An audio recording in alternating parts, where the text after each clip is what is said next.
The first words on the radio were "Good morning" in the EU. Today, I'm very pleased and honored to have the opportunity to welcome you to the Ministry of Regional Development. It is no surprise for anyone here that it is very crucial to advance cross-border cooperation and to work closely together with our neighboring states. This is work that is very close to our heart, and we are doing this in favor of the citizens of the Czech Republic and other EU member states. Now, I would like to welcome our musicians. They will welcome us with a Slavonic fanfare for a brass sextet. It will be a composition which was composed by David Chmelik, who was a co-organizer of today's conference. And after this introductory music, we will discuss what is ahead of us. So, Slavonic fanfare, we will turn on both of our brain hemispheres. Gentlemen, Slavonic fanfare, the floor is yours.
Fanfare.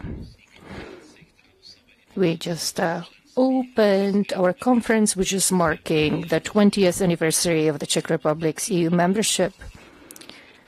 The conference is taking place under the auspices of Mr. BARTOŠ, who is the Minister of Regional Development. We would like to thank him for these auspices. Now we will prepare the stage for our guests. I would also like to introduce myself. My name is Tomáš Pavelka. I'm the secretary of Mr. Sršeň, who is the Deputy Minister of Regional Development. So I work here at the Ministry. And very soon I would like to ask our Deputy Minister to give introductory remarks and to open our conference officially. Once again, I would like to welcome you cordially. I would like to remind you that one of the co-organizers of this conference is the Slavonic Europe Foundation and also the Association of Regions of the Czech Republic, in addition to the Ministry of Regional Development. Now, I would like to ask Mr. Sršeň, Radim Sršeň, the Deputy Minister of Regional Development, to take the floor. Radim, the floor is yours. Good morning. Ladies and gentlemen, dear guests, I'm very pleased to see that you appeared in such high numbers. You arrived here from the border region, but also from Central Bohemia. I'm very pleased to see that this topic is interesting for many of you. Our conference is marking the 20th anniversary of the Czech Republic's EU membership. The Association of Euro Regions and also the Slavonic Europe Foundation are co-organizers of this conference. 20th anniversary of the Czech Republic's EU membership. These 20 years have passed very quickly. The EU is a safe place for us. It's also a place for sharing values, for sharing our joys and also our worries. The last few years have shown us that there are many disasters, many catastrophes that we have to face, and the EU can help us to tackle these difficulties. The EU has a beautiful motto, unity in diversity. And we are doing our best to fill this motto with life. Whenever there are any problems, borders are closed. We could see this during the COVID period. And at that time, it was not possible to transport patients across borders. And therefore, our cabinet declared a very important objective to strengthen cross-border cooperation. And we are the guarantor of this goal as the Ministry of Regional Development. We have one of the border region governors here, Mr. Puta, and I would like to assure you that cross-border cooperation is not like a Cinderella for us, not something that is not so important. We would like to focus on these topics increasingly and strengthen cross-border cooperation. What do we need for that? Cooperation across various ministerial resources, important ministerial departments, and also across various geographic regions. Border regions are very often lagging behind other parts of our countries. And we believe, as the ministry, that we should make our contribution in this respect. We should attract citizens to these regions to make them thrive. Once again, welcome to our conference. I very much look forward to hearing the presentations and interventions of our guests. My colleague will try to make sure that this conference is really interactive. It should not be just a monologue of guests sitting on these chairs.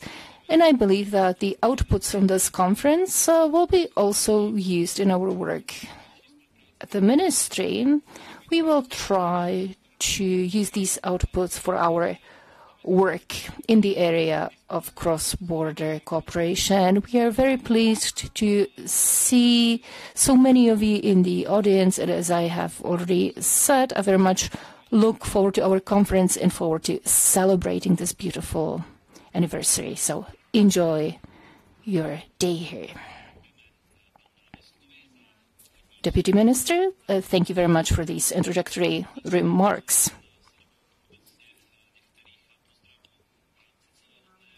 Today, some of the greetings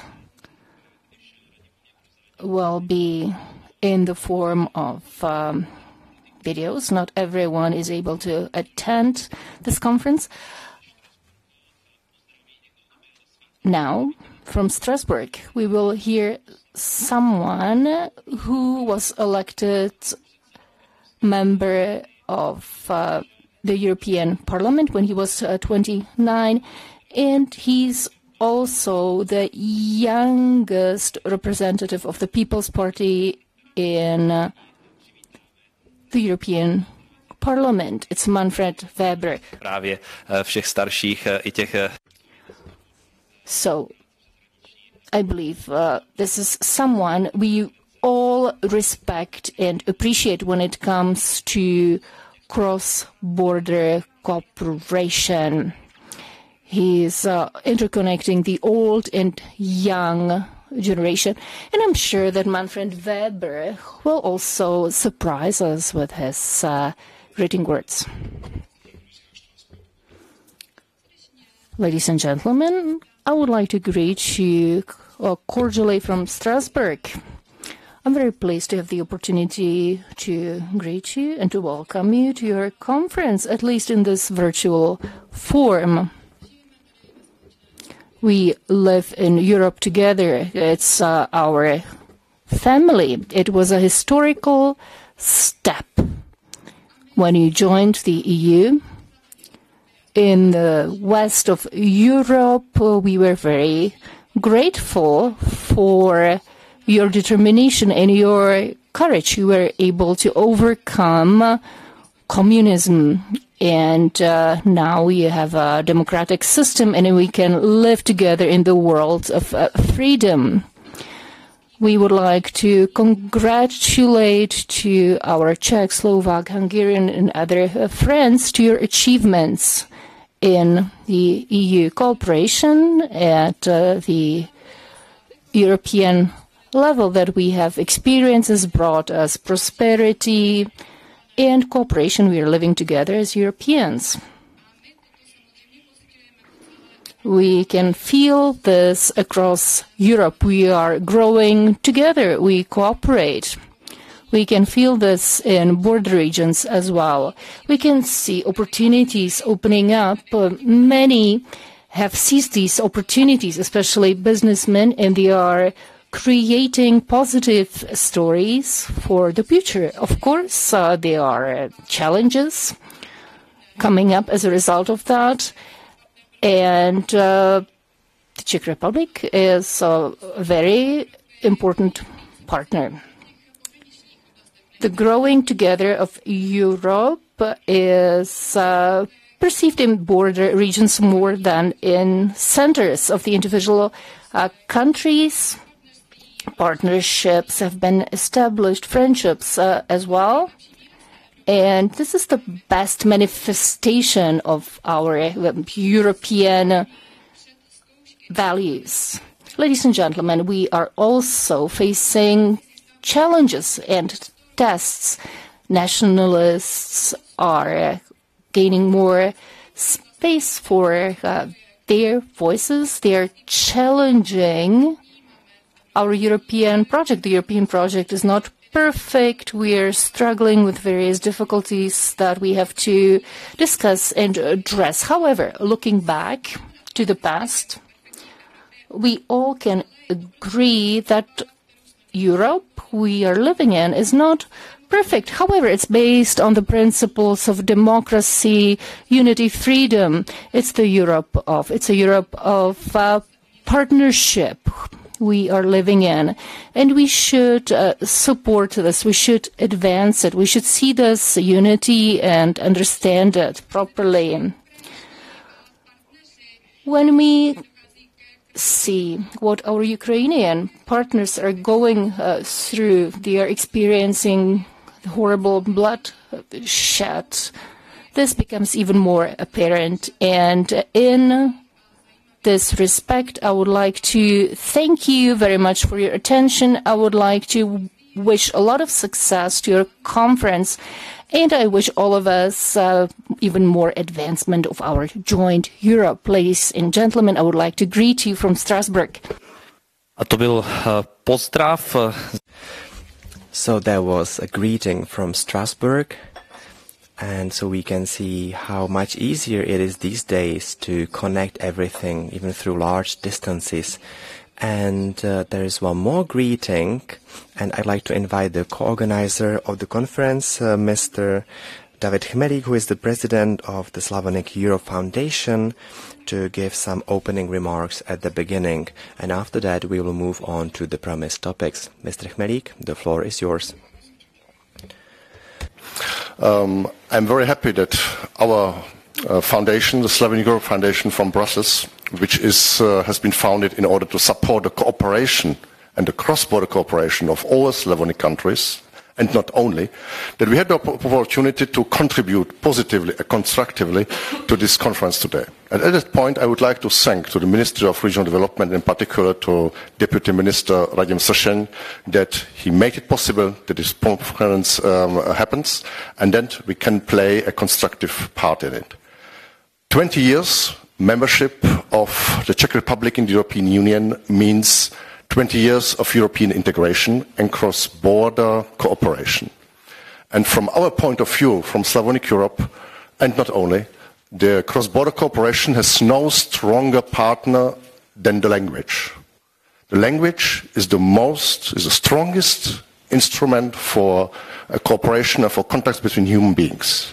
There are pictures, there's music, and we heard music, but language is among the most important things.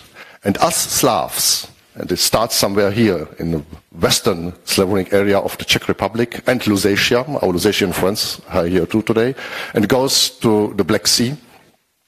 Our Slavonic area is marked by similar languages. We are a language family.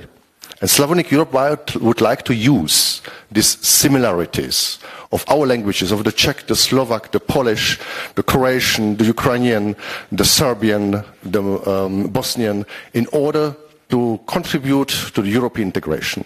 And it's something new. It's something new in the history of European Union, is that language and cross-border cultures, regional cultures, are contributing to European integration, not from the capitals, but from the borders. Vážené dámy a pánové, Česká republika. Ladies and gentlemen, the Czech Republic in this regard has a special role, because today we would say that it is a hub. We have a hub in the Central Europe, and this is something that you can see actually in the picture. And there are four main geographical and geopolitical points. In the 19th century, the German Chancellor Otto von Bismarck has said that who rules the Czech lands rules Europe. Well, it is us, the Czechs, who rule here. But what remains also is that from the Czech Republic there are at least four impulses coming to the Europe. Through Šumava Springs, the Czech-Bavarian cooperation, we can go through the Alps to the Italy, to the Mediterranean, or through Lusatia Glow, we go through Saxony, Brandenburg, Poland, and up to the Baltic Sea and Baltic Sea area. Through the Beskid Mountains, we can go through the Poland and Slovakia up to Ukraine, or through Taglo, we can go through Austria, Slovenia, to the Balkans, to the Black Sea. The Czech Republic is not only a local and regional phenomena. It can and it will play a much greater role in terms of European integration. This way we can reach to the sea and to the regions which are not directly neighboring our countries. That's our specific contribution, that we are trying to build those larger circles through border cooperation. And if we try so, our Slavonic cultural world can be built from the Lusatia up to the Black Sea. That's what our contribution is about, and I hope that in terms of our conference today, you'll be able to see its potential and the strength, the strategic strength of the Czech Republic in the current Europe and its integration. Thank you. To byl pan David Chmelík, prezident. That was Mr. David Chmelík, the president of Slavonic Europe Foundation. Thank you for the opening speech, which was actually the last one. And now I'd like to welcome to the first panel about the topic of importance of cross-border cooperation with focus on the future, our four guests who will talk about the topic from various angles. The first guest will be the Deputy Minister for Regional Development, Mr. Radim Sršeň. So I'll ask you to join us. Next, I'll ask the Governor of the Liberec region, Mr. Martin Puta.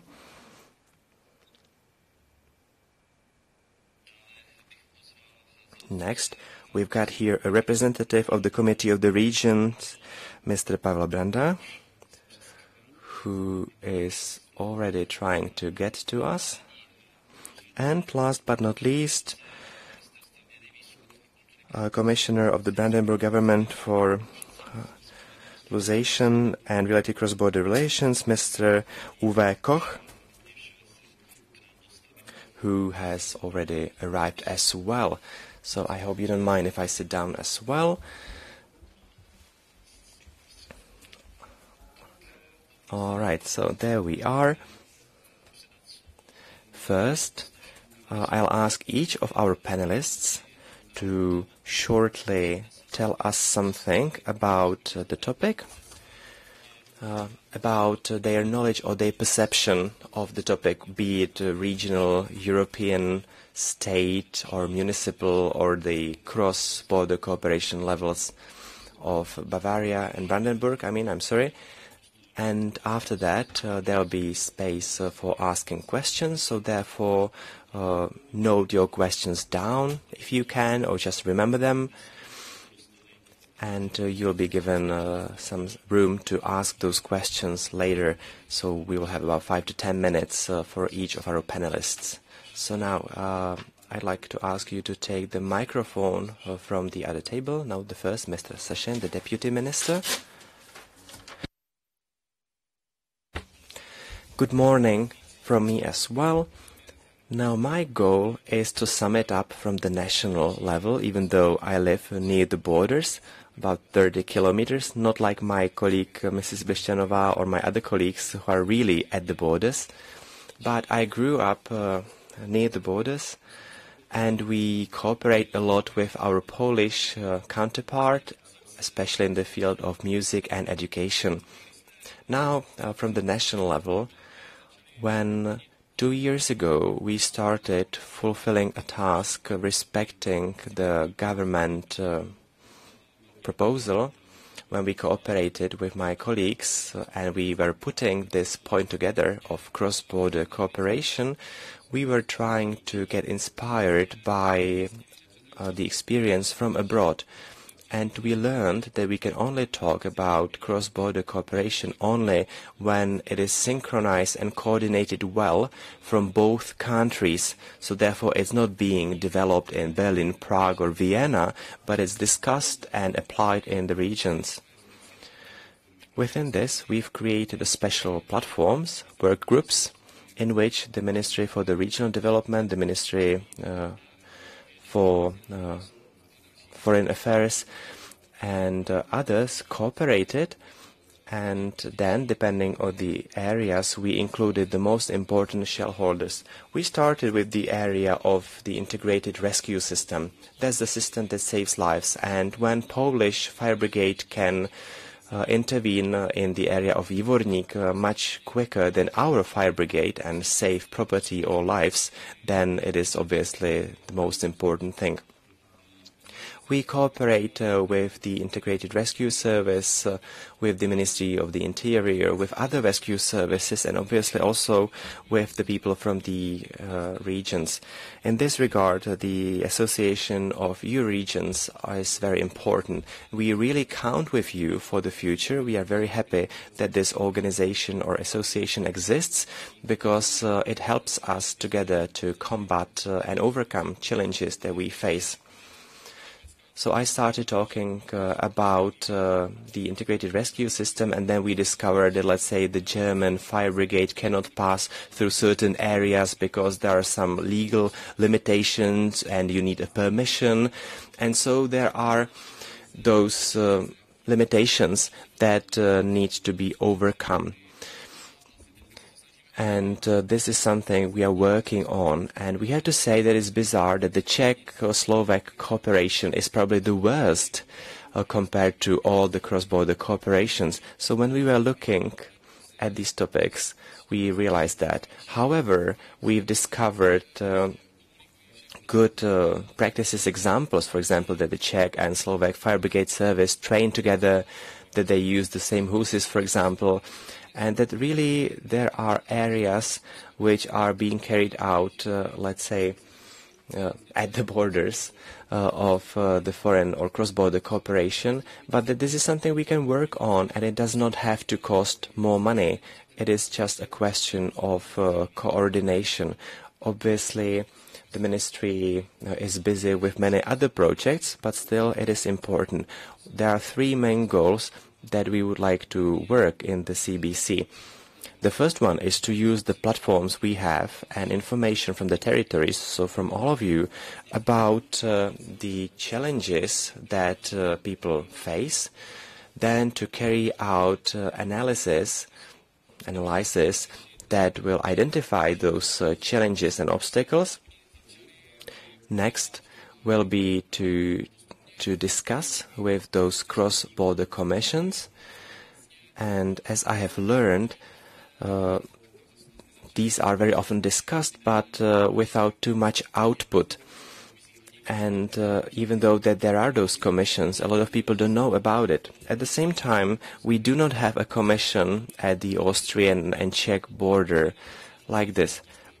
The second problem is the organization of, let's say, municipalities, because we are the Central Europe and we've got, let's say, the biggest number of borders, and therefore sometimes the cooperation is more difficult to launch.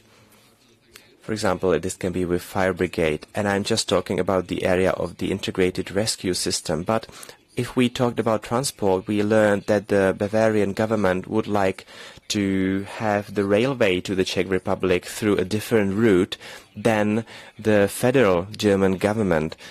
So therefore, we really need to coordinate our efforts, and we need to build the right partnerships among municipalities. And we also believe that through the regions and the Association of Euro Regions, or the associations of municipalities, we will be able to find the right partners.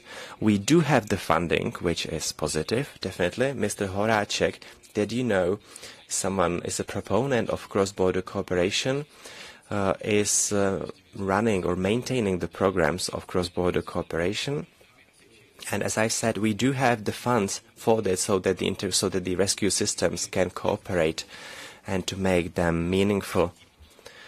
And the third thing is to find or to identify the most suitable areas. I was talking about the integrated rescue system because it's the easiest to visualize, including the mountain rescue service. The cooperation works really great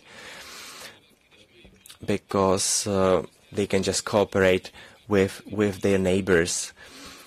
And so once again, this cooperation is very important because we've got mountains all around the borders. Another area is transportation. Once again, this is very important because when we are talking about building highways, this is something we can work on. Then there are other projects such as railways. The third area is the environment, where we can see at the Czech-Polish border, for example, is that the approach and the system to the protection of the environment is very different. One of the first situations was when I arrived at the ministry, was the view tower at the Kralický Sněžník in the mountains. And so the activists find out about my role, and they started coming like to my home and sending me a lot of emails.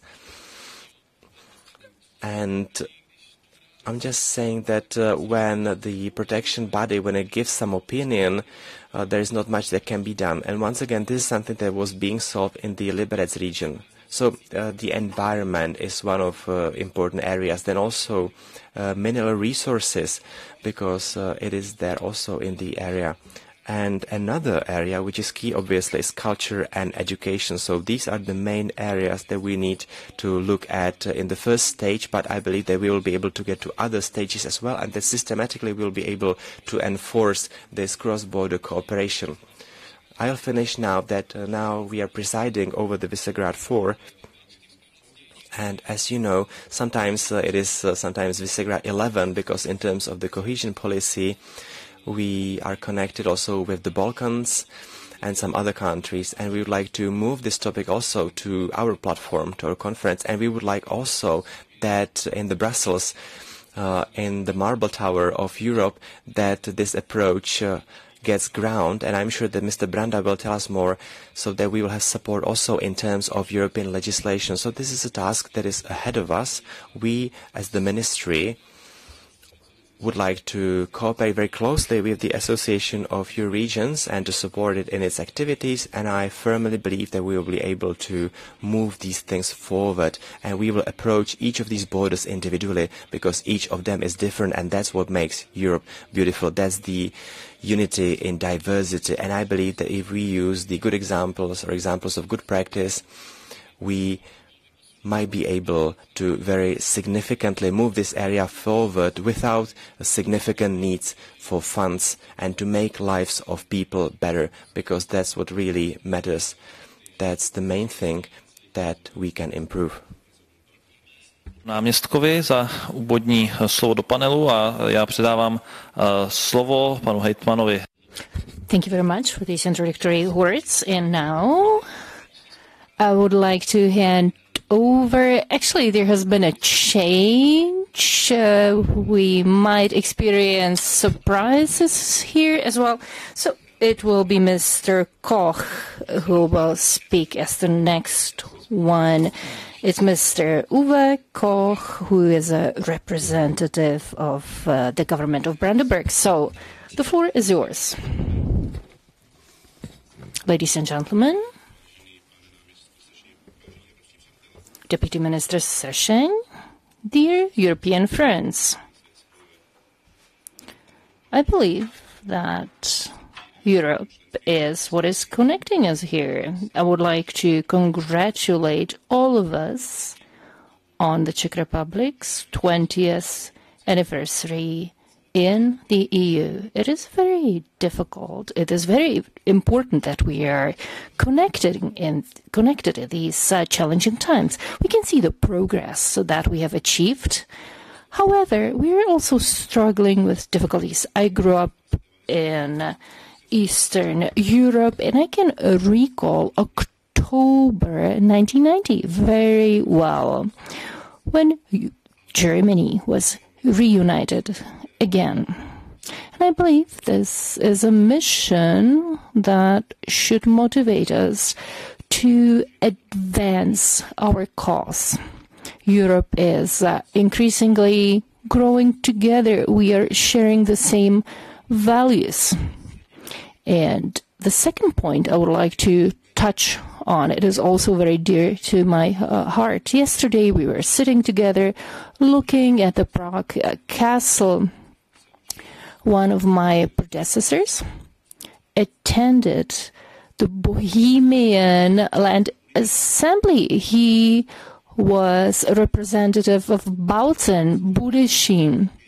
And at that time, the objective to live in Europe together was already being pursued. We should focus on what is connecting us, not what is separating us. We should really focus on what we have in common. And it is a pleasure for me to participate in these projects. At our ministry, I'm responsible for Lusatia. And today, I will speak in a different function. I will speak on behalf of Europa Nostra. I would like to thank to Mr. Chmelik for his excellent initiative, which is aimed at more active work on the building of the bridge across Europe. In Lusatia, we are very often experiencing discussions on living at the German borders in Lusatia. Last year in Bautzen, we had an event, the topic of which was the heritage of Moravian Church. We had guests from Prague and also from Krakow, and we discussed this heritage. It is an example of how connected European culture is. And it is very important to make these sites alive. They should be places where we can meet. It was mentioned that the outlooks of Lusatia should change. Lusatia is a region which is not a border region of Germany. It is a region in the heart of Europe. This is something that is very typical of Lusatia. The interconnection of Lusatia, Silesia and Bohemia is extremely important. It is the heart of Europe, and it is our joint task to work on this together. Several years ago, the government of Brandenburg realized that it is necessary to focus on the cultural development increasingly. We started working together with Saxony. You know that we have different states in Germany, and they have separate competences.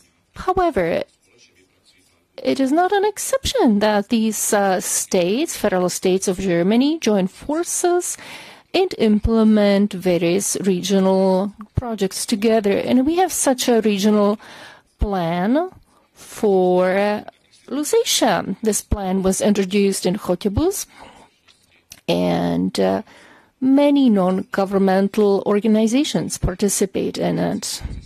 It was discussed what is important for Lusatia. Lusatia is experiencing a transformation. It includes the energy sector, but not only that.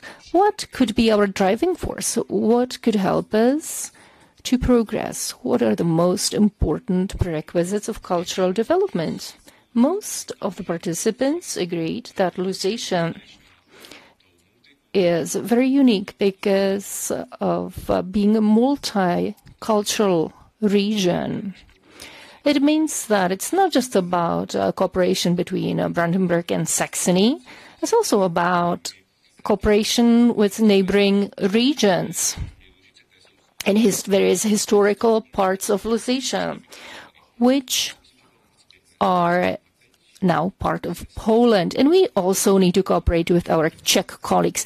Now we are trying to implement this regional plan in practice. And now I would like to mention the cooperation with our colleagues from Liberec and from Zittau.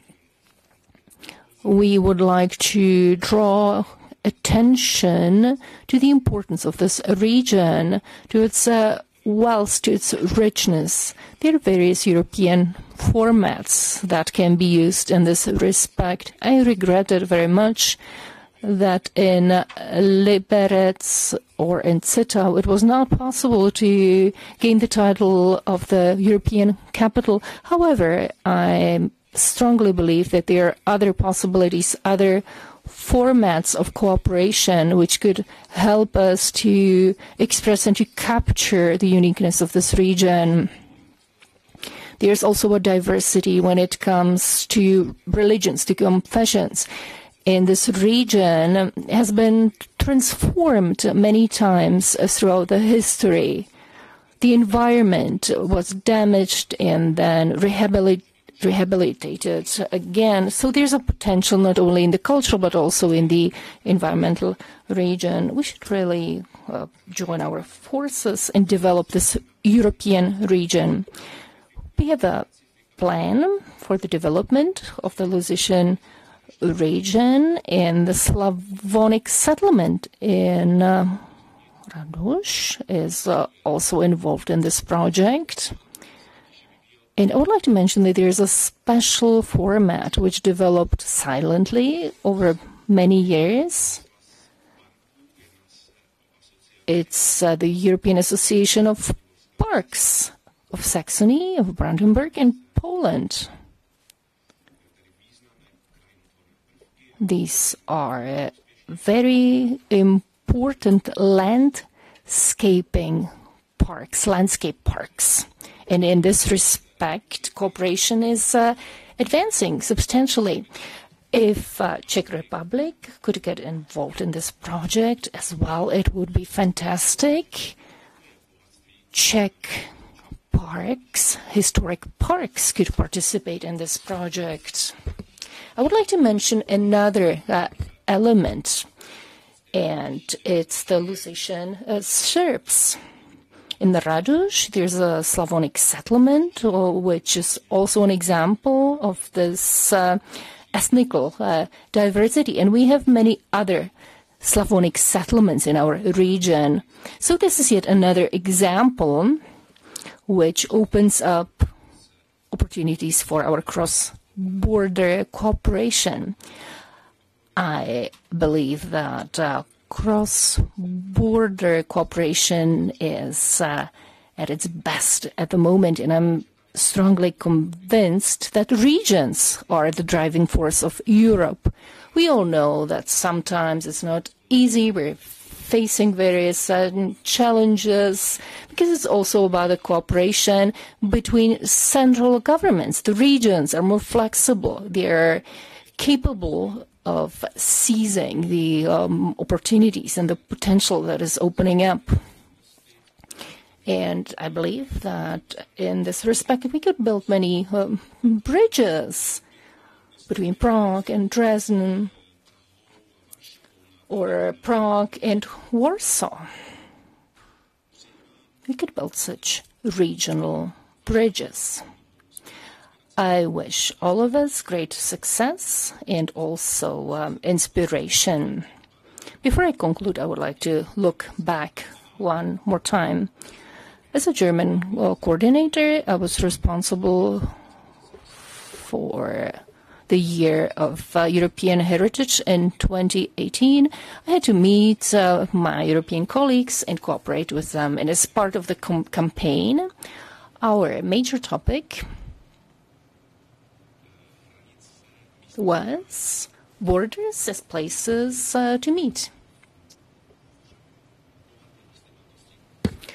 And we focused on this multifaceted diversity.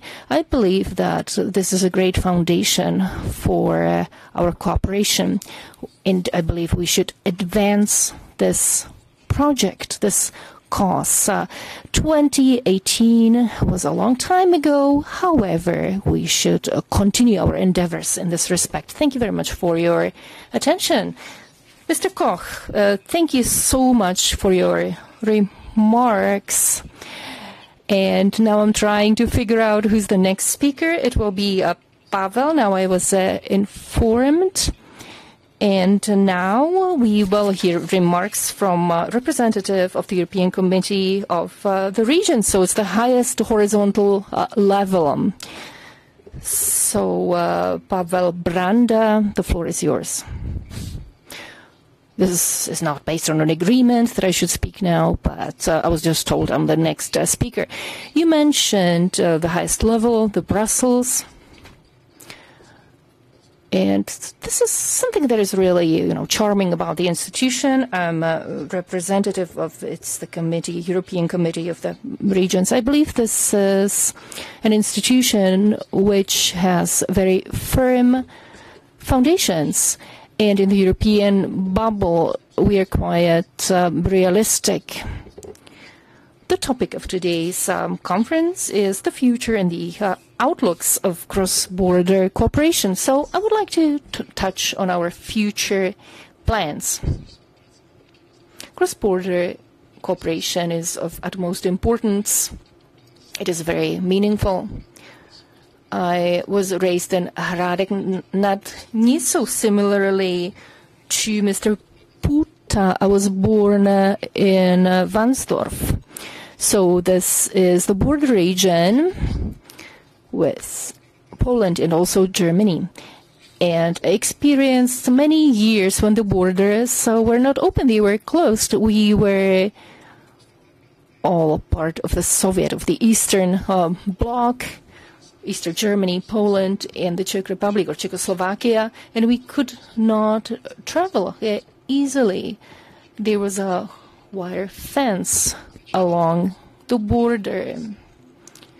Pollution of the air, of the river, of Nisa, polluted forests, all of these environmental challenges, it was all something that we had to deal with separately. Cross-border cooperation was challenging at that time. However, when borders started opening up, I could see a very important transformation of this region. This region turned into a very pleasant place to live in. Now you can travel on canoes across the region. You can cross the borders of the Czech Republic, Germany. And I believe that the cross-border cooperation is very beneficial in the area of environmental protection, transportation, to mention a few. In the past, an industrial zone was established in cooperation with the governor, and actually we managed to transform a certain disadvantage into an advantage. And there are many other examples of benefits of cross-border cooperation. I could mention culture as well. This conference is marking the 20th anniversary of the Czech Republic's EU accession. Back then, I was working for the Euro region. Commissioner Verheugen was at our event. We also had prime ministers of the Czech Republic, of Poland, and Germany attending. And a certain small bridge over the river was built as a symbol of this united Europe. However, then this little bridge was abolished, and everyone wondered why I was trying to walk in this area. I was surprised that this bridge was no longer there. Today, we are full-fledged members of the EU. We can enjoy all of the benefits which result out of that. I have worked in Brussels for several years. I'm representative of the Committee of the Regions. And I must say that long ago, I was an enthusiastic graduate of the university. Now I'm more realistic. I am aware of the fact that we are living in a bubble in Brussels. However, I believe that there are many projects which are very meaningful in the EU. It's Erasmus and Interreg. I would like to emphasize that. Let us look at our joint future. What is the trend? We should focus on creating optimal prerequisites for the further development of cross-border cooperation. It's not just about financing. There are many other aspects involved. The European Commission started something that is referred to as the cross-border review. Various aspects of cross-border cooperation were analyzed. However, it is surprising to see that even 20 years later, 20 years after we joined the EU, there are still many obstacles that we are facing. There are differences in legislation, and to overcome them, it's very costly. However, financing sufficient funds are not the only answer to these obstacles. So it is the legislative process that has to be tackled. We need to focus more on the principles of proper implementation, and we would like to establish a contact point for cross-border cooperation. This contact point should be should be established this year, and it should also carry out various analyses aimed at cross-border cooperation.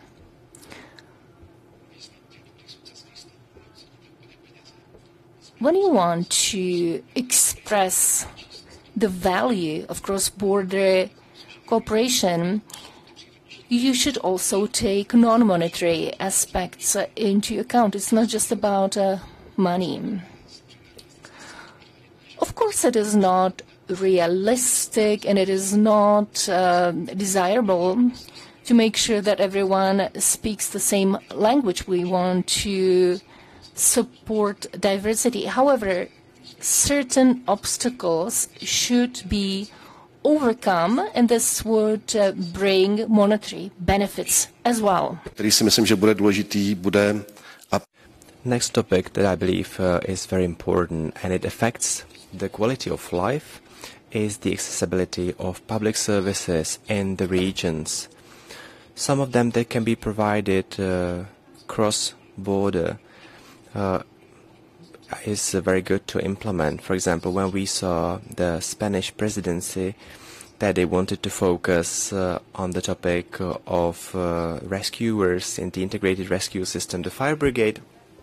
So once again, we are preparing a study to map the obstacles in the cooperation of rescue services. When thinking about the future, well, during the COVID crisis and those living near the borders were afraid that the borders would never open. We remember those police cars parked across the streets. But we have to say that we need to continue building the cooperation, because the moment you stop, it starts evaporating quite quickly. And at some point, instead of investing money in the renewal of the cooperation, we saw a decline in terms of Interreg. So one of our goals, also in terms of the cohesion policy, is to significantly increase the funding of these areas. And that's my personal goal, and the Association of Euro-Regions is to at least double the funding.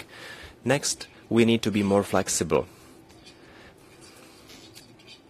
Interreg has moved under the cohesion policy, and therefore still the cooperation happens at all levels of life, the cooperation of libraries, the fire brigade, cultural events or facilities, transportation, the environment. We could name 20 of them. And then if large funds force us to focus on 3 or 4 topics and to choose out of those 3 or 4, I believe that it is inappropriate. And for the coming periods, we need to, let's say, save Interreg from those maybe too strict and limiting rules. Third, and the last thing, we need to focus more on the so-called functional areas. They do not always correspond to the administrative borders that we have. because when we are looking at the cross-border cooperation, this is something that needs to be taken into account, and we need to have programs which will provide funding for the implementation of those policies in those regions.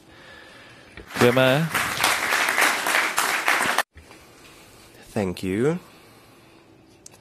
Thank you also for this contribution. Now we've got our last speaker of this panel, and that's the governor of the Liberec region, Mr. Puta. And I can say that apart from being the creator of this agreement, he is also the creator or co-creator of the Association of the Euro regions in the Czech Republic, and he, I believe, also is the chair of another organization, and I believe that he can share with us his experience regarding this cross-border cooperation. Good morning to all of you, ladies and gentlemen. When looking at the audience, I saw that many of you, just like me, could share your experience when working and employing the cross-border cooperation. Now, in terms of the last 20 or 30 years, we've learned a lot what should not be lost. And this is something that we should build upon into the future, because repeating some mistakes is something that we cannot afford. And I think that fighting COVID, like when you put someone at the border with a machine gun to protect it, clearly evidenced that this was the wrong approach. And I believe that in the future we will all realize and remember that this did not help anyone. And we are best in the Czech Republic, in Europe, for this. So we were trying to find a way how to get people through the borders, let's say, for example, to the Saxony hospitals, and to help them cross the borders. And therefore, there were places which could have been used to cross borders, even though like all other official routes were closed. So this was an example that the cooperation works at the borders. It has a very simple reason, though, because it has to work. Now, the experience with the fences or barriers, not only with the borders with enemy countries, but also with the friendly countries with the same establishment like we've got, really is in the region here. And we are all aware that for all border regions, and it does not matter whether it's the Saxony, Žitava, Kreisgürlitz, or the lower Silesian other areas, the perspective is always the same. We are just too far from the capitals, because our problems get to those central governments only when they are too large. We need to be able to solve these local problems ourselves. We need to be able to talk to people who are responsible for the running of institutions which are too far. I think that everyone who has been through a crisis, let's say floods or disasters, they know the best thing they could do is to pick up their phone and call their direct contact across the border, and then to talk about the possible solution of the problem and how to organize it, how to carry it out the way that it is in compliance with legislation. I've been a mayor in a small town of Hradec nad Nisou, and in my town since the 90s we've had an agreement regarding the cooperation of fire brigade across the borders, because we would send our firemen to help our neighbors into the Žitava region, even though that it had not been agreed on at the central level. And very often what happened during such intervention, I would talk to our regional director of the fire brigade rescue service, and we would just think or discuss who has the authority to send the fire brigade across the border. Nowadays, I can say that the cooperation works very well. Our firemen are even insured when they are working across the border, and therefore I think that everything is working as it should be. And I'm mentioning this because those working examples, good examples, even though when there had not been, let's say, the proper legislation or something, can be used to solve and to make things better for the future. Because unless you show that something is not working in the capital, in the center, they all feel that everything is going all right. For example, last year there was this intervention at the Sněžka mountain, like when a person who fell down off the mountain to the Polish side and they needed immediate help. And it turned out that it was very difficult to solve the situation. And only at the moment when this reaches the national media, the national governments gets involved, unfortunately, and I believe this is how it works in many countries. Looking into the future, what I find important, just like my colleague Brenda said, is the large unused potential of the regions. The reason for that is that there are those obstacles and we are removing them very slowly. I could start with, let's say, the infrastructure of roads and transport. So 30 years after the end of communism, it has not changed that significantly when we are talking about border regions. Now the original connections among small municipalities and villages are used the way they would. And for example, it would be that at the end of the road there would be something that would prevent the car or people from going further. And for the minority society, this gives them a feeling that this cooperation is not working when we cannot coordinate ourselves, for example, when building motorways to Austria, to Bavaria, to Poland. Regarding the last example about Poland, it's a historical lesson for the Czech Republic, because I remember when the Czech ministers of transportation were boasting, well, the Poles will never build the motorway to the borders anyway, so if we build it, we will have to wait for a long time before they get it. So now this is our lesson. We've seen how it happened or what happened. And this really was a lesson for the Czech Republic, how it should communicate with its neighbors. And I would like to believe that this will not be repeated at the Austrian border in the next few years. Without the road infrastructure or transport infrastructure, we cannot use those connections in municipalities and villages to make sure that people, municipalities, and all other shareholders communicate better than they can do now. Our goal or task as the public administrator is to help the communication and the cooperation and not to block it. Because that's one of the things we tend to forget in politics, is that the best activities are those that we do not need to organize and finance. What we need to do is to limit the obstacles where they are. So, looking back at those 20 years of the Czech Republic in the European Union, I have to say that the time passed really quickly. There was a bridge that we wanted to build. We thought it would be there forever. We even had a tender of architects from 3 countries, and we need to greet all the building authorities in all the 3 countries. Now we have come to a conclusion that what we need to do is to build this bridge illegally, it seems, because what is evident is that there would not be a way found how to demolish this bridge, because it seems there will be no way how to approve the construction of this bridge, because 3 authorities from 3 countries are responsible for this.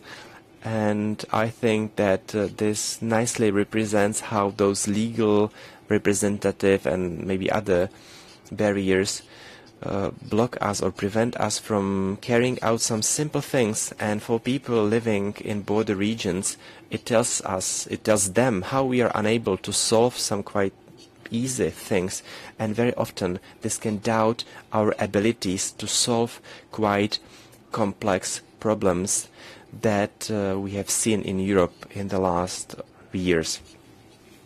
And for example, I was also talking about the high-speed railway connecting Prague and Dresden. Obviously, for both countries, this is a key investment, but we must not forget that there is a number of railway connections that worked until 1945 that were connecting the regions which are not in the best shape, and by improving them is something we are not very good at long term.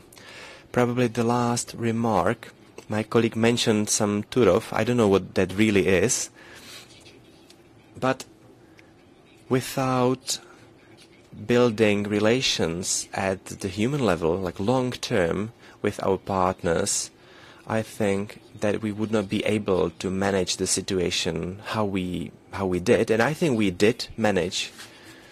And I think the reason for that is that there are many people on both sides of the border who think that the agreement is a wrong compromise, and I'm very grateful that across the border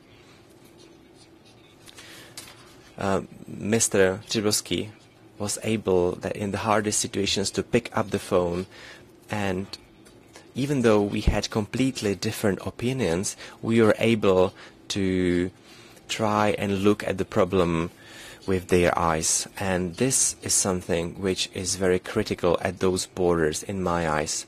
We need to respect that our neighbors might see things differently, and we need to listen to them when they're explaining their views, and we need to accept that we can never always agree 100% of the times. And good relations at the borders are perhaps even more important than good relations between presidents or prime ministers. Thank you. To byl Martin Půta. So this was Martin Půta, who is the governor of the Liberec region. And he concluded the introductory remarks of this panel. Now, I would like to hand over to the audience. It will be your floor. We will have a 20-minute debate. Anyone can raise their hand. Our colleague will hand over a microphone, and you will have the opportunity to introduce yourselves. So we can say 2 sentences as an introduction, and then you can formulate your question. You should not make very long comments now. This should be a Q&A and discussion. It should be interactive. So please follow this principle. So is there anyone in the audience having a question for the panelists? There's a brave lady in front. So please introduce yourself and tell us what you would like to say. Josefina Offner, I work for the representative of the Saxonian region here in Prague. I cannot voice my personal opinion, but I have a question for Mr. Branda. Mr. Branda, you touched on a contact point which should be established and which would focus on increasing the efficiency of cross-border cooperation. Could you please elaborate on that, how this contact point should be structured, how it should work? Now, a very brief comment. I can fully support what you have said. It is also an objective of the government of Saxony. We need to make the cooperation more efficient. The central governments are very far away. However, we also need the cooperation and the support of them in order to advance cross-border cooperation. So what should be the objective of this contact point? It should cover all borders. Is it the case? And will it be possible? Because there's Bavaria, there's Saxony. So how should this work, and how should this contact point communicate with the central governments? Thank you so much for this question. This is one of the tasks that should be addressed by the Association of Regions. We worked together during the COVID crisis, and we are implementing other projects as well. Radim Sršeň, the Deputy Minister, touched on financing. And this is what we would like to focus on as well. And we would like to make sure we can overcome all of the obstacles that need to be eliminated. The Czech Republic has several borders with several countries. And the contact point, which is to be established, should be also represented at the website of the Association of Regions, and all stakeholders, including public authorities, should have the opportunity to contact us via this website. If they find out that something is not functioning, they can take an initiative and draw our attention to that. The Ministry of Regional Development, together with the Ministry of Foreign Affairs and specialized departments, should work together. They should also work with the corresponding departments in the neighboring countries. It may take longer to implement certain objectives, but maybe we will be able to find a shortcut in our work. This is the philosophy behind it. It will be mainly the Ministry of Regional Development and also the Association of Regions working on it.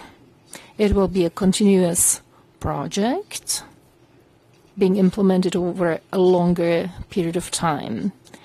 As part of this, we would like to carry out an analysis which will cover various areas and various borders. One of the aspects should be the integrated rescue system. And as I said, it would be the Czech-Slovak, Czech-Polish, Czech-German cooperation, and we would like to focus on the environmental aspects, on culture, transportation, and other areas. What is important to say is that after a longer period of time, there's also a strong political will at the central level, and we should seize this opportunity. The ministries are really devoting their time and energy to this. So there's a great chance that these initiatives will not just remain at the theoretical level, that they will be filled with life. Thank you very much for answering the question of the lady in front. And we already have the second question. Hello, my name is Erik Lasak. I'm the director of Novum, which is an association for regional cooperation.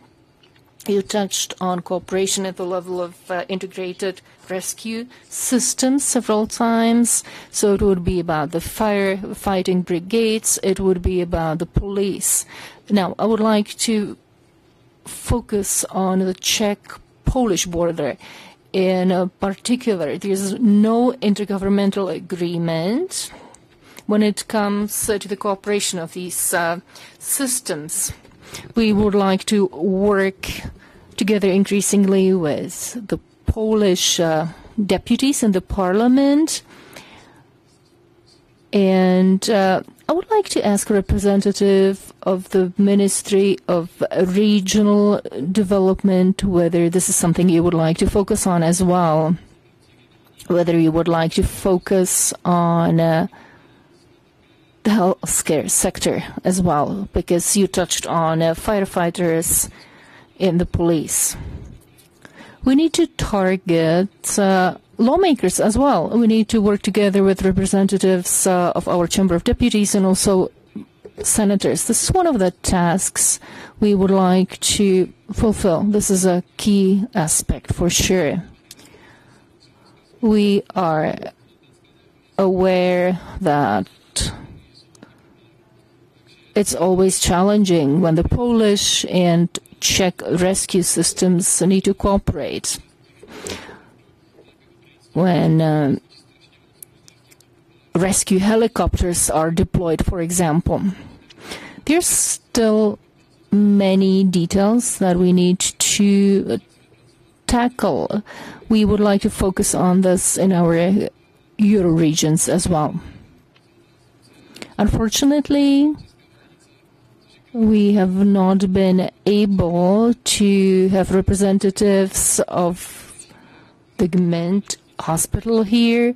We are trying to rescue the Nymburk hospital, and on the other side of the border there is a hospital that could actually fulfill this objective much better. Gment Česká Holenice is one of the projects, and there are some associated projects as well between other hospitals or clinics. This is something we are working on with the Ministry of Health. Very often we can see that one ministry is working on an objective and another ministry, another department is not aware of it.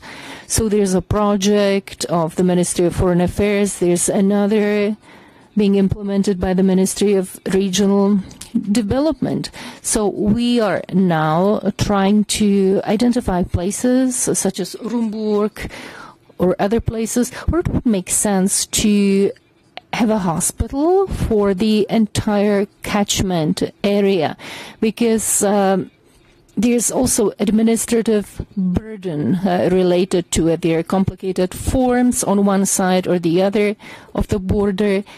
And in the past, this was also supported by Interreg funding, but it's no longer the case. So we really need to reconsider what the functional solutions might be. This is something that is really key for saving lives. So this is also an intention that we would like to implement. It may be very difficult to implement certain plans because there are various packages for financing and they are not interconnected. And then we have difficult discussions as to how this funding should be used for what particular projects. I know that this works really well at the Tyrol borders in Austria and in Italy. So this is something we are working on. However, we still need to discuss the details, and we will be very grateful for your input as well. There's a gentleman in the middle raising his hand. Mr. Kaspara. I'm from a Moravian region, and we're holding the chair in the Euro Region Association. I would like to ask the following question. How easy or how difficult are your negotiations with colleagues in the Council of the Liberec region when it comes to the financing or co-financing of projects which are being implemented by your successful region? That's the first question. The second one is simpler. You are a Euro region which involves 3 countries, just like us. And there are always nuances, various specific characteristics in every region. So could you describe, could you share in what respect it is easy to cooperate with Saxony and where the challenges are? And could you say the same about cooperation with the Polish partners? I know that it is challenging to summarize it. However, try to focus on the main aspect. So regarding the projects, well, obviously it's not that easy, because if the regional governor has been a chair of the EU regions, everyone gets used to the fact that these entities are partner regions or partner entities, and I would like to thank to all my colleagues from the EU regions with my schedules and timelines. And I believe that everyone understands that with small projects, especially lately, it was obvious how easy it is to get funding for the support of great activities, because, well, I meant that ironically, because mayors often called me and they said that they would never apply for those small projects, because one of the mayors told me that trying for accountability with small projects to be the same or accounting as with the large projects was not the best idea. And therefore it is obvious that we need to cooperate from the lowest levels. Now, regarding your second question, I wouldn't want to get into stereotypes. I think that the cooperation works well in both countries, and I would be interested in hearing how our partners perceive us, what a great partner we are, how we meet all the deadlines and how successful we are. But in that case, we need to know our counterparts there, and we need to take into account how it works, just as they need to deal with our imperfections. And actually there is an example. I think that the cooperation has changed significantly in the last 20 years with the Czech Republic and Saxony, because in the Czech Republic we all know that it's not possible to work on cooperation based on German money. And I believe that everybody understands that this kind of cooperation cannot work long term, that it does not bring the results. Because we need to respect our partners and we need them to respect us. But it's not possible when the expectations are greater than the possibilities of the other party. And obviously situations like this do happen, unfortunately, but we need to learn from them. And sometimes we need to say that cross-border funds are not meant for financing everything in border regions, because also projects like this, and I believe if we had, let's say, an honest 30 minutes, you all would find projects in your past that were bought under the idea of cooperation, but they were, let's say, 60 kilometers from the borders. So it's really not clear how they could have been used for, let's say, cross-border cooperation.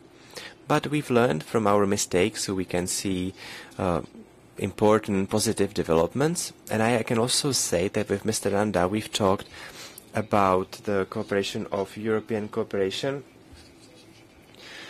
And the thing is that when our Polish partners are happy, the legislation expectations are not always, let's say, inclined to these expectations. Now I can say that we are in a period when this has changed, let's say, in Germany, and in the new program period we would like to have our own program for solving the overcoming of obstacles that there are ahead of us. And we just need to think about how to do it. And I believe that we can find some common ground. And I believe that we will weather the Polish regional elections and that we will have partners there who will be interested in the cooperation. Thank you. We've got the last questions. All right, so one more question afterwards. Hello, Lucia Tarabová, Czech Coordination Center of the Czech-German Youth Exchange Centers. I'd like to ask about the financing from Interreg, and that the problem is that these are project money which will end ultimately, and there is nothing that would secure additional funding. After that, I believe that this needs to be taken over by the state or by municipalities. So does it have any solution in the future? Can I just say that I agree? project funding can never fund anything long term. However, in terms of education, there is this problem. Now I'll be speaking about the Czech party. The financing is said that something is paid by the state, something is paid by the establishing authority, and therefore it's difficult to convince them to finance something above standard. However, we do have examples of cooperation in borders in which municipalities and their budgets get involved. Without their help, it's not possible. And compared to 20 years ago, I think the cooperation has gone a long way. And for example, in terms of our university in Liberec, it's difficult to convince someone that apart from their time, like their, let's say, scientific research, to spend some time and money for some cooperation, let's say. Actually, with Mrs. Refner and her colleagues and our colleagues from Gerlitz and Liberec, we had a meeting on Monday, and we are talking about the financing of cooperation of scientific institutions. And I think there was a promise from the Czech government in 2020, and as always, there only was some financing at the Czech party, from the Czech party, and the Czech money went there only from the university, but not from the Ministry of Industry and Trade. And therefore, we are heading for some kind of memorandum, and let's say for 5-year period, to make this being financed by the state and the ministry.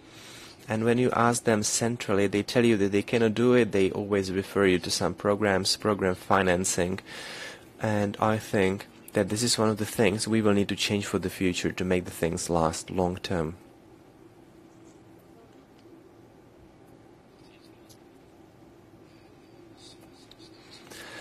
Well, I agree with what has been said. If the cooperation turns out to be meaningful, then, I mean, the Interreg aims to, let's say, initialize the project, to start it. But if a project is fully dependent on subsidies only, then obviously it is no good. And we need to be prepared to invest our own funds in it. Well, I just want to say two more things. In the Czech-German border regions, we cannot be happy about the fact that the number of children who are learning German is declining. This is something that we need to work on. Now I'm speaking about the Czech Republic, obviously. I think that my colleagues in Saxony will be talking about that they would like German children to learn Czech. And I know that this is working in a number of areas. Now it is more of a one-time events of individuals who would like to promote something like this. In Poland, you need to have an approval of the mayor of the municipality that your child can study abroad. Well, just one more thing. This is definitely a topic because our next platform, apart from the environment, will be also culture and education. And this is one of the topics we can discuss with the Minister of Education, with our Saxony partners, and that is why a system is being developed, because when you kickstart a project, those subsidies are not meant to last forever, but then you need to find some sustainability, because this is beneficial for all the parties, whether there are 2 or 3, so that's one of the topics we are going to discuss. So thank you very much. And last questions in our panel. Good morning. The Lebotonice village. I perhaps don't have that serious question, but it concerns digitalization. The Czech Republic is moving forward. We do not have to have the technical license for our car with ourselves, the driver's license, and therefore I'd like to ask for the people living in border regions whether this digitalization will also reach those border regions so that they will not need to carry their IDs with themselves. So, for example, if our citizens will go to Germany or Poland, so whether it'll be easier for them. Well, this digitalization is coming from the top, so it will happen in the future. Now, it is in effect already, but our policemen cannot work with it yet. So I believe that the time will come. But when I see the difficulties regarding digitalization in the Czech Republic, then I'm afraid that this future is not really near. But still, it is important to try and push it forward and to try and start certain projects. And in many areas, those agendas are defined by regulations, but I believe the time will come. Thank you for your questions and for your answers. Now it seems that we do not have that much time left, and therefore I would like to ask our panelists, who were Mr. Uwe Koch, Mr. Branda, Mr. Puta, and Mr. Seshen. So give them applause for the panel talking about the importance of cross-border cooperation with a focus on the future. Thank you for the debate, gentlemen. And now I'll ask our local catering assistants to exchange the waters for our next panelists. And I'd like to invite here, regarding the first topic, Mr. Major General Petr Olejšek, the Deputy General of the Integrated Fire Brigade System, who will not only introduce you with his first topic, but he will also explain to you how the Integrated Rescue Service works. After him, I'll invite Mr. Luděk Kramář, who is the Director of the Ambulance Rescue Service, who will be talking about the projects of the Czech-Polish cooperation.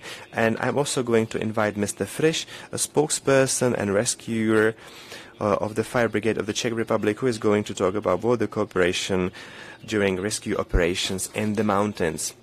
So I'd like to ask you to stay here in the room. Next coffee break will be after this panel, so you can be sure that you have some time for refreshments in about 30 or 45 minutes. Then we will have 2 more panels and more space for refreshment.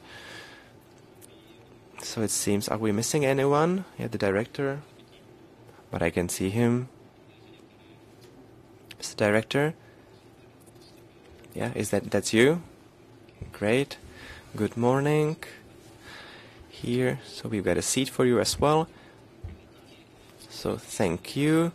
And now I'll give the floor to Mr. Olejšek, who has the first contribution, and he will also take us through the panel, and then there will be space for questions. Vážené kolegyně, kolegové, vážený pane... Dear colleagues, Governor, and all supporters of cross-border cooperation. It may seem that this presentation will be just about firefighters. In the corridors you can see monitors with some videos about firefighting, but firefighting is just one component of this system. Of course, we need the new technology, but it's not just because the new vehicles are so beautiful, because they have beautiful red color. There are more reasons behind that. We use this new technology, the new vehicles, to help our citizens in the border region. I would like to summarize where we are at in our border regions when it comes to our integrated rescue system, firefighting, and so on. I would speak spontaneously. I prepared a presentation. Hopefully we can use it. If not, we will just have a discussion. That's fine with me as well.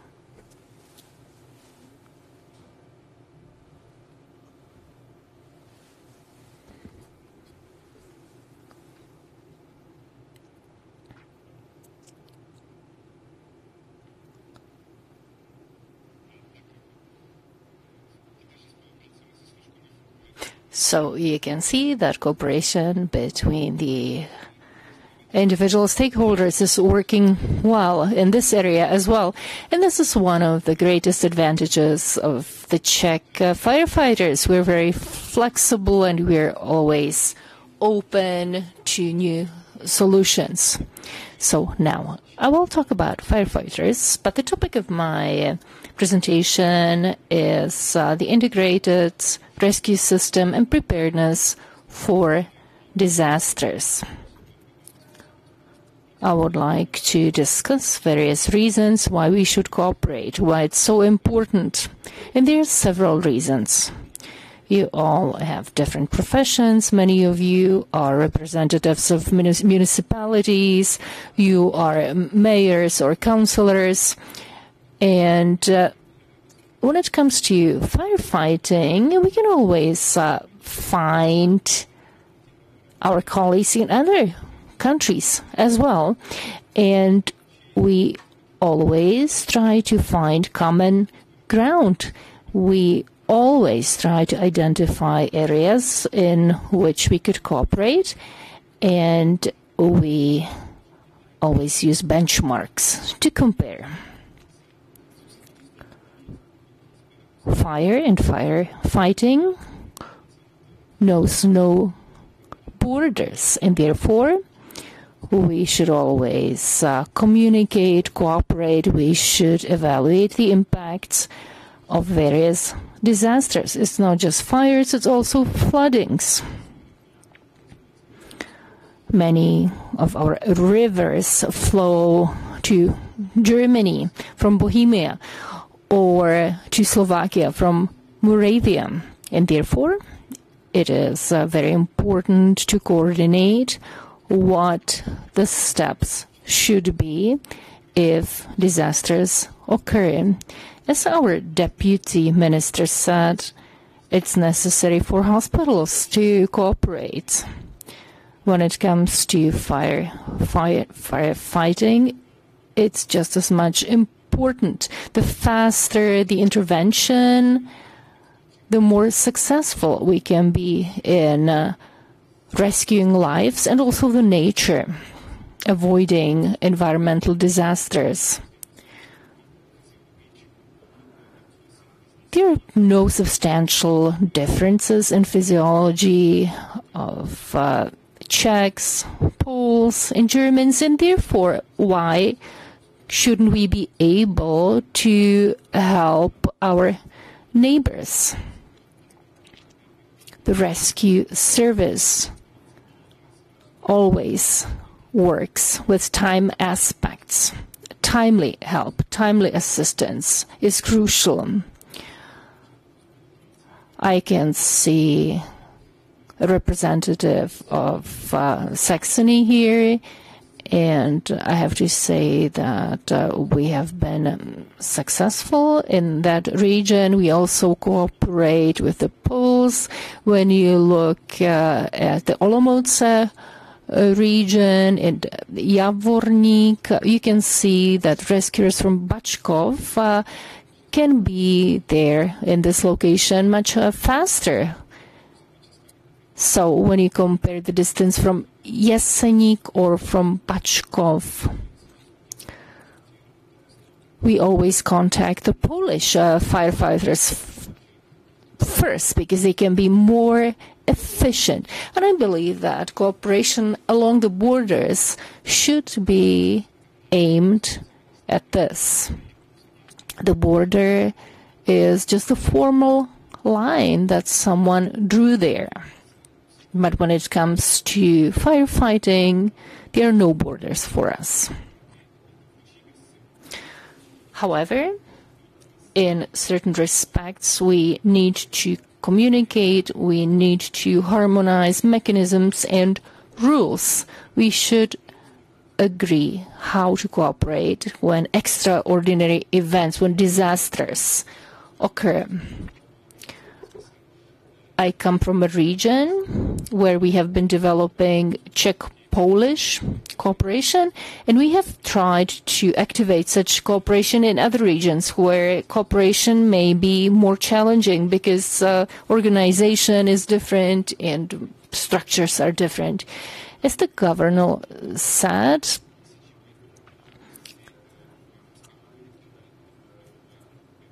his partner is the marshal, and for us, it's the voivodeship in Poland. But as I said, the structures are very different in our neighboring countries. Recently, we experienced a serious fire in the Bohemian Saxon borderland, and our cooperation was very successful. It was possible to use Saxon helicopters, and we could use water from our territory. And it turned out that this cooperation can be very efficient. It was mentioned that there are cross-border agreements as well. They are entered into at the level of central governments. The topic they cover is cooperation in the case of emergencies. So these agreements are entered into between the capitals. However, the cooperation takes place in the regions.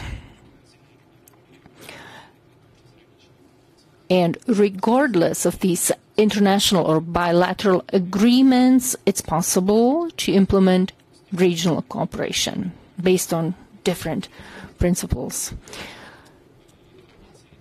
We also want to cooperate with Hungary. We don't share a border anymore, but still we would like to advance our cooperation we started in the past. We also have agreements with Saxony, with Bavaria. The reason is that the Czech Republic, well, there's a tricky aspect. The Czech Republic can enter into a bilateral agreement with the Federal Republic of Germany only, not with a particular federal state. This is very challenging and very tricky, and we face this problem when it comes to the high-speed railway between Prague and Dresden as well. So the agreement needs to be entered into with the federal government, but the actual cooperation will take place at the regional level. I would like to thank Mrs. Ofnerova.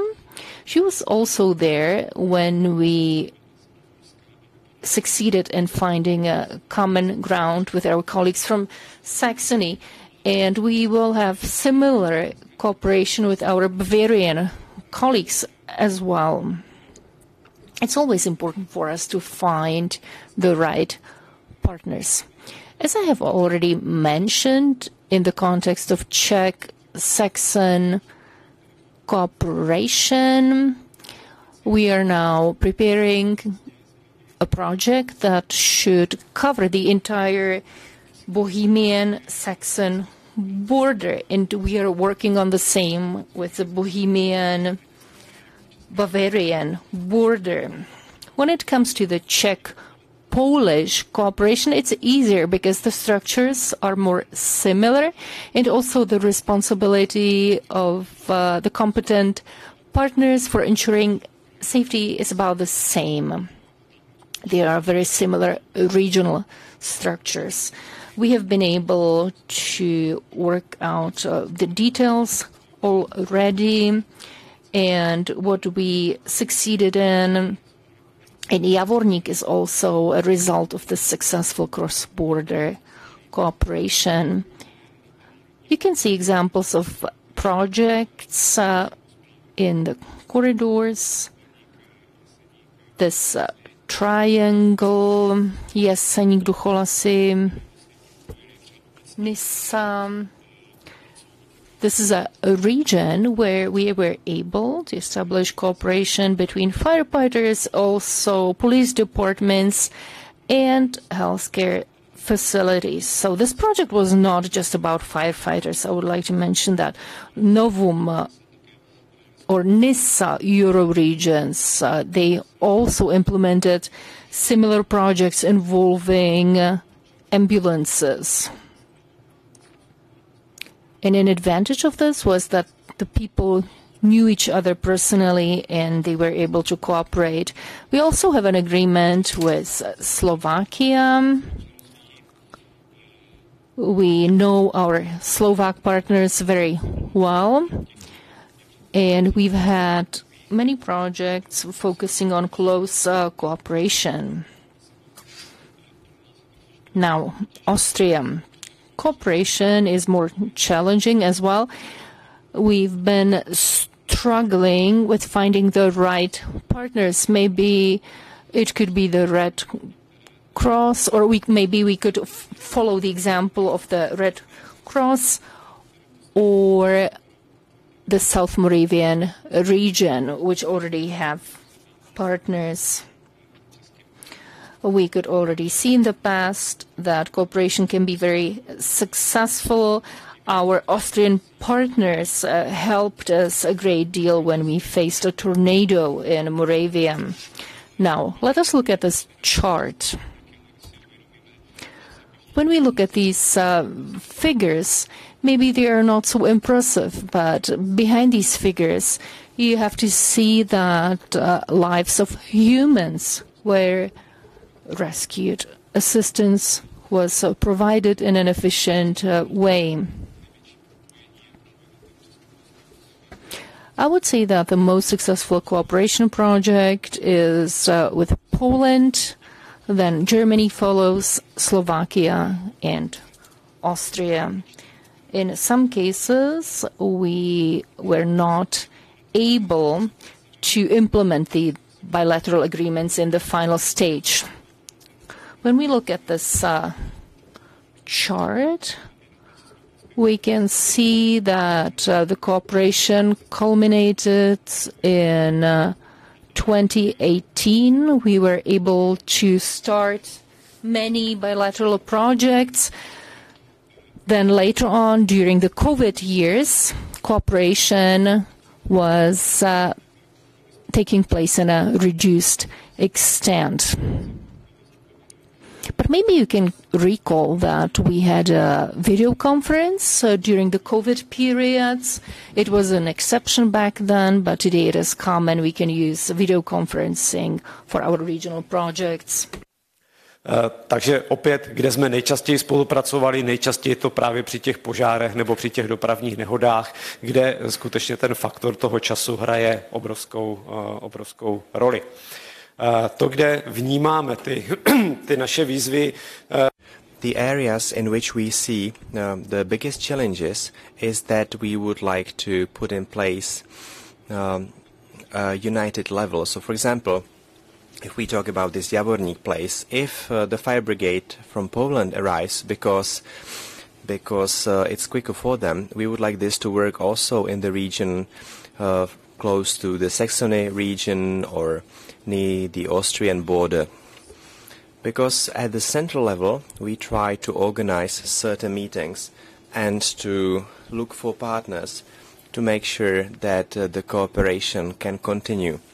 The main areas of cooperation, as we see them, are intended to integrate our plans, to make sure that everything is quicker, because as was mentioned before, we had to communicate through the fax.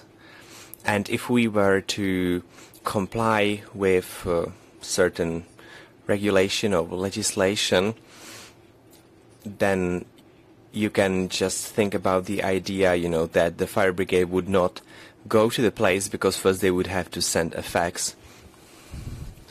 And so we found ways how to carry out the help, to make sure that we are looking for ways of doing it. And obviously, if our Saxony partners do not have a fax, that we will find a way to make the cooperation work. I had a personal experience that a change of an international agreement does not take a short time. It takes years, and very often the government can change also in the Czech Republic or the German Federal Republic, and very often you have to start over again. But the way the legislation is in place at the moment, it does not limit us to provide the help we need to. And it is obvious that for that we would like to use the tools provided to us by Interreg. So that was a very brief introduction of how it works in terms of the fire brigade cooperation. And after my two speakers or my two fellow colleagues have finished, I'm sure there will be space to ask questions, and obviously they'll also share their experiences, and we will be looking for a way to find out how you perceive the communication. And as I said at the beginning, our large beautiful cars are not only to drive around, but especially to fulfill what we are meant to do, and those are some extraordinary situations. Alright, so it seems that I am the host now. So thank you for your attention, and I'll ask Mr. Kramář, the director of the Ambulance Rescue Service of the Liberec region, who is going to tell us about the cross-border cooperation in terms of his area. The floor is yours. Thank you, Mr. Deputy. Good morning to you, ladies and gentlemen. I'll follow up on what we've heard, and I'll talk about the view of the ambulance rescue system. It is part of the integrated rescue system, and in terms of our work, borders are not that important. However, as you will see very soon, there are still obstacles that we are struggling to overcome. As my predecessors have mentioned, the Liberec region is some kind of a hub, because well, the connecting element is the Nisa River, which flows through Liberec and Poland, and there is an intensive cooperation going on. The geography is also important for our work as rescuers, and it affects our intervention. So even though the border with Germany has only 20 kilometers of borders, and the common point is the Lužické mountains, but the terrain makes it difficult. With Poland, the border has 130 kilometers. Significant part of it is the Jizera mountains and also the Giant mountains, and in this regard we cooperate with the Mountain Rescue Service, which is very important for us. This border is being used very intensively by tourists. So in the summer it is cyclotourism or cyclists, and in the winter it is cross-country skis. There is a new area or zone which is visited a lot by the Czech citizens, but there is one significant but. There is a number of questions we would like to solve in the future, but it'll definitely take some work. So to quickly introduce to you our rescue service, so we've got 14 bases, and we've got a system called rendezvous, so like a dating. So our doctor is in the vehicle, the rescuers are in a large car, and obviously we try to respond to those situations which need immediate attention. And we also cooperate with the Ministry of Health. Our bases are near the borders, and there are some specificities. If I was to put it differently, to talk about the act on the work of rescue services, here you can see that from Hradec, which is at the Polish-Czech border, then the reach of our care would be somewhere into the region of Lebau.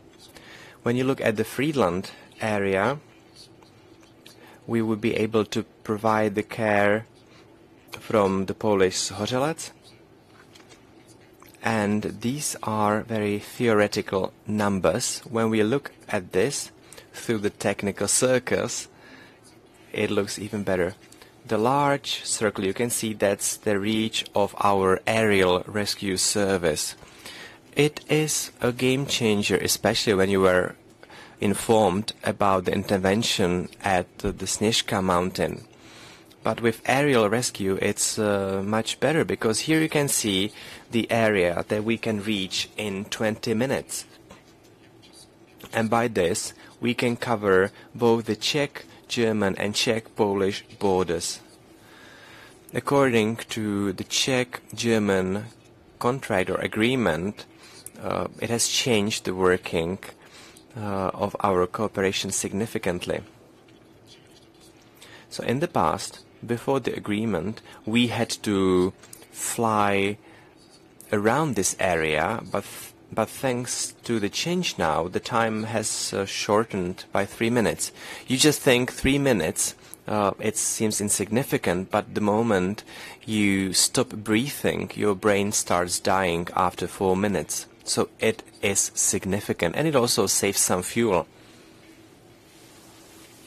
So here you can see the reach near the borders that we have, and it opens up for a significant portion of our cooperation. In terms of our car fleet, my predecessors said that the cooperation is not only about money. And since, thanks to the funding, we were able to renew our car fleet. As you can see, we've got Škoda Octavia, Mercedes, and other cars. And then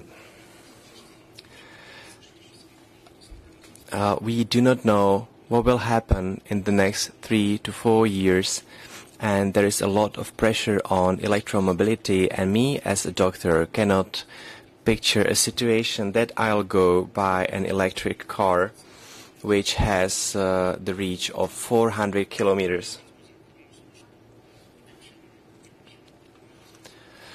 We also use this helicopter, and in cooperation with Mountain Rescue Service. And the good thing is that they can intervene and rescue over, let's say, water and other areas. We've had the biggest number of technical interventions, also thanks to the cooperation with the Liberec area. And thanks to that, we can continue in providing this care. To mention the cooperation, the border cooperation with Germany, we have to say that even though we share only 20 kilometers of borders, but thanks to the agreement we've signed with our German counterparts, we meet every year, and we can share practical information that we are involved by every year. As my predecessors have mentioned, the problematics of fax, and in the legal documents it says that we should ask for help by fax. And do not worry, because we are working on that. But if we were to talk legally, unfortunately that's how it works, how we've heard it from the Deputy Minister. Thanks to the agreement, we really can provide help in the German area, and even though there are not that many, it is still important. Regarding the regular meetings, this is something that happens with the Saxony colleagues. And here you can see the official number, which is 4, but the cooperation takes place every day.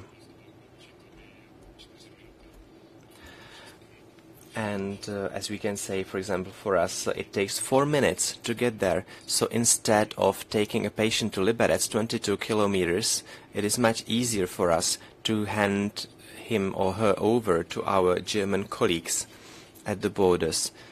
And it works thanks to the fact that we can use all the signal devices that we have, and we do not need to be afraid of legal responsibility because the care provided is identical.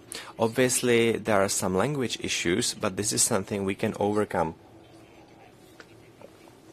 This has also been mentioned by the Deputy Minister. He mentioned the so-called Babylon 2, which is a unique program of our Pilsen colleagues, and it is a project created based on our Euro project, and it is an online tool that both Czech and German rescuers have access to, and it online translates or interprets actually the emergency call. So if I accept an emergency call and it is a German calling, it is automatically translated into Czech and vice versa. We also use a GPS localization, which shows us the closest cruise in Germany. At the moment, we are also negotiating with our colleagues in Saxony to make sure that we can use this program on the whole of Czech-German border. However, it is true that sometimes there are difficulties because we might operate slightly differently, but obviously we plan to move our cooperation further. So that was shortly about how it works at German-Czech borders, and now I'll talk about our cooperation in terms of Euro regions. We have our partners at the German party, and historically we've been looking for our partner in Germany, but we've got 20 kilometers of shared border. We've got one ambulance in Žitava, and thanks to the Euro regions project we were able to prepare some new projects, and I hope that the funding will also change and it'll be easier in terms of project applications. What is working with Germany is also working with our Polish party in terms of securing funding. I think that using funds in terms of Czech-Polish cooperation, whether we are talking about the interregion NISA or about other projects, since 2018 it's been working perfectly. Thanks to having similar equipment and way of perceiving things, we can easily coordinate with our Polish partners. We are building on historical contacts, and the person who is deceased now, his work was taken over by another person who is the head doctor in Zhořelec. And so we really, even in those difficult situations, we know who to ask for help. We have a common agreement that helped us apply for various projects. And now these are some areas that we were able to use fundings for. And it is not only about money. The main thing is that we discovered that the Polish ambulance operates under different principles. We envy them their competencies, their, let's say, how educated they are in some areas. And when we were working on this, there was a large training preparing for a disaster, and it was shown that disasters know no borders. For example, the train disaster near the Czech-German borders, and each of the rescue services have or has different protocol. And even though we can still plan the care what we need to do. So the projects for us were definitely meaningful, and we got to know in person the equipment that we have, the protocols that we use, and that was really very helpful.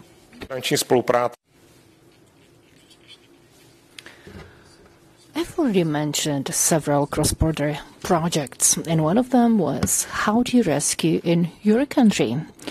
This was a project that covered a very large territory, and I have to say that this project was very successful, including various training sessions and also internships. All of the stakeholders believed that the impact of this project was very positive. We were able to harmonize our joint interventions. Unfortunately, our next intention, which is part of the same axis, was not successful. What are the positives? What are the advantages? We have heard from the previous speakers that the missing Czech-Polish bilateral agreement is a challenge for us. There are many partners which are trying to do their best to overcome the obstacles. However, there are still certain challenges on the Polish side. It was mentioned that there was a joint intervention in the Sněžka region, and it was efficient. There's an agreement, and the Ministry of Health drew our attention to specific problems which could occur if we intervened on the Polish side. There are also problems in the area of criminal law. So we always have to be very careful and responsible when we want to intervene. You know, as a manager, I can see certain problems, but I'm also a doctor. So I also have this different perspective. It's always of utmost importance for us to rescue lives. And in this respect, we really do need to cooperate. The Czech Republic has been putting the Polish partners under pressure for several years, and hopefully we will be able to enter into an agreement. And until then, we still have to handle the problems. The firefighters emphasized their achievements. We would like to mention ours as well. We have established various partnerships, and we were even awarded an award for the achievements in this area. So let us advance our cooperation and let us meet in our border regions. Thank you very much, Director. I believe there will be many topics that will be touched on in the discussion. The procedures are basically the same, and we are able to provide assistance. Of course, we are aware of the possible difficulties in the area of criminal law, but at the same time, we need to help people. We need to rescue their lives. It's about our conscience as well. Not always we can see the political will. Not always there's the right moment for certain projects. In the north or in the east of our borders, there are always elections, and also as a result of these elections, representatives of rescue services change. And we need to respond to that. Now I would like to hand over to Mr. Frisch. He's the press spokesman of the rescue service in the border region. And I'm sure that his input will be just positive. I'm sure in the mountains everything works well. We cooperate with the firefighters, with the police of the Czech Republic, and also with the ambulance services. The mountain rescue service has had a long history incorporating with these services. Now we can see a historical overview, and I would like to emphasize that we work mainly in the border regions, but not only there. We can advance our regional cooperation in these regions. So it's about communication between politicians, of course, but we operate at a different level. It's about cooperation between individuals. And in this respect, when we are trying to rescue lives, we don't know any borders. And we're also not interested in specific nationalities. We don't care if we are rescuing the lives of Czechs or Poles or Germans or even the Dutch. That's not important. As far as the agreement between the Czech Republic and Poland or the Czech Republic and Slovakia is concerned, I hope this will be entered into as early as possible. Our objective is to rescue lives, and we need to transfer these persons to healthcare facilities. So we really do need to cooperate with ambulance services, no matter if these rescuers come in a helicopter or in a vehicle. As far as cross-border or border cooperation is concerned, you can see these individual regions. There are 7 of them. We have management at the central level. However, each of these regions is quite autonomous. So we have the Krkonoše region, where we cooperate very closely with our Polish counterparts. We have practical training sessions or even long-term projects. We cooperate in heights. We cooperate when it comes to resuscitation of patients. We've always been perceived as those that find you somewhere and transport you elsewhere. When the mountain rescue service was established, or when this service was included into our legislation, we became very important partners of the healthcare rescue service, and our cooperation became even closer. We treat about 10,000 injuries per year, and we also have 350 volunteers in addition to our permanent staff members.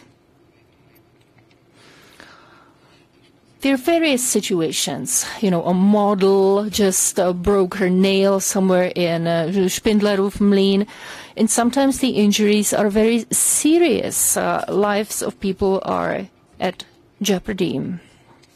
And no matter what the seriousness of the situation is, close cooperation with ambulance services is key for us.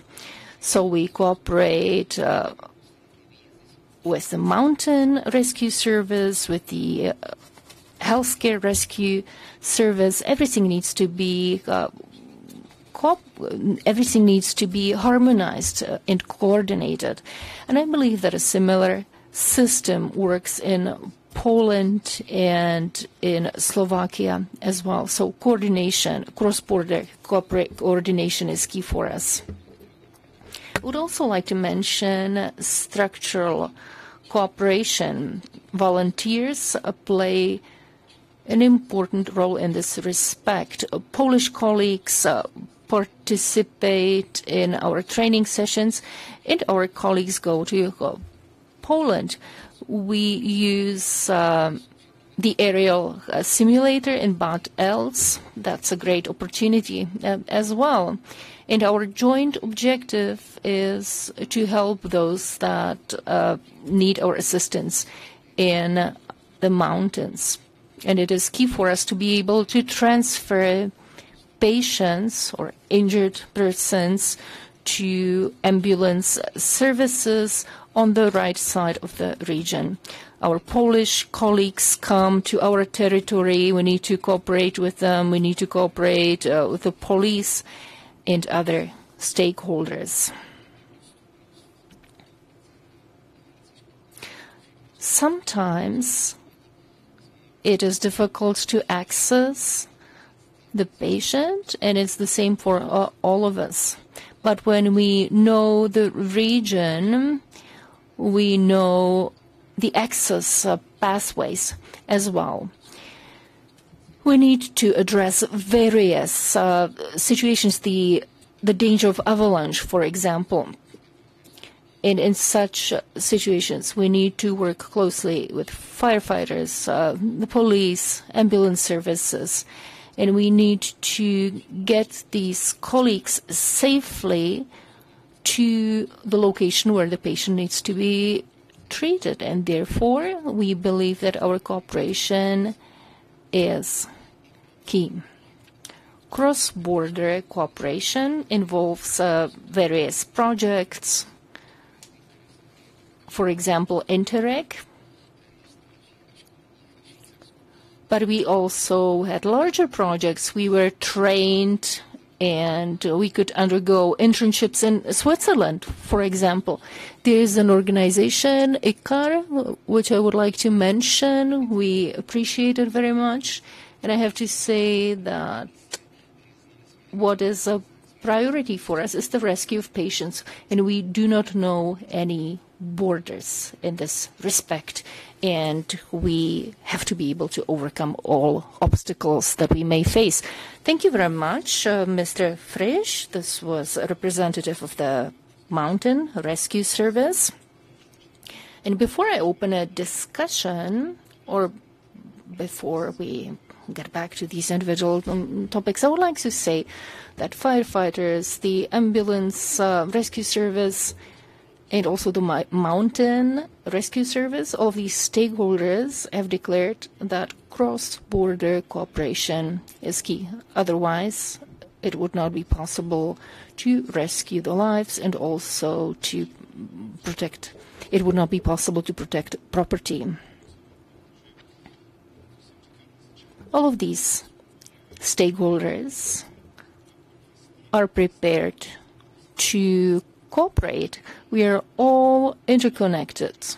Our professions are interconnected, and we are aware that we need to intervene. We need to act and join forces. We need to agree on our cooperation, and we need to advance it on a daily basis.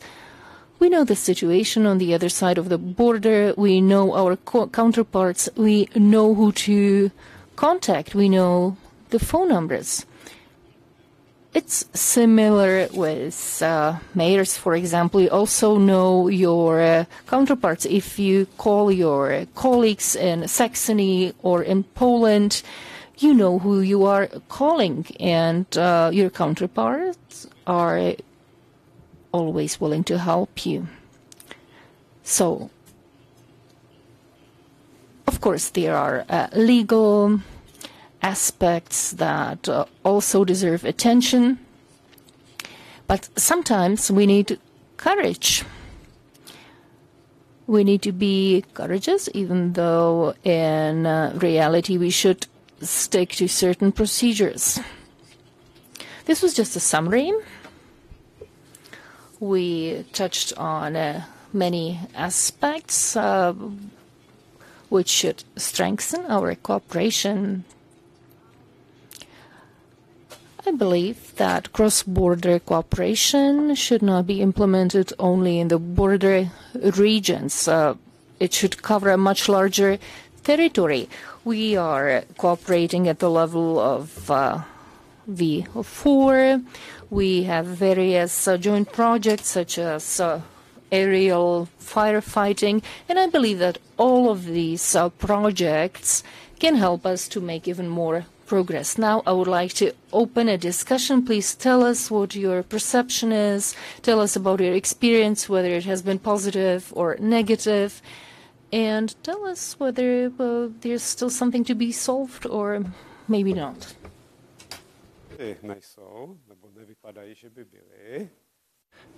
So I can see no questions, but don't worry, I've got questions prepared for you and for my co-speakers, and I've discovered that we do have some time, so unless I'm told by the Deputy Minister to leave, we can use the time we have. So a question for everyone: how do you perceive the common language for cooperation? In my Czech-Polish cross-border cooperation, even though I live 65 kilometers from the Polish border, then after 5 years of those cooperations, everybody was thinking that I have studied Poland and they wanted me to interpret. We have always been able to agree with our Polish counterparts, and generally the ability was in direct correlation with the distance from the border. We used to use some similar words, however this can be dangerous in Polish and Czech. So, and I'm not talking about Slovaks, we all still remember Slovak. So how do you perceive this shared language or common language between Czech and German-speaking population? Because I don't think that not too many German speakers are willing to learn Czech, even though there might be some relations, but it's very, very difficult. So what language should we use in cross-border cooperation, especially for the language of the ambulance rescue service, because a mistake can have fatal consequences? Well, that's an interesting question.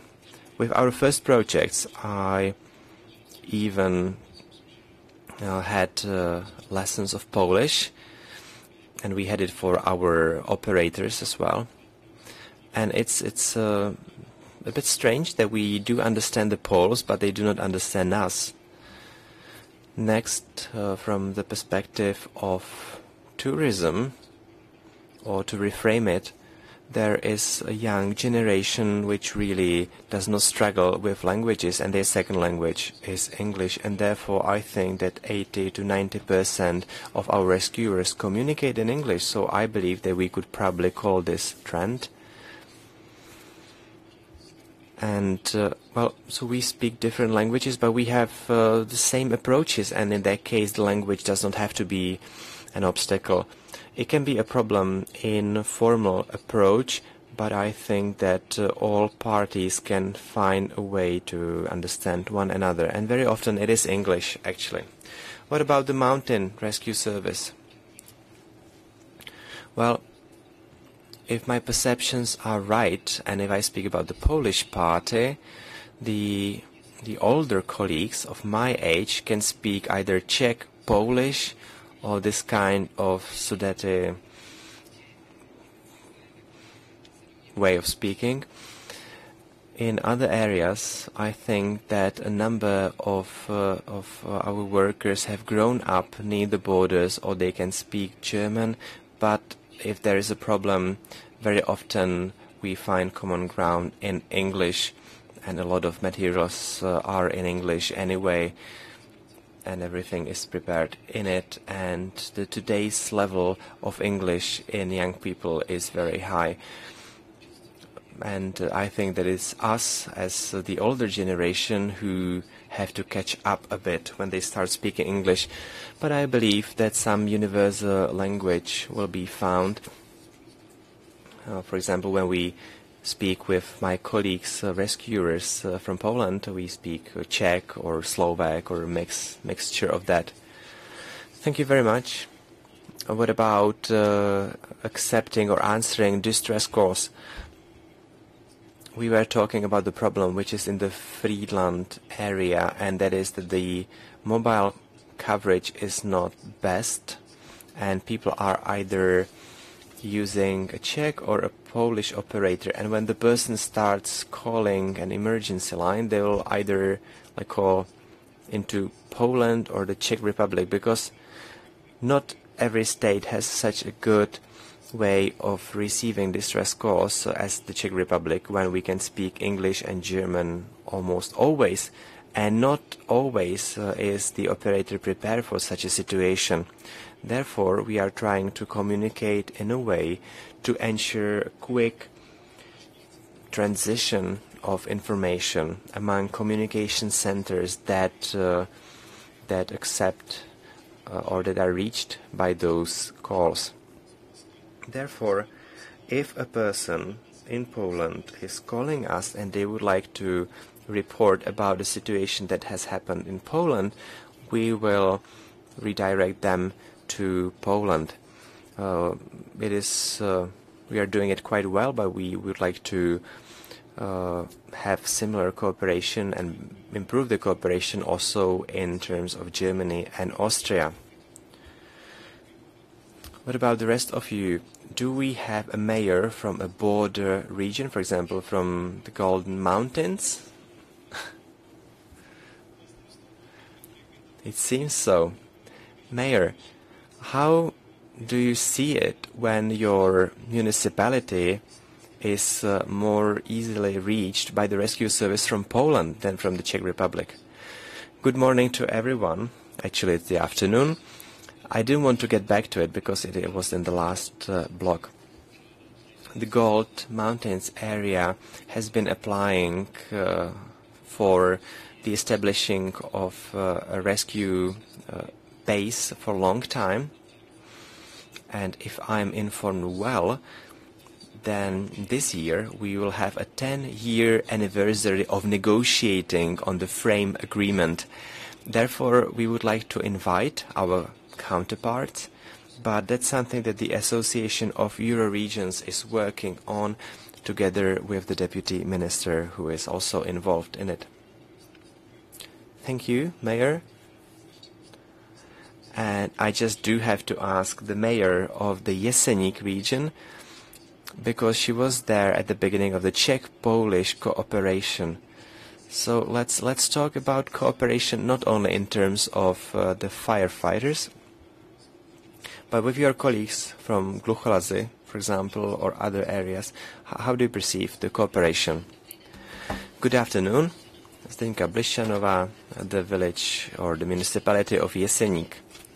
Now, the cooperation has shown, especially during the COVID times, it's best, especially during the COVID areas, when we were able to make the communication easier for the future, when, borders are not closed. Cooperation with our colleagues in Poland, both in Glucholazy and Nysa, is really very good. Also in the crisis communication, that was very good. But if I were to return to what the mayor of the Gold Mountains has said, that we, as our municipality, welcome the pressure on seeing the map, as when we could see the Liberec rescue service, when we could see the circles of outreach into other areas. So if we had a map like this, in our case, in the Gold Mountains, there would definitely be a blank spot because the time accessibility is not observed. The explanation for us is that it will be the Czech-Polish agreement, but we are still waiting for it. And therefore, we are asking the region to help us in this regard. And even though it is financially demanding, we cannot value the life of a person in money, and therefore we will keep fighting for getting the rescue service base opened there. There is also a university in Poland closer to us. Also, the better hospitals in Nysa and Glucholazy are closer from our municipality, so it would help us a lot. Thank you. Now, this is the last call to ask questions, or if you would like to talk about cooperation in some areas. So you can also share your opinions. You don't necessarily need to ask questions. All right, so we've got a question at the back.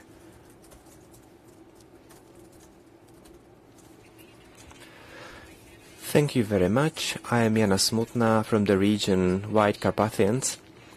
Now, we've heard about the Polish border, Germany, Austria, and I'd like to talk about the Slovak border that we also have in the funds of small projects, and we are responsible for it. According to our information, there is a framework agreement with Slovakia. It's somewhere on the table in Bratislava. And based on the information from the rescue services in the Zlín region, unfortunately, we need to say that this border region really is a blank spot or place, and it would be better in some cases to transport a patient to the Slovak Republic, for example, to the closest hospital. At the Czech-Slovak border, it is a bit difficult. Moreover, in the Czech Republic, the rescue services report to the regions. However, in Slovakia, it is done through tenders. So every, I think, 3 or 4 years, there are new tenders announced. And when we were thinking about a new Czech-Slovak tender, we found out that the Czech rescue service didn't have its partner in Slovakia, because applying with a private company into a tender is problematic in a cross-border cooperation. Thank you as well. I think we could finish this block, this panel, by saying that we will try to get the agreement finished by the end of this year. Well, thank you. Thank you for your attention. I'd like to thank to my colleague host, Mr. Ośleszek, and there'll be more of them. And I'd like to thank to other panelists who were the director Kramář and the spokesperson Mr. Frisch. Thank you for your questions, and I'll just have a small remark, as it's been mentioned that I'm the youngest one and that everyone remembers the time, I think Mr. Frisch said, of the Czechoslovak cooperation, and that the Slovak is not a problem. I would say, well, it depends. It depends. I do not remember of anything like that, but anyway. Now, something organizational. We will have a 15-minute break, approximately until 12:35. You can have a coffee or a snack, unless there is something left, or if there is something left.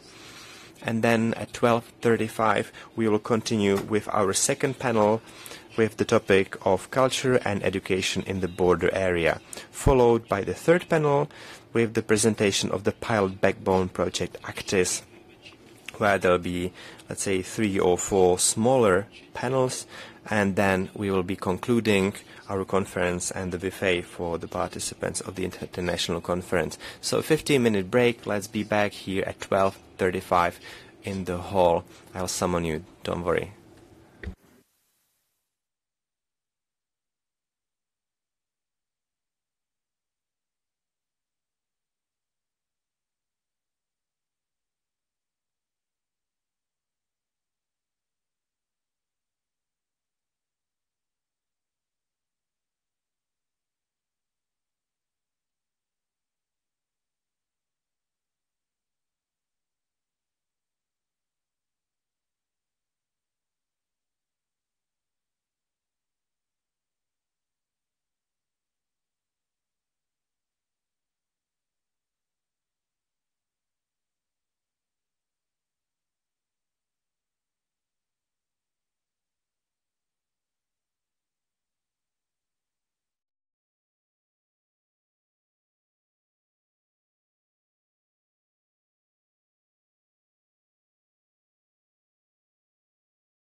I would like to thank to everyone. Please join us again. Come to this main hall. We will continue with our program. We have to apologize because we've had a 20 minutes delay because of the video shooting. Now we will open a thematic panel. It will be about culture and education in the border region. My colleague, Mr. Havlicek, who is the secretary of the Association of Euroregions, will be the chair, and he will be joined by Mr. Karel Miller, who works for SEVRO, for the Politology and International Relations Department. It will be also Lucia Tarabova, who is the director of the Coordination Center of Czech-German exchanges. And I would also like to welcome Mrs. Konvalinkova from the Regional Scientific Library in Liberec, and also Marta Kmeď, who is the director of the Pedagogical Center for the Polish minority. So thank you for being here with us. And now I would like to hand over to the chair, Mr. Havlicek. Good afternoon, ladies and gentlemen.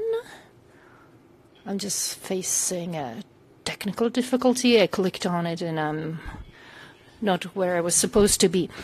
I know that our task is not easy.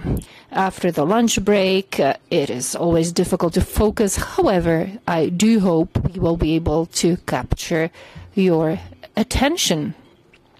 I would like to say a few words on this panel. I don't have a presentation, but I'm sure that my guests will have some. I'm involved in the Association of Euro Regions, but I'm not an expert. I'm responsible for organization, coordination, and so on, and I do not want to give a long speech on this. The topic of this panel is culture and education. The context is very broad. Culture and education cover many different areas. And I believe that if we wanted to define these terms, it could be a separate lecture. So let us be more specific. Let us focus on language. In the previous panel, one of the speakers touched on this topic, which was helpful. And Mr. Chmelik also spoke in English because that is something that we also have to deal with, and we will discuss this phenomenon later on as well. We say that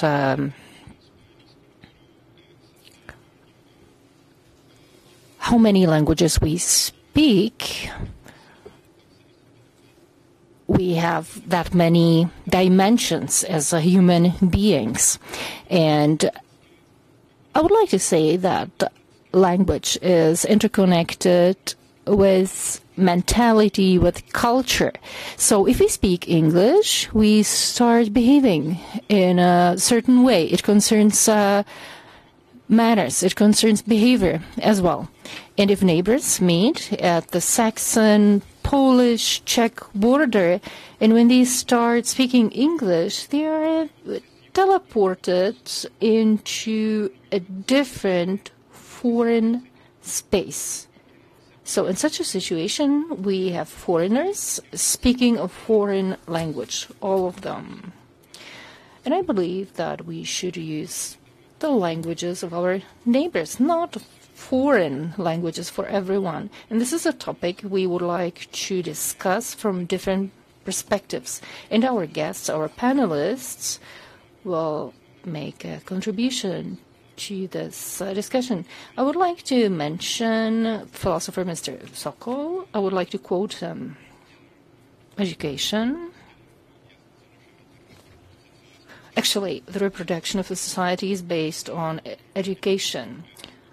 Reproduction, biological reproduction, is based on children being born. However, this is not the society. You enter the society when you adopt language and culture. And society is reproduced by young people taking over institutions, maybe in a critical way, but still. Societies that have not strived for this reproduction cease to exist, and therefore it is a primary objective of our society to take care of the language. Now, education towards being a European, we need to be interested in what is happening behind the borders, especially in our neighboring regions. If you want to be interested in the culture and language of our neighbors, it means that we can also live our freedom freely. There are no limits, there are no borders, and those living behind the borders are not foreigners, they are our neighbors. So this was a little bit of philosophy for you. But let's start the panel. We tried to come up with a composition of panelists to have a gender balance, to have representatives from different institutions. The library is an institution which is an educational institution as well. We will have an academic perspective here and other perspectives as well. The first panelist is Marta Kmeć. She's the director of the Pedagogical Center for the Polish minority schools in Český Těšín. She lives in the border region. She's active there and she operates on both sides of the border. She's pointing to it with her finger as well.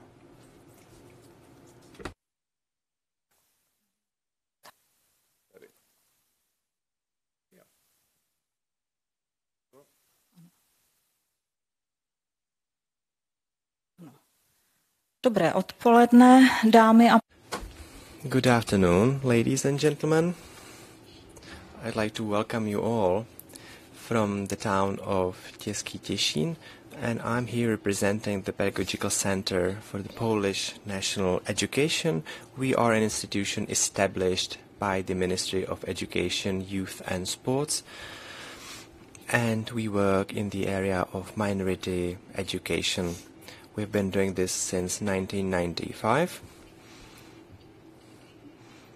And this year we celebrate a small anniversary because it's been 20 years since we started running cross-border projects.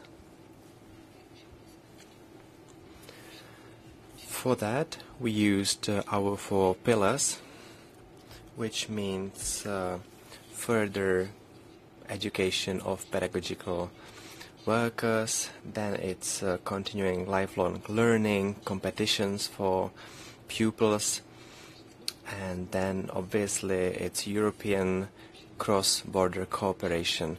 We've used the benefit of ours of bilingualism, and we operate in the projects of education in geography, history and regional education. As it was mentioned by Mr. Branda, for us the Interact program is of utmost importance, as well as the Erasmus+. Now this photo of 2 Těšín towns with the river in between them gives you the impression that in this region cross-border cooperation must be very easy, because it is a garden of 2 banks, and the towns were inspired by the towns of Cologne and Strasbourg, and it's very easy and common for us to talk about festivals, organizing festivals of culture and film festivals which attract hundreds of visitors. I'm going to talk about something that is very typical for us, and that is the support of richness, of cultural heritage, and about the cooperation. But first, I need to go back to a special year of 2020 in March, when, during the closed borders, we were able to see these banners on both banks of the Olza River. And I'm sure that you noticed those banners in the media. The first banner was to be seen at the Polish side, and it said, "I'm missing you, Czech." And about a day after, the same banner was or appeared on the Czech side, which said the same, "I'm missing you as well, Pole." And on that, I could probably finish my presentation, because this is about cooperation when you are building at the emotional level and you're still in touch with one another. So these banners were created by young people, and I'm very proud of them. Thanks to this, we've got projects without the support of European programs. Welcome to the Těšín Kaleidoscope. So those young people, authors of the banners, are parts of the genealogy of the region. So here you can see some places that characterize both Těšín towns. So as you can see, for example, the tram on the left is only a model or a maquette on one of the sides.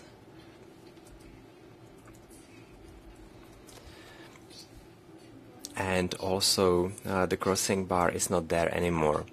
We would like and transfer part of this genealogy to be transferred to other younger pupils. That's why we focus in our projects on the topic of locally anchored learning. It's very important to know one's roots and traditions. We are a small region, and to tell you shortly about the minority education, which is our first pillars, is that we've got 20 elementary schools, over 30 kindergartens, 1 high school, and all of that at the area of about 60 kilometers. So it's approximately the La Manche Canal. Education, language education, is very important, and also promoting the willingness to learn the languages of neighboring countries, which are very important in the area, and this is appreciated by teachers on both sides of the border. We create methodology materials for teachers. They are always bilingual, and among them there are various portfolios that are created by pupils in Czech and Polish schools. They are supporting materials, and to give them an idea of what teachers can show to their pupils when doing a field trip, for example. And what is also part of education is that within the project of Těšín Go, it means to go, but it also means the game Go, G-O. And so we've created various materials, and this is our latest game. It's a map of the Těšín Silesian area. As you can see, it's quite large, and you can use it in a large gym, for example. Here you've got pupils of Czech and Polish schools. All materials are bilingual. But for example, here at the Těšín Square, families with children are playing and they are discovering the beauties and interesting places of the Těšín Silesia. We went a completely different way because to the game we got through a minimized form, and it's a board game actually, bilingual board game, and these games were given to schools on both sides of the border. Those schools have been in contact with one another. They are borrowing them from one another and play it. This regionally anchored learning is very important for us, and in terms of that we show the children and their teachers the region from the closest place to the most remote. If you're interested, you can see the link below, and when you click it you'll find a map of all customs and habits in the traditional season of the Těšín Silesia. And here we also look at the roots of in terms of ethnography, because apart from traditional costumes, songs and dances, there are also various dialects, which reminds me that apart from Czech and Slovak, in the region we've got a dialect, which means to speak one's own language. And it really is the language that the common folk speak, be it families, pupils at schools, among each other, teachers among each other, and they use the official languages only in formal situations.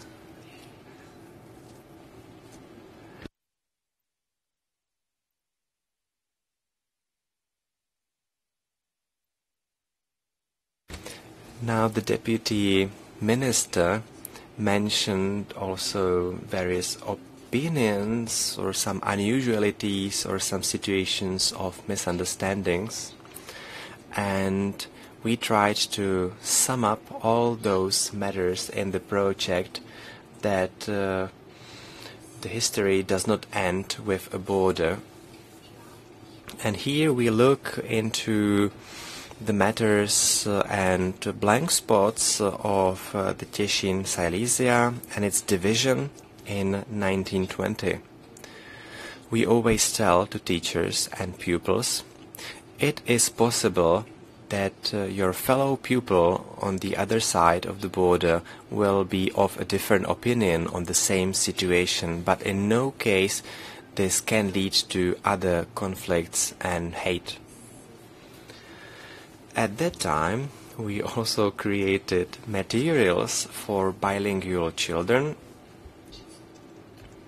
Here is the Czech version, actually, and through some teaching based on exploration, we present questions to children, such as, where has the Těšín tram gone that used to connect the two towns? Why is it not used anymore? And the people themselves have to think and come up with possible answers about what has happened in the region. We've spread our activities to other Czech and Polish cross or border regions. Here you can see them. And as part of our networking, when teachers would meet, we would bet and ask them, so what do you think? How many kilometers is the Czech-Polish borders? And we could witness various amounts regarding the beds, or various types of beds. But I suppose you know, actually it is about 790 kilometers. And we often hear from participants that the border is really long, but yet they know so little about each other. Therefore, we see it as an important point to make sure that there is more communication between both sides or parties at the borders. So that's why we've come with the Accent.com project, and it really was about communication and meeting. You can see both. One is Accent@com and one is Accent@net, and it involved meeting other teachers and pupils when they could go and visit other schools, and they could spend there not 2 hours but 2 to 3 days. Within these projects, quite popular handbooks were created. This one is now available only online, but it shows some non-traditional collocations, also the so-called false friends in languages. Then this one, Mosaic of Cultures, which shows unusual places, characters and events in the Czech-Polish border region, such as the personized hills Emma and Charlotta in Ostrava, which have a future of their own.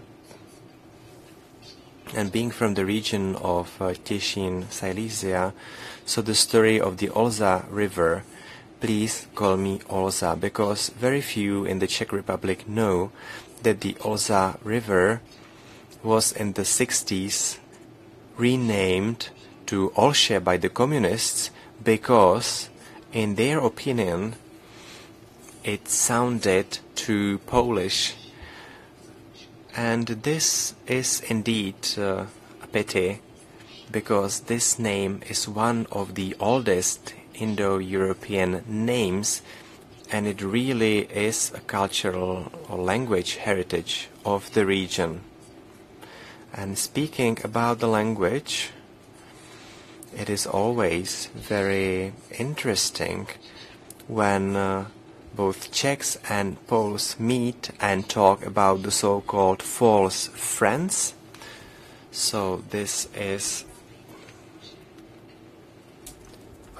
this is a game when you play pairs, and these are the ways which open one's thinking and also in the language learning, because it is very important to motivate the pupils or the youth in general to listen to one another, regardless of the language. Speak the way you can, and we will always be able to communicate with one another.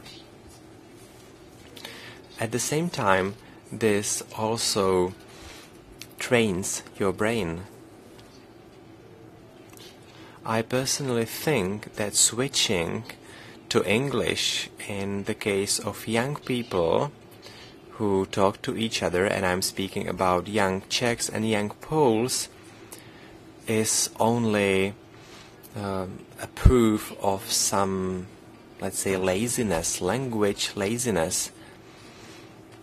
So that's what I think about that. Thank you very much for your attention, and I'm here to answer your questions.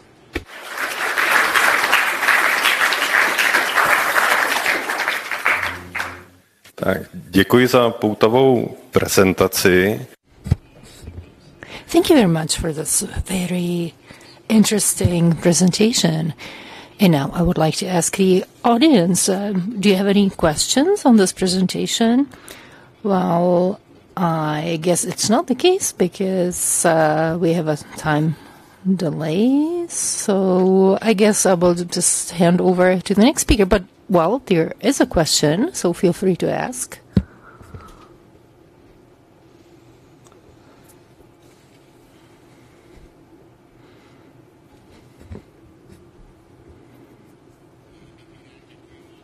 Good afternoon. Thank you. Pavel Malecký, city of Opava, Silesia, Euroregion. I'm local, basically. Your presentation was about our region. You mentioned some billboards. I would like to comment on that. They are no longer there, actually. But what I'm wondering about, what I would like to ask about is the Těšín Theatre. If I'm not wrong, it was established by the regional authority, but maybe there's a regional cooperation in place as well. Could you comment on it? Could you give us some information? Thank you for your question. We do not cooperate with the theater in Těšín at a formal level. We are neighbors. There are only 200 meters between us. But we do cooperate in the context of theater festivals. The organization Člověk na hranici, people on the borders. This organization is involved in the project. I would like to mention that there are 3 stages involved in this.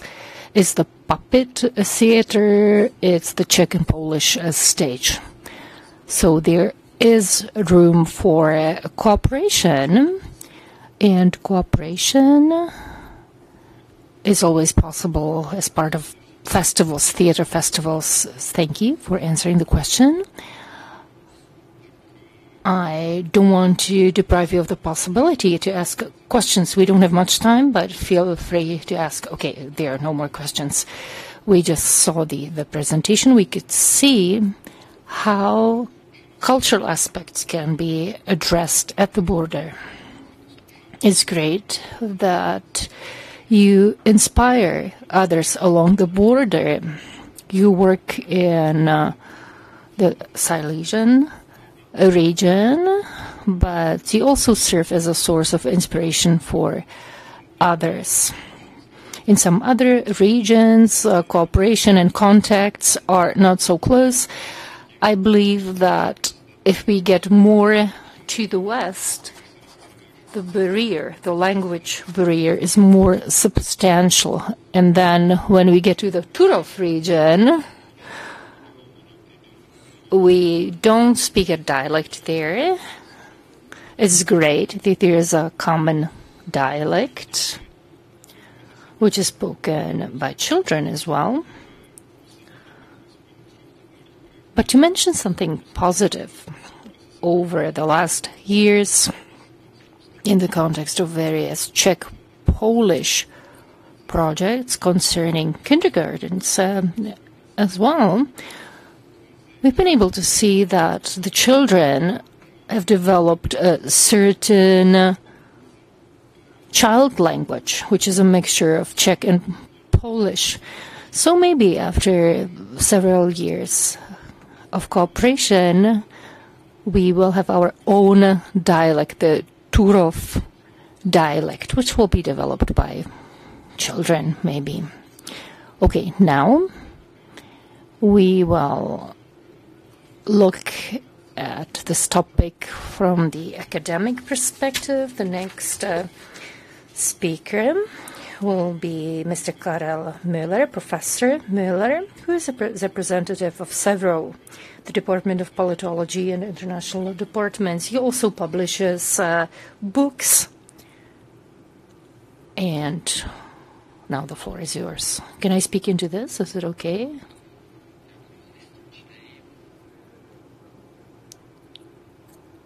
I will be very brief. I will speak very briefly. I appreciate that I have been invited to this panel because you wanted to have a gender-balanced panel. So I'm here as a representative of my gender. Otherwise, you would have had 4 women here.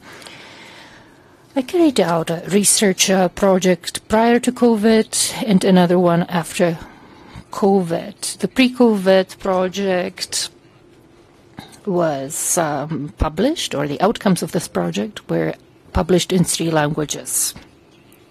I will speak about the concept of an active border. Our research shows that language is one of the major obstacles.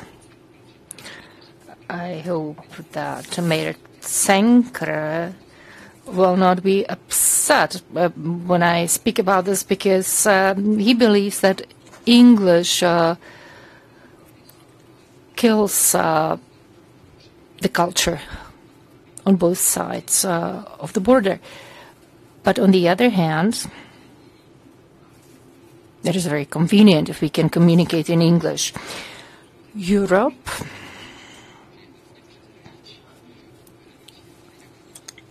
is based on border regions. About 30 or 40% of the EU population live in border regions.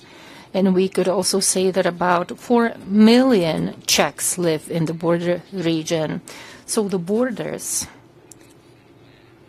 are an important phenomenon. Of course, the development after the war has been specific, but in the past it was always important to get along with the neighbors. One more introductory comment. I just recalled Jacek Jakubiec, who died some time ago. I have a humorous story that concerns him. I met him in Jelena Gora and I told him, Jacek, it's great, you know, I get used to Polish. I can understand it. I've been here several times and it's not a problem to understand it. But he said, well, why shouldn't you understand me? I'm speaking Czech to you. So the language gets adjusted and modified, and as a result of that, a hybrid form of communication is created, and maybe we don't have a specific term for that. Now, I would like to inform you about the pre-COVID research, then post-COVID research followed, which is 2020-2023. It's a longer period. We carried out research among mayors of member municipalities. So 3 languages are involved. It's German is a Germanic language. Then we have Polish and Czechoslovak languages. So Slavic languages are dominant here, and in the Šumava region, German is dominant. We worked on the basis of the active borders principle. This is a current trend in cross-border cooperation.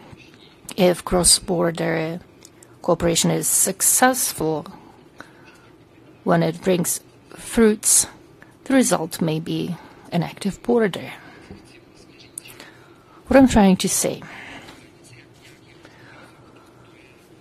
the border is a factor having impact on development. A border continues to exist. It is something that makes us different. However, it is not a limit for us. So, if I wanted to advance the trend of the active border, I could say that it's about being different without separating ourselves from others. It is something that we are increasingly becoming aware of. The cultural differences are accepted and manifested by both sides. We make jokes. For example, we make jokes about Poles that they're good at improvising. The Germans are good at planning everything ahead of time, a year ahead of time, for example. They modify the plans. They get used to the situation, but they don't like to improvise that much. So this is just a general summary as a way of introduction. What were the outputs of our research? We also conducted interviews with some respondents. One of the major questions was whether a border should be perceived as an opportunity or as a threat. We know that because of certain problems, because of crime, borders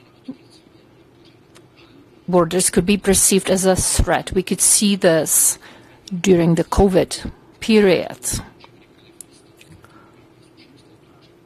And this situation can come up again at any point in time. At the same time, borders should be perceived as an opportunity, and this leads to cultural enrichment. If we look at borders as a threat, then this leads to ignorance, to indifference, and actually, when Eurobarometer research was carried out, interesting aspects arose out of it as well, and they pointed to both passive and active border elements. So when we look at borders as an opportunity, then we would talk about active borders. This leads to plurality, multicultural competence, acquisition, cultural enriching. So this would be an advantage brought about by the European Union context. It means that others are close to us. We can get exposed to them. We can expose our children to them. However, we need to create certain prerequisites for that, and those prerequisites are key. Borders strengthen aspects of cultural learning as well. We conducted our research in municipalities which perceive borders as an opportunity. They develop the waste management, tourism in Hradec nad Nisou, for example. They organize roundtables on a weekly basis, and it is also manifested in policies. Hradec is also presented as an example of good practice, good governing practice. They completely eliminated opposition because everything works well there. So there is no competition in elections. There's only one group of politicians. They always win in elections. So this is an impact of good governance which was not intended. When we look at memory cultures, this can also have impact on that. When we look at the negative aspects, it can be stereotyping, monopolization of memory, peripherization, stagnation, and so on. When it comes to peripherization, active borders eliminate this phenomenon. Then border regions become attractive, and I believe that there are many examples like that in Europe. The Nysa Euro region is a good example, people from central regions or from more distant peripheries are attracted to this region. And this is a very good impact of cross-border cooperation and integration. Then another output I would like to mention is that there is a positive correlation between the intensity of cooperation and the feeling of being part of the EU. So this was also one of the questions that we asked. So it's a certain form of Europeization, horizontal, bottom up. So it's Europeization of the European space.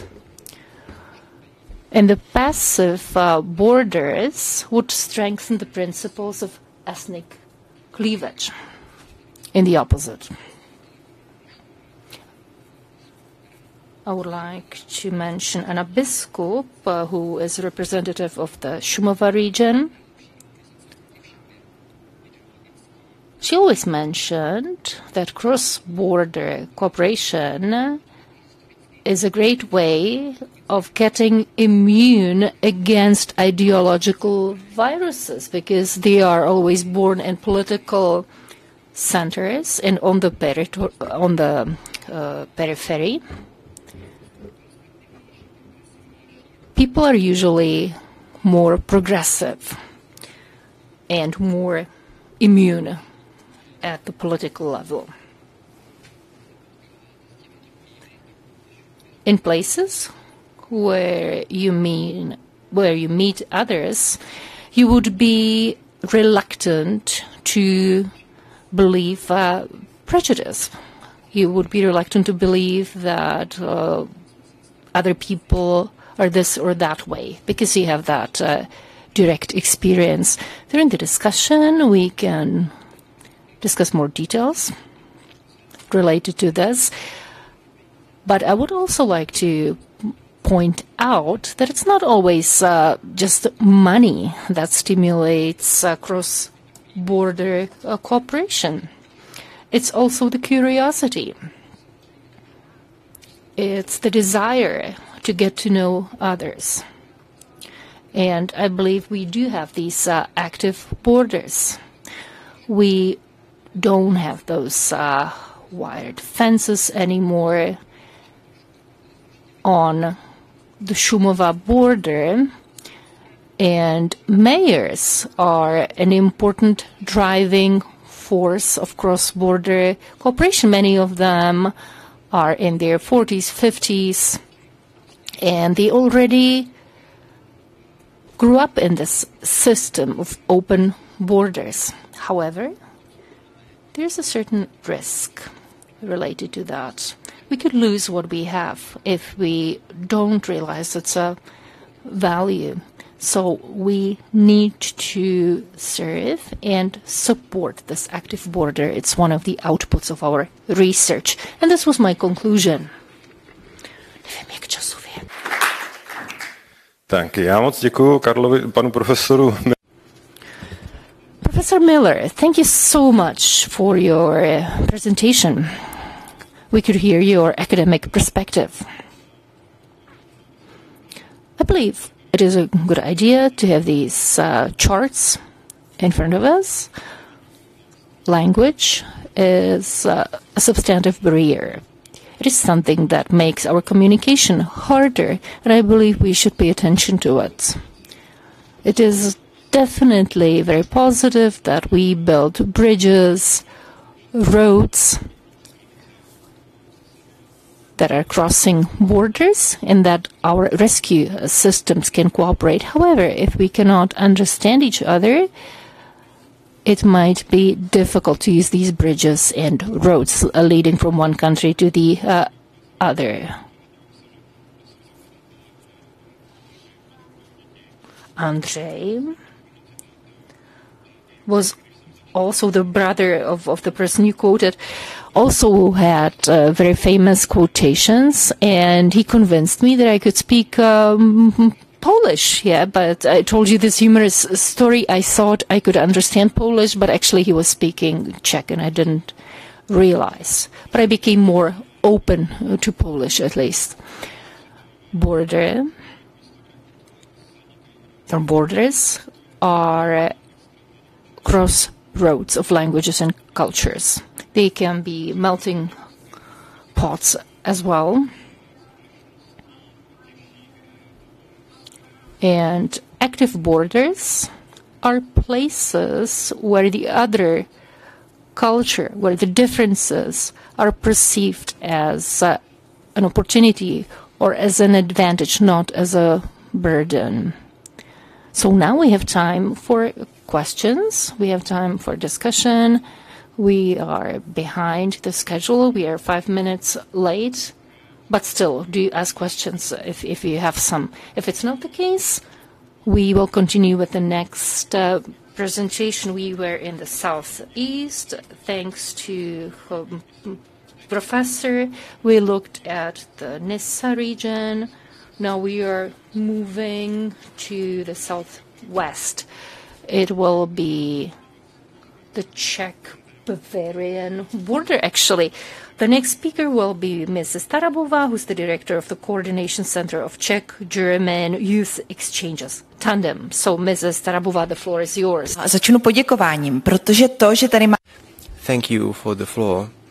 And I'll start with saying that the topic of education is not very usual at conferences or at such conferences, because you've probably noticed that people don't too often die in terms of education, so maybe that's not the frequent topic. Usually it's not the topic that we need to think about when we are considering the travel distance between Prague and Berlin or Munich. But education and culture are soft things. They are not that visible, but they are the basis of working cross-border cooperation. Why me talking to you about the topic of cross-border cooperation? Well, it is because I'm the director of the Czech-German Youth Exchange Coordination Center, Tandem. We've got 2 offices, one in Pilsen and one in Regensburg, but our reach is throughout the Czech Republic and throughout Germany as well. We are happy for the cooperation with the ministry, even though we think that they could do better, and also from the Federal Ministry for Youth of the Free State of Bavaria and Saxony. So those were my duties. And now let's talk about the cross-border Czech-German education. This concerns any activity related to institutions, organizations, or individuals. When we say organizations, you can think about various groups that work with children and the youth.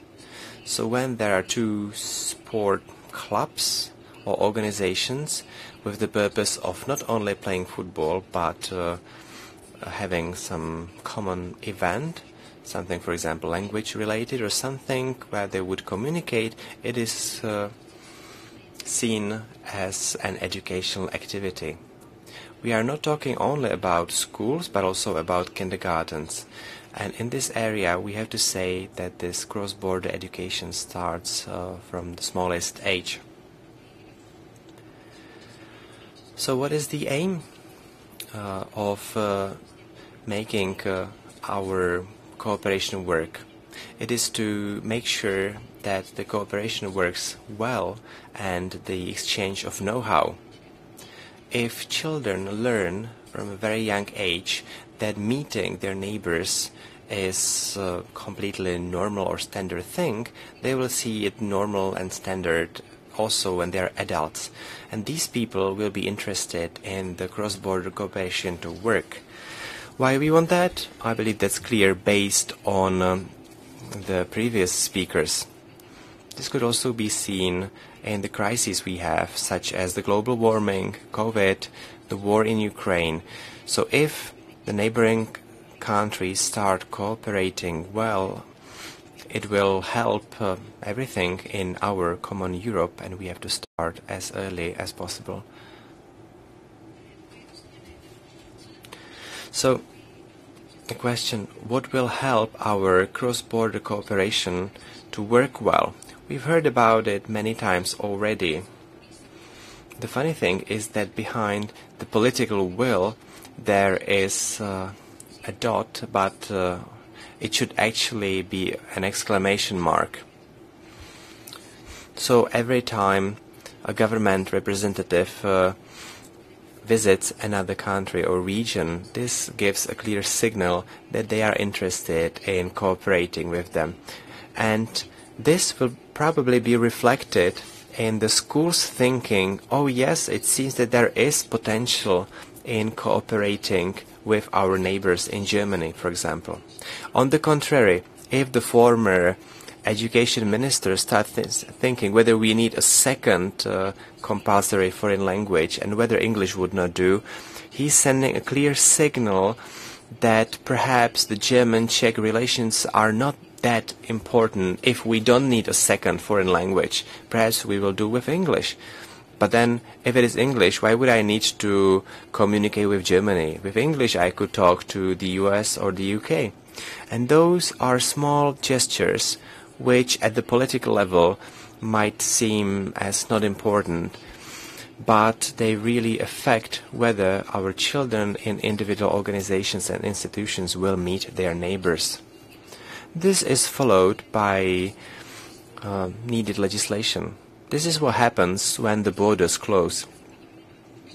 In 2019, if you were to see the curve showing the number of cooperating schools, we were almost at the top, and during 1 year we dropped to almost bottom. And the only way they could cooperate was online, and the schools had their own problems managing their own education, let alone to talk to someone from abroad. The fact that teachers are overwhelmed and that the Ministry of Education says, yes, you can have as many partnerships as you'd like to, or you can cooperate internationally as much as you'd like to, but they do not provide any legislation or framework for that, and they don't say that every child or student should at least have one stay in abroad in their study lifetime. This affects a number of things, whether parents, for example, get interested in that as well. Financial support. We've mentioned Interreg several times. This also has to do with education. Unless we have finance that we are able as schools or municipalities to obtain easily with little administrative work, nobody will be interested. And once again, this is related to the capacities or staffing capacities, and this is very often related to the older generation, because we've learned that the young leaders or people are very often either overloaded and they do not have capacity to do. I'm sorry, I just got lost in what I was saying a bit, but anyway, you got the idea of what I wanted to say, right? Anyway, we need to support the human motivation, so thank you for that. We need to support people in institutions and to make their work easier, not the contrary. We should be happy that the cooperation is working the way it is, but it depends on the individuals who are very engaged in it, that institutionally it is not working as well as it should. Enough supply. If we had time, I would ask you, what do you think? Now we are answering the biggest number of questions. So why do you think parents call us in tandem? What do you think they would like to have for their children? Well, I've heard something.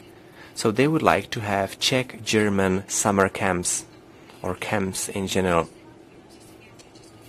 And from January, parents have been calling us and asking, like, when are you going to announce it? When it will be possible to start to enroll? So people are obviously interested, but they need to have the possibility to send their children to Czech-German grammar school in Brna. But have you tried going there from Pilsen? I will not send my child there because they would spend 4 hours on the train. So you got the idea. We need more Czech, German summer camps and similar. But yeah, I'm sorry, I'm just speaking too fast, but I can feel the time pressure. What is the current situation? So it's been already mentioned by the regional governor that when entering the European Union in 2004, we were thinking that in 25 years or 20 years, we would have been at a completely different place. But we are not there. We are missing some, let's say, small steps. And I'll be summing up once again. So what keeps recurring? It is financing. So if in your municipality there is a school that would like to cooperate with a partner school, you need to secure funding, and usually you will not be able to cover this fully from the budget of your municipality. You need to be sure that the programs will be announced, that they will be following after one another, and that you'll be able to work on them administratively. If you had the idea of what I had to go through when I was applying for the Czech, Saxon and Bavaria Interact, well, this is something I would wish to my greatest enemy. This is far from being incredibly bureaucratic. I'm sorry for that. Only the signature of one document, when the Czech party has a digital signature and the German party has a physical signature, seems as something that cannot be overcome. I almost had to go to our dean and bring him to the post office for him to sign it at the post office. This is something you want to avoid. You don't want this as a school or as a sports club or a youth club. You just want to work with the children. You don't want to be deep in the paperwork. You just want to get money and go out with the children. That's what you want to do. You are good at it. That's why you do it. If you would like to file applications, you would be sitting somewhere else. You would not be teaching or leading youth clubs. I'm sorry, I just got too excited. So now the surety of offers. You want to be sure that these camps happen this year, next year, and the year after that, so that you can know when your child is 8 and they can go to the camp when they are 10 years old. So you're looking forward to it for 2 years that you can send it there. But the camp will not happen because the organization was not able to secure funding. So me as a mother would be very angry if I had been looking forward to it for 2 years. Or if I'd like to have German classes for my child, but then I have to listen to things that is not clear whether they have a second foreign language as a compulsory language. But it is important to start from the small age or young age, and therefore I'm very happy that we managed to go through a very nice preschool project. Because in kindergartens it's working itself. The small children don't care about the language that they use. Last year I was at a Czech Bavaria kindergarten project, and there were 2 little girls. So I went over to them, and first you cannot say whether they are from the Czech or from Bavaria. And I discovered that one is speaking German and the other is speaking Czech, and I just asked them, do you understand each other? And they both looked at me and they said, yes, great, all in their language. So the one says, yes, this is Aneta and this is Beata. And I just asked them, how do you communicate? And they were just looking at me and they just like, normally they are just talking to each other. And then the girl told me, and that's my next point, but I'm sad, you know, because I'll be leaving kindergarten, I'll be going to school, and I'll not see my friend anymore. Why, yes, because there is no follow-up of those offers, because at the lower primary school, those schools do not cooperate, because they do not teach Czech or German. So this little girl with her best friend in Bavaria school will probably never see her again unless her parents organize it, because there is no follow-up program. Because here international exchanges are bound to a language, and we would need to bind them more to a topic. But for that we would need to educate the teachers. They would need to have capacity for that. But if from morning till the evening they are in the paperwork, they will not have capacity for that, so we are getting back. Next, it would be enough that the establishing authorities, so meaning municipalities and others, would praise the young and older active people, and sometimes it can do more good than a financial remuneration. So do not be afraid. You can see that cross-border cooperation can work. It is beautiful. It makes our lives richer and it leads us to a brighter future. Thank you very much for your attention.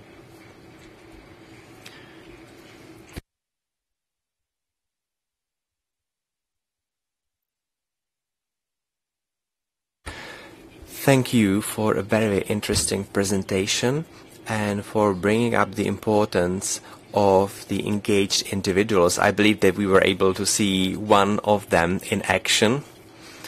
We all have to agree that the director is very engaged,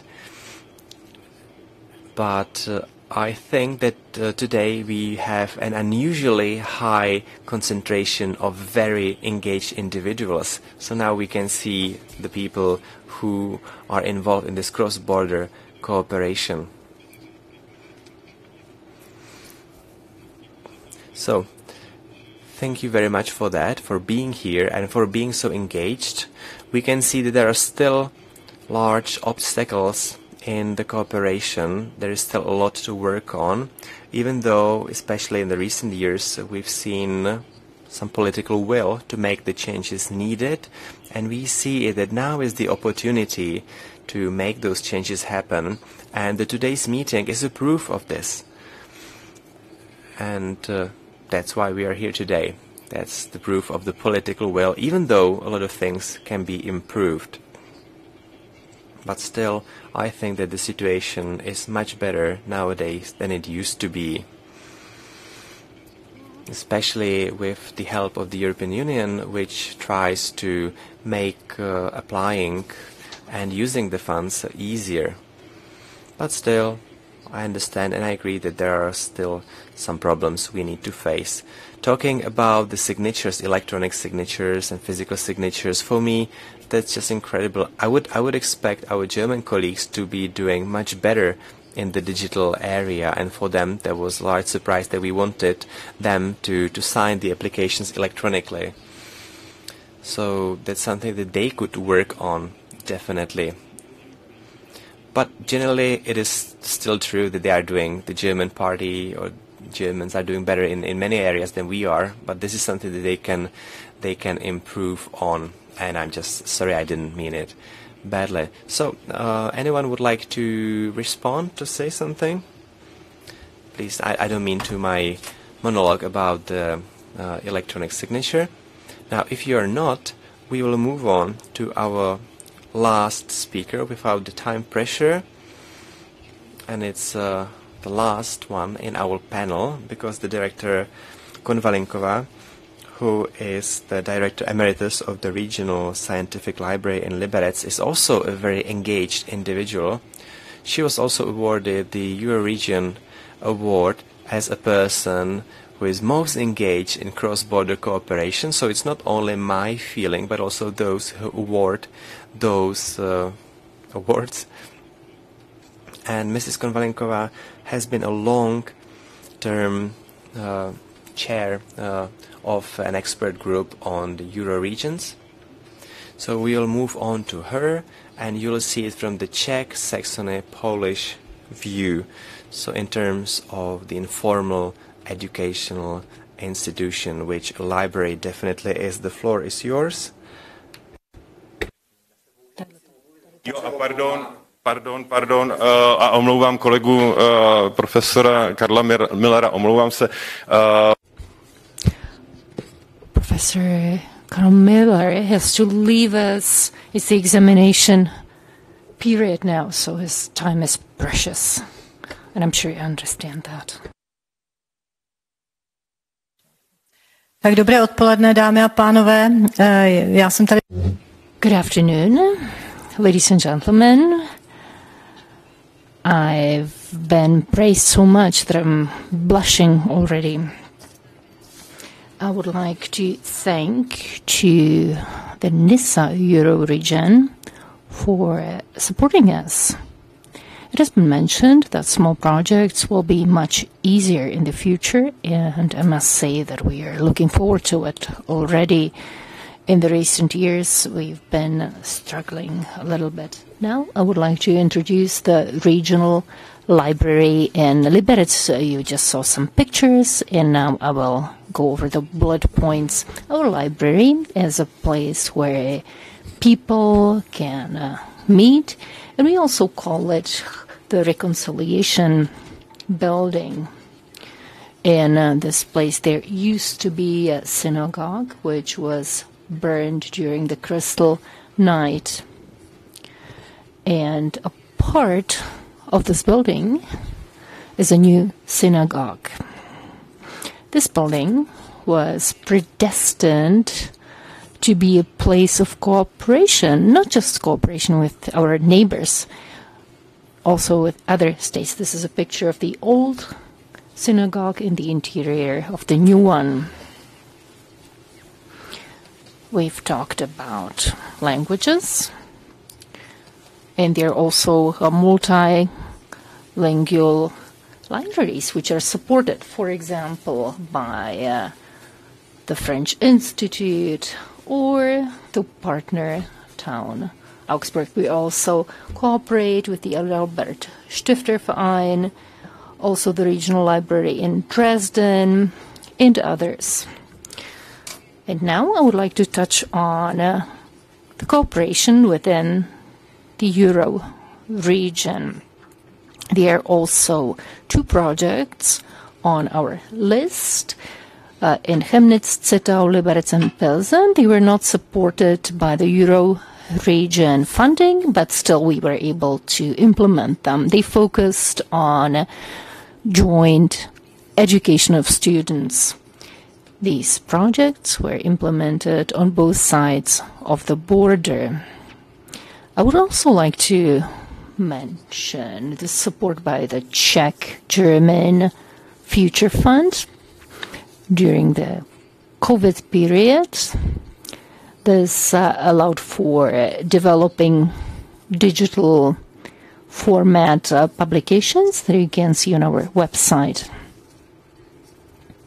The basis or the foundation of our cooperation is the cooperation in the Nysa Euro region.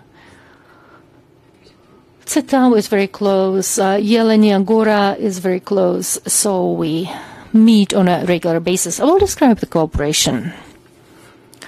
The cooperation has had a long history. I've been involved in it for a long time. I've always promoted it, supported it. It has always been dear to my heart.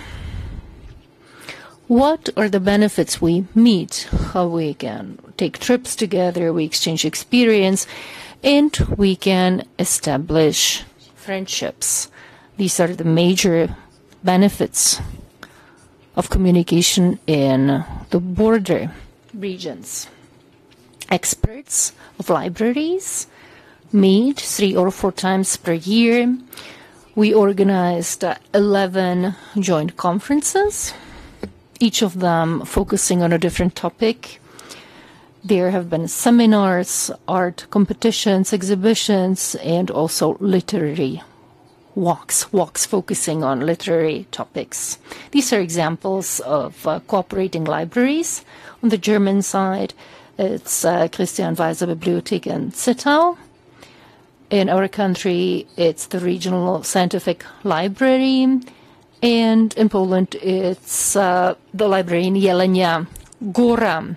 But other libraries have been active as well, and we all meet on a regular basis. These are pictures of the libraries. And now I would like to mention several practical aspects. During the COVID period, we did not stop to cooperate. We would continue meeting online. Other working groups did not go for that, but we were courageous and we continued our meetings. One interesting topic is how libraries can help Ukrainian refugees.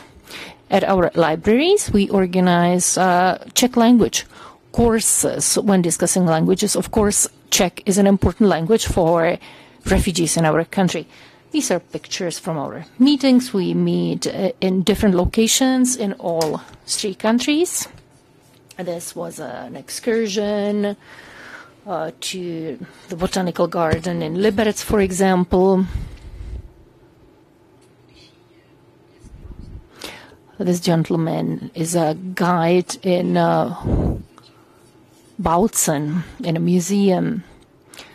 We also organized trilateral conferences on different topics, and the conferences are usually attended by 60 people, 60 persons. The last one took place in 2022. It was in Hradec nad Nisou, and the topic was coronavirus and libraries.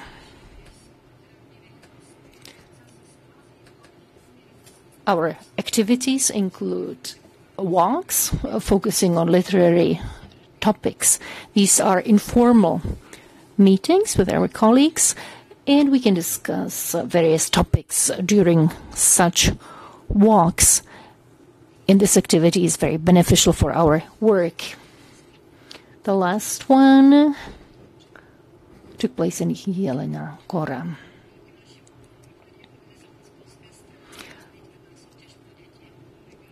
There's another project I would like to mention, and it's an art competition. It's organized by our Polish partners.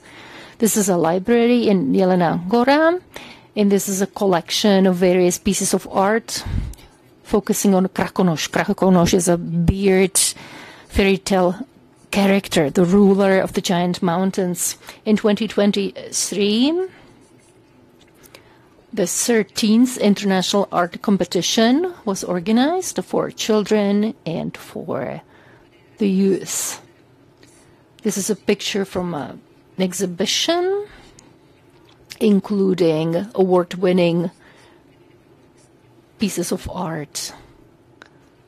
And this exhibition took place in various locations. And I would like to mention that we were awarded a prize for excellent cooperation. As far as our plans are concerned, this year it will be the Krakonoš competition. We would like to publish recipes from the Euro region. It's not as easy as we thought, but hopefully we will succeed. And we would like to publish an anthology of texts of German authors and a translation in Czech. They would be authors living until 1946 in the Liberec and Zittau region. And now there is a new exhibition of a Polish painter in our library. I can say on my behalf and on behalf of my colleagues that this cooperation is very beneficial. We can exchange experience, and we can use this cooperation as a source of inspiration for our everyday work. We learn about the lives of our neighbors. We establish friendships. It may sound that this is something normal, regular, but it's something very special. It's not just about cooperation of libraries. I noticed this anthology in the corridors. It's Czech and German reading book. And actually it's a continuation of an anthology that was published many years ago. It's also about raising awareness of the Czech and Polish contemporary literature. I would also like to mention the Societas Amicum Liberec association. It promotes various interesting facts about the Czech and Polish culture, because we don't know everything about each other, so this is a very beneficial activity. Thank you for your attention. Thank you very much for this excellent presentation. Now, once again, we have some time for questions, so feel free to ask questions. If you do not have any, if you don't want to respond or ask questions, well, actually, there's a gentleman raising his hand.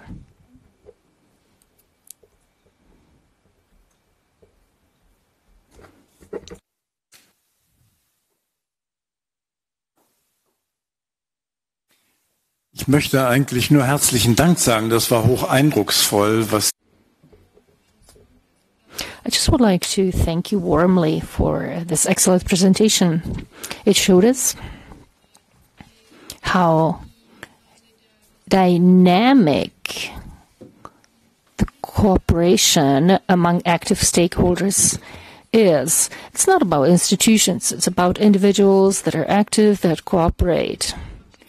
They are a very good example of success, and I would like to thank you for showing that. Thank you very much for this very positive feedback. We could see very well that it can start at the institutional level, but then friendships develop, and it's always about active people that are enthusiastic and involved, and that perceive the importance of this topic. Anyone else who would like to make comments or ask questions? We need to give some extra time to interpreters. Well, if we do not have any comments or questions, we can close this panel. And I must say that the library in Liberec is really an excellent example of cooperation, and this is something that we could call a second nature. It's a second nature for you. And I believe that your activities create a positive atmosphere in the border region. You organize various cultural events, and you always expect that these events will be attended by participants from both sides of the border. So, Madam Director, thank you very much for your presentation and also for your activities. So, the topic of this panel was culture and education in the border region. We discussed various aspects and we looked at this from various perspectives. I don't want you to believe that we are against the English language. It's not the case. English is excellent if you want to communicate, if communication is necessary between rescue units, rescue services. However, if you want to talk to your neighbors, then I have to agree that English is the killer of neighbor relations. I would like to conclude by expressing my following wish. We should continue living in a space without borders. We should continue learning about our neighbors, and the differences between us should be seen as an advantage and not as a burden. Thank you very much. Now I would like to hand over to our chair. I would like to thank to you all of our panelists participating in the panel on culture and education in the border region. Now we will open the third panel. The chair will be Mr. David Chmelík, who is the president of the Slavonic Europe Foundation. This foundation is one of the co-organizers of this conference. There will be several topics covered during this panel, and we will hear about the Actus pilot project. During the breaks, you could also see some information about these projects. You could see some pictures in the corridors. And I'm sure that this map will be also very helpful for the introduction to this topic. Now, I would like to invite the guests to the stage. And after this panel, we will close our conference and there will be a buffet for the participants. So please bear with us. I'm sure we will advance the program as appropriate. Zahajujeme videem, takže 2 minuty. And we are starting with video, so 2 more minutes.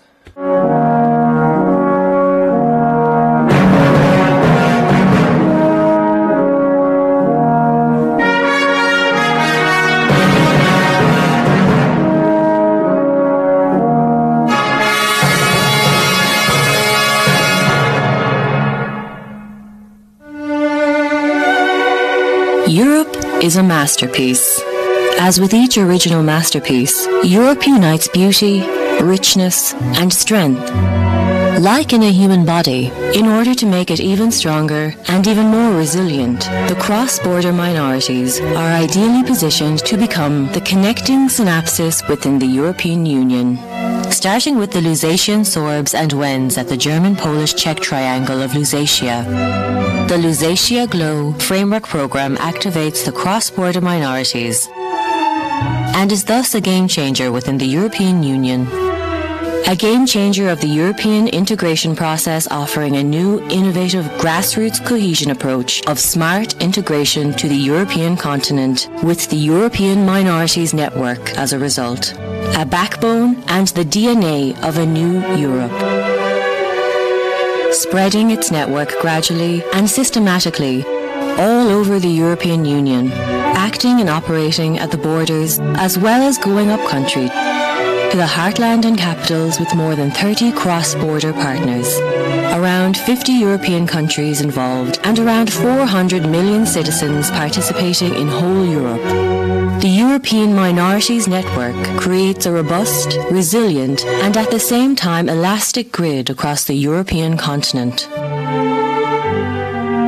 It triggers strong and lasting impulsions coming from inside the newly created network, such as country-wide cultural programs, regular cross-border projects, regional and local events, as well as the conception and creation of large-scale strategic trans-European tools such as digital linguistic learning platforms, interactive spaces, and artistic institutions, offering substantial multiplier effects and counting more than 750 initiatives to be kicked off. Their new cohesion forces will be the visible and sensible results of the bottom-up approach of the European Minorities Network. The European Minorities Network, paving the way for a stronger, open-minded, and resilient future for Europe.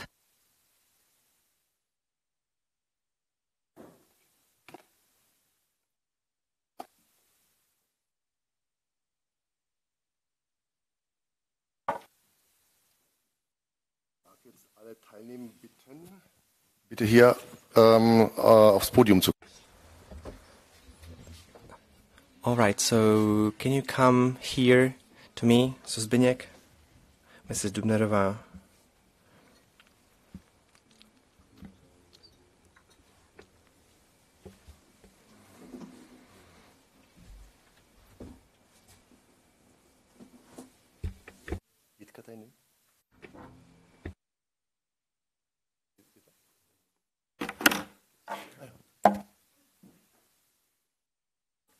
Meine Damen und Herren, nochmal.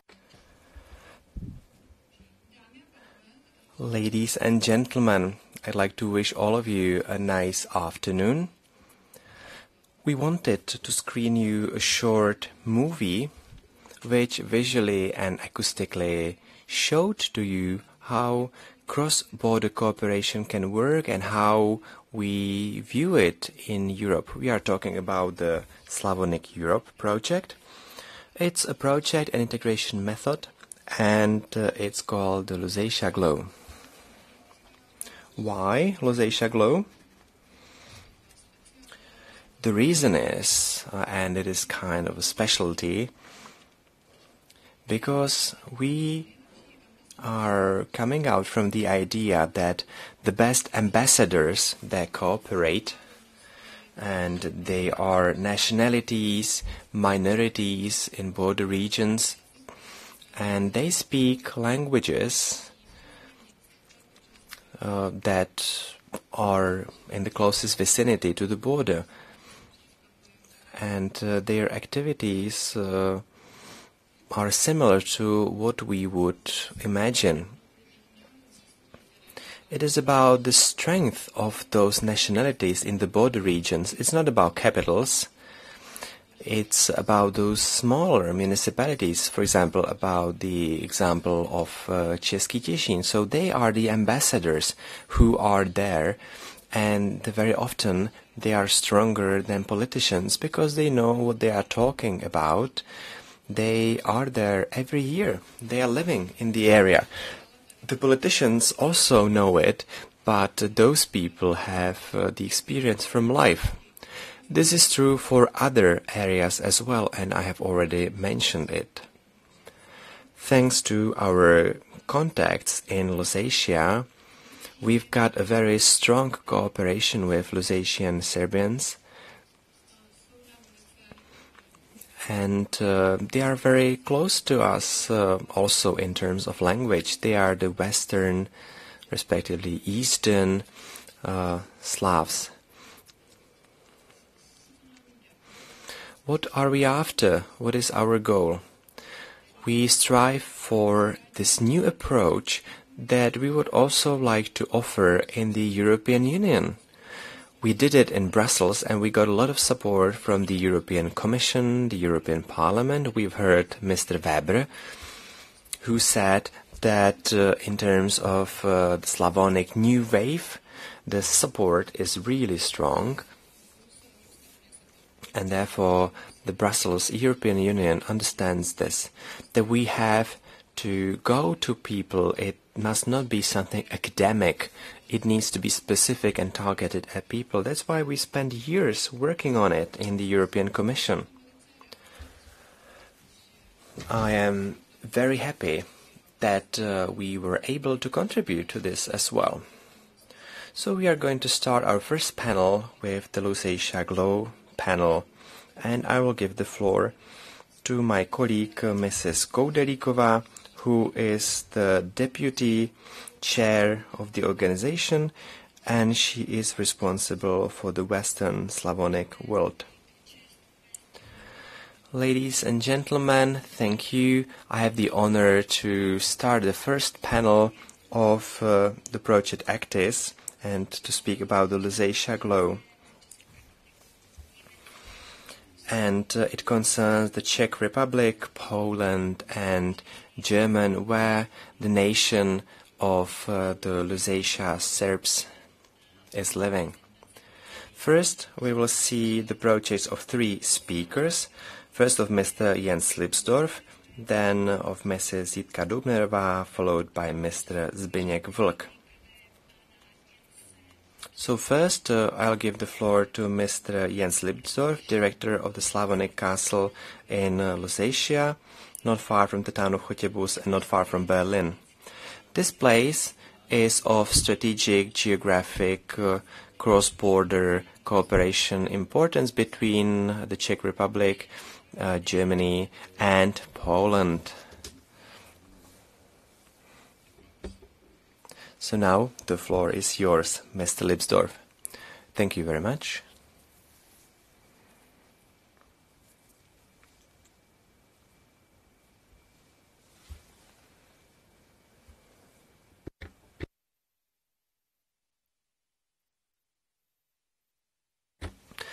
Thank you one more time and cordial welcome from me as well. We've heard a lot already. Some of it might be repeated, but I believe some other things will be new to you as well. I have to tell you something, and I also want to. So this is the Slavenberg, Raduš. It's working, which is great. Now that's in the winter, and you can see that there are apples also in the winter. I'll get back to it. And so this is the place we are talking about today, tomorrow, and yesterday.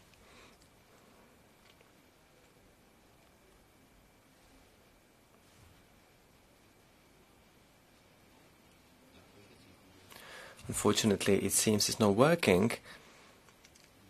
The video, I mean. So here you can see a large area. It's not only about the place itself, but about a huge area around there that we can use.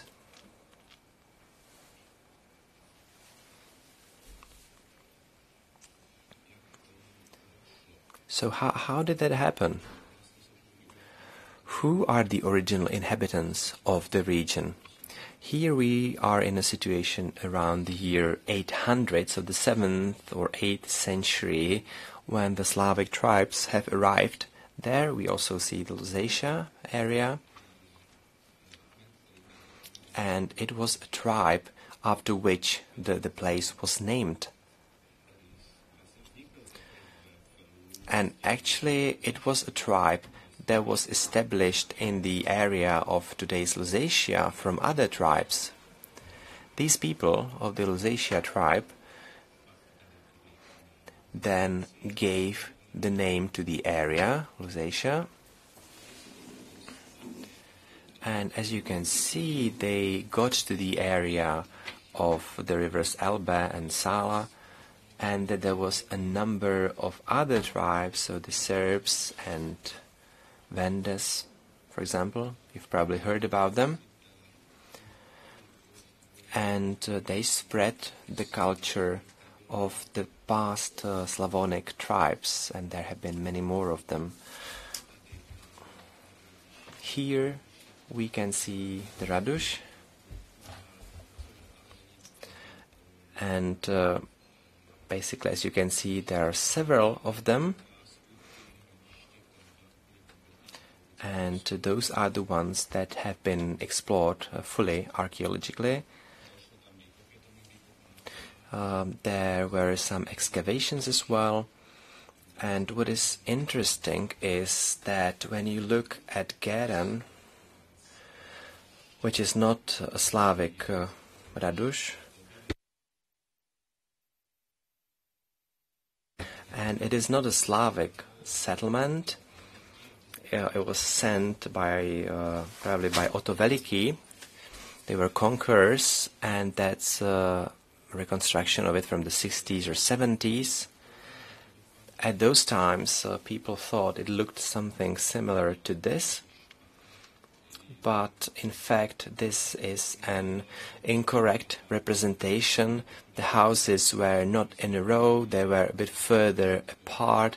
Each of the houses had its own agricultural area or land, and not surprisingly they looked differently in terms of its shape, or of their shape.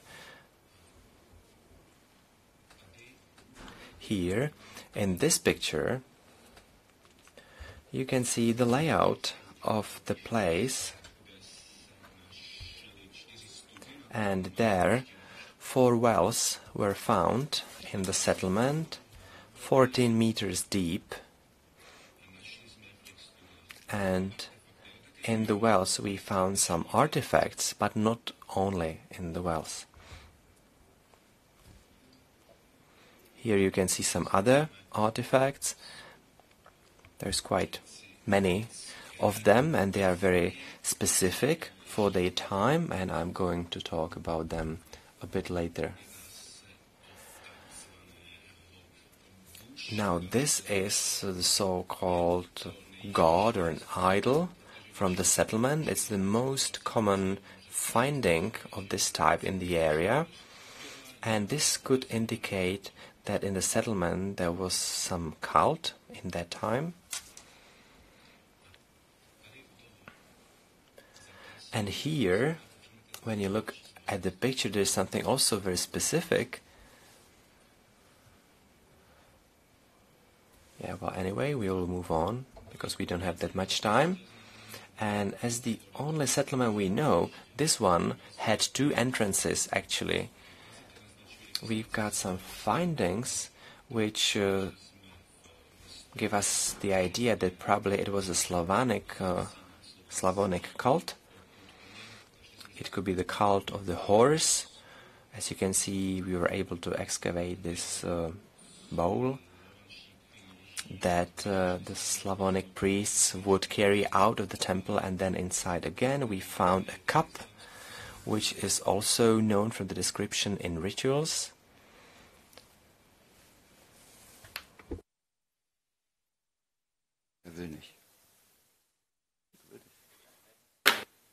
Warte mal, wo haben wir denn? Da. Gut. Welche Funktion hatte also? Just a second, please. Natürlich, Verteidigung ist möglich, aber gegen wen? So, what is the function of this settlement? It was defense, but against whom? It was the time around 850, and there weren't that many enemies in this region. There were no external enemies at that time. So maybe it was a warehouse, storage place for goods, or maybe it was a cult site. Research is still underway. It was definitely a meeting place. Political meetings would take place here. This is the political situation after 936. Georg was sent here from Magdeburg, and he dominated the Mark. And the Slavs disappeared from the map as tribes. However, they were still here physically. Later on, this is Magdeburg. You can see Upper and Lower Lusatia. It was the time when Brandenburg was ruled by the Elector of Brandenburg. And at a certain point, research started here. It focused on the settlements. At a certain time, researchers believed that these were remains of a defense structure from the 30-year War. It was the time when the locals had to defend themselves against the Swedish troops. Excavations were carried out here. The results were described by Rudolf Virchow. I can recommend his article to you. It's titled Spreewald und die Lausitz. It includes very interesting information. Now, let us look at this card from the middle of the 18th century. There is a road going to Görlitz. You can see BARTOŠ on the top here. And this card is a card of the German Reich from a later period. And there's a description of this settlement. It was called Schanze in German. It was referred to as Schanze. So what was found there? It looked like this. There are some remains, some remnants. Around 1950, it looked like that.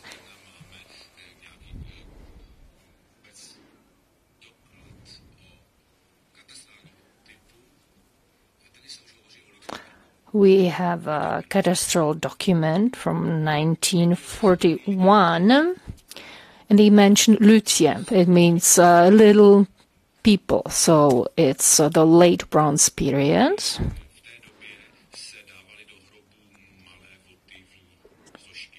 And at that time, people would be buried with little statues. And there is a reference saying that these Lutia, these little people, lived there for sure. These are aerial views, aerial images from 1953, and you can see the remains of the Slavic settlement. There was a settlement under the castle. There's still some traces of that. And this was a researcher, Mr. Ulrich. He was involved in the excavation works. He visited us later on and he put the sign there. When he visited us later on, he was very happy to see that we were still continuing our work. You can see a picture of that well as well. This was a very large settlement. It was actually the largest well of the Slavic region. There's a circle, as you can see. Sometimes we need to force politicians to be happy, and archaeologists did that. They used the services of an archaeological company, and they basically recreated this monument.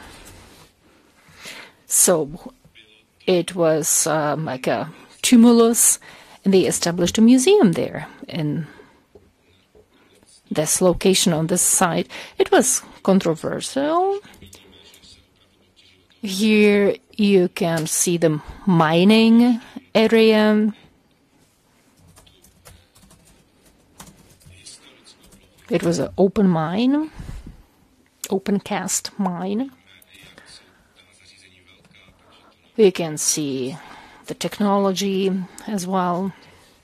And it gives us an idea what the dimensions were.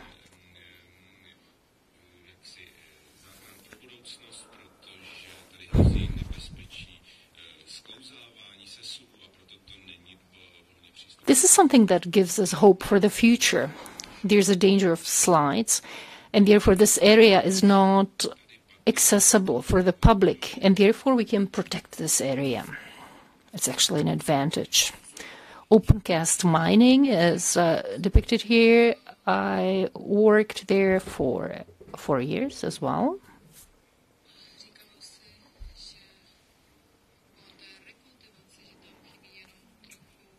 People would say that only coal was missing in this region, but actually it was not just coal that disappeared from this landscape. It was also the culture, the Slavic culture. It was a lot that got lost, which we found out during our research. It became clear that we should build an archaeological museum, so we started working on it. This was funded by money coming from this open cast mine. We used concrete for this structure. We also used clay and wood for this construction, for the outer layer. The Slavs, they could not walk through it in the interior. So where are we at when it comes to this Slavic settlement? We talk about climate and environmental disasters, migration, and there was also migration 130,000 years ago. So we have experienced 130,000 years of migration, immigration, and climate disasters. These climate disasters were caused by people. It was in the Bronze period.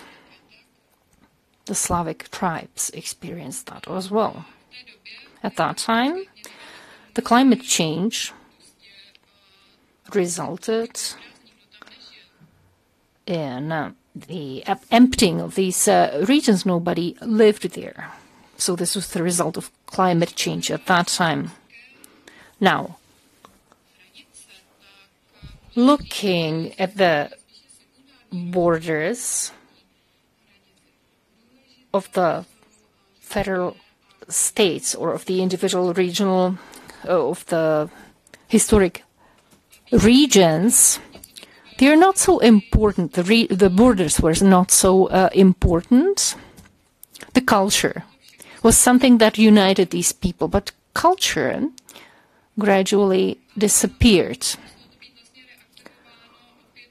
A lot got lost, and the culture had to be reactivated by craftsmen that came into this region at a later point. This was a place where the barriers of the Slavic culture could meet. And this was not just about Belarusian Serbs. This is actually a triangle of economy, science, education, culture. So when we talk about this topic,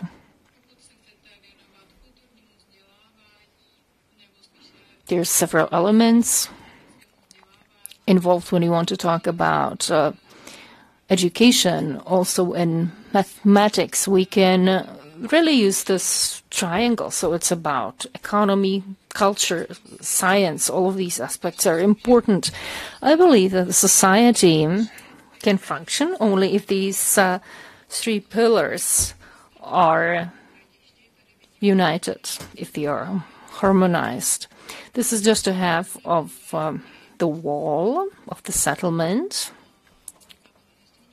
The second half is not finished, and we still need to complete the first floor. So what is going on here?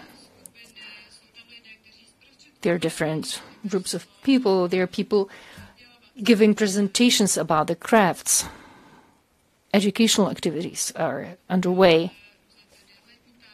Also, we organize summer camps for the youth. This is also a great opportunity. So we invite museum experts and we show them what activities are possible, what activities we involve in. So we believe this is a great opportunity opening up in front of us. We also organized extensive festivities. You can look at these ladies. They're modern Slavic women. These are not traditional costumes, but they are inspired by the historical costumes. So this is an expression of the modern Slavonic spirit, and this is something we would like to support and promote in our Raduš Center. And we would like to spread this message around us. That is our objective. Here you can see various activities for children. You can see various deeds. We provide space for various artistic activities like painting eggs for Easter. We organize various cultural events as well, small and large ones. There were performances of ensembles. We had a swing ensemble as well. I cannot recall the name. Lustige Truppe sind und then we can see the ladies here at the bottom with the Santa Claus and events for young and old. Then we've got an artist performance, horse riders, we can see some acrobacy, knights, games, and also Slavic horse oraculum. So when a priest would put several spears into the ground, this is something we couldn't do these days, so we just put them on the ground, and a priest would ride over with the horse over the spear, and they would ask a question, and depending on how the horse would cross the spear, that's how they were practicing clairvoyance. So after the harvest, a question was asked, for example, will the next harvest be good as well or bad? And depending on that, they saw what answers they got. geben, wird es einen guten Winter geben. Das Pferd hat gesagt, es wird einen milden Winter geben. Das ist immer diese Ja-Nein-Frage. Und tatsächlich, es war ein ganz... Or next, they were also asking questions about the winter, whether it'll be mild or severe.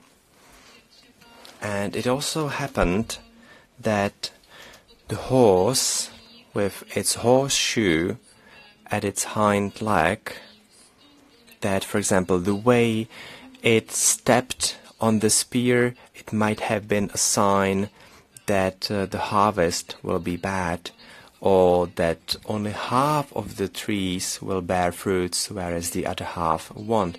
So therefore, please do come and visit us. We are looking forward to seeing you. Leute da, also hier Sterngucker, sag ich mal, die... And also we welcome groups of scientists. We have also other activities. There is also a star observatory. We were able to see the planets of Venus and Saturn.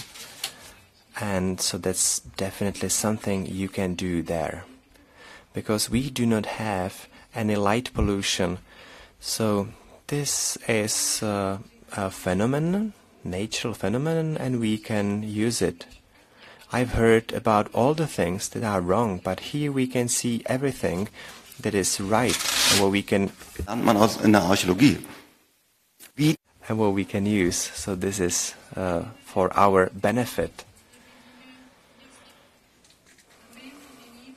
Now, in times of climatic change and climate disaster, we can learn from it, how people were able to respond to it. Here you can see more festivities, wine and beer, and we also illuminated this Slavonic settlement. From the above there was a large beer celebration, and the music was also wonderful. This is what we carried out in 2 years, and they were both very successful.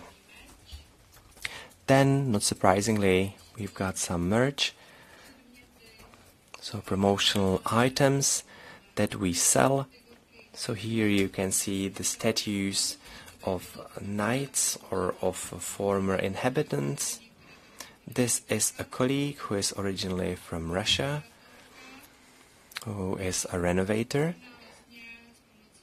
and she, with the help of a 3D printer, made those characters or those statues. They look very originally, and as a result we've got this beautiful merch.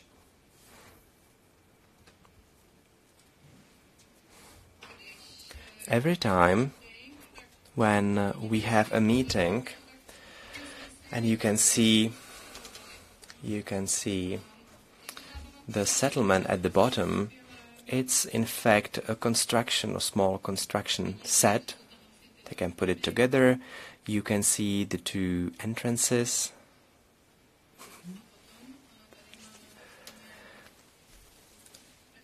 Well, and here we've got this notebook.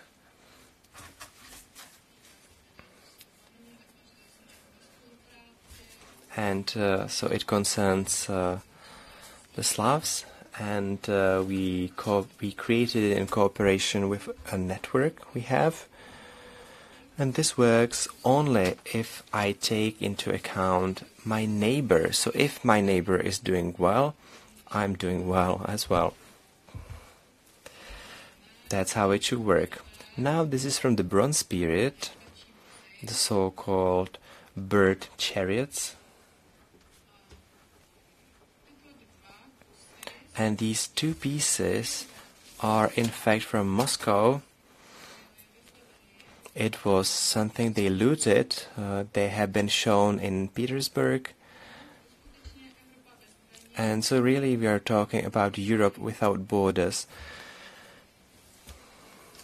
from the Bronze Age, or perhaps maybe from the Iron Age, from St. Petersburg.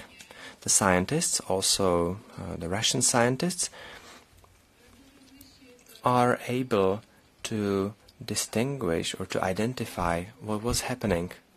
Then that also there was a cult of birds. Bronzezeit ist eben eine vorslawische Kultur. Und ich habe mal hier eine Kartierung, wo überall diese Vogelfiguren, which was a pre-Slavic culture. We've got those statues of birds, and with the help of those excavations we were able to define the Lusatian culture. And that's how we perceive it, because the borders are the result of our activities after the cultures had already been here for some time. And I believe that we have seen good examples of this today. Now the idea is to use the borders for common cooperation. Rudolf Vitchov in Georgia like to visit two areas, Lusatia and Kafkas. And this is a picture with a Georgian national poet. And this is from a newspaper, Tbilisi. And it's called the birthday of the poet.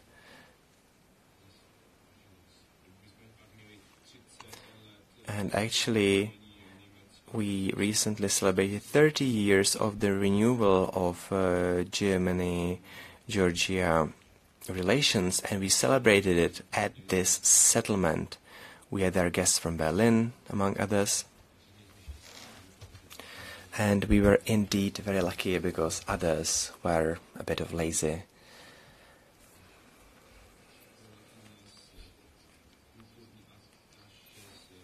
And my colleague, or cultural attaché from Georgia embassy, said that it was a pity we were not Slavs or Slovaks as well.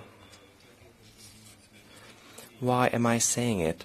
The reason is that how we perceive people or what we see from the outside is different from what they have inside. Georgia doesn't want into the EU only because Russia is pushing it, and Turkey as well. It is because they see opportunities for cooperation. And here I like to thank to the publishing house for issuing this book, which presents the settlement and presents it to the wider audience. We also had a meeting of the company for anthropology and the prehistoric times. That's a photography from the meeting, and by employing a small trick he made sure that there was no one large company in Berlin, because he said that they needed also regional companies of this type. He said they needed to be the so-called low threshold. We need more organizations in more areas. So where are we heading? Obviously, we need to propel the creation of international networks, and we need to care about it. We hear it at many conferences every year. Last year at a conference we also were talking about the expansion, but we must not forget to care for the relations that we have.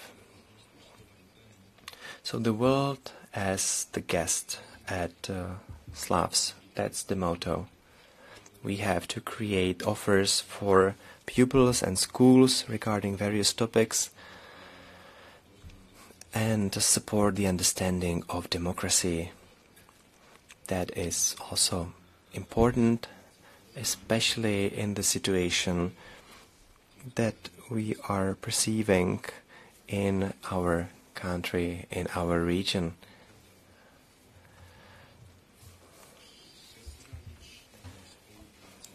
Now, the method of cross-border cooperation based on the Slavonic mutuality, to forget about the borders and about the barrier that they present in a way.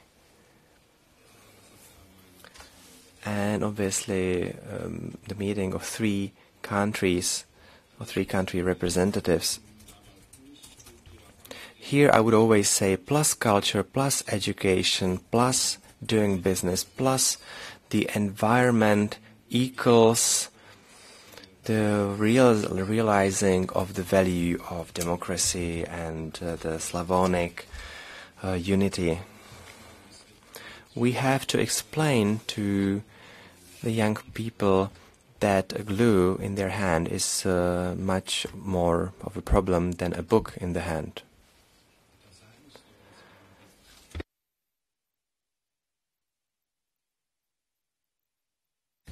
So we need to think about the mutuality in our European context. This is the place where I see the opportunities for the Slavonic Europe Foundation. And it is a specific historic place, but also a space in which we meet.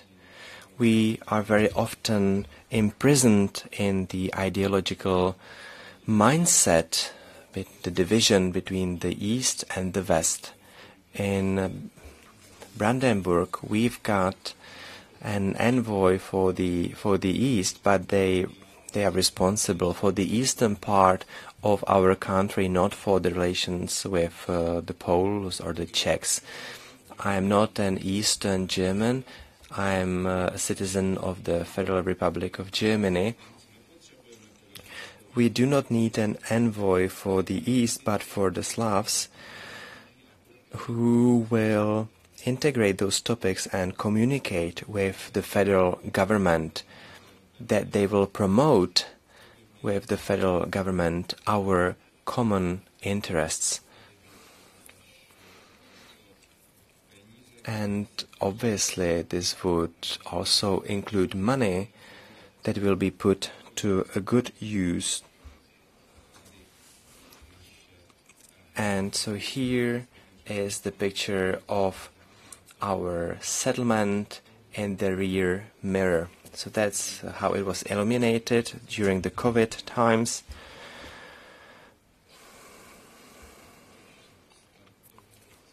And when not far from it actually is a motorway, and it was also possible to see it from the motorway, and people would come to us and tell us, wow, that's interesting, and I believe if we choose this path, then I'm sure we will be talking about completely different things in 1 year's time. So thank you, and I'm here to take your questions.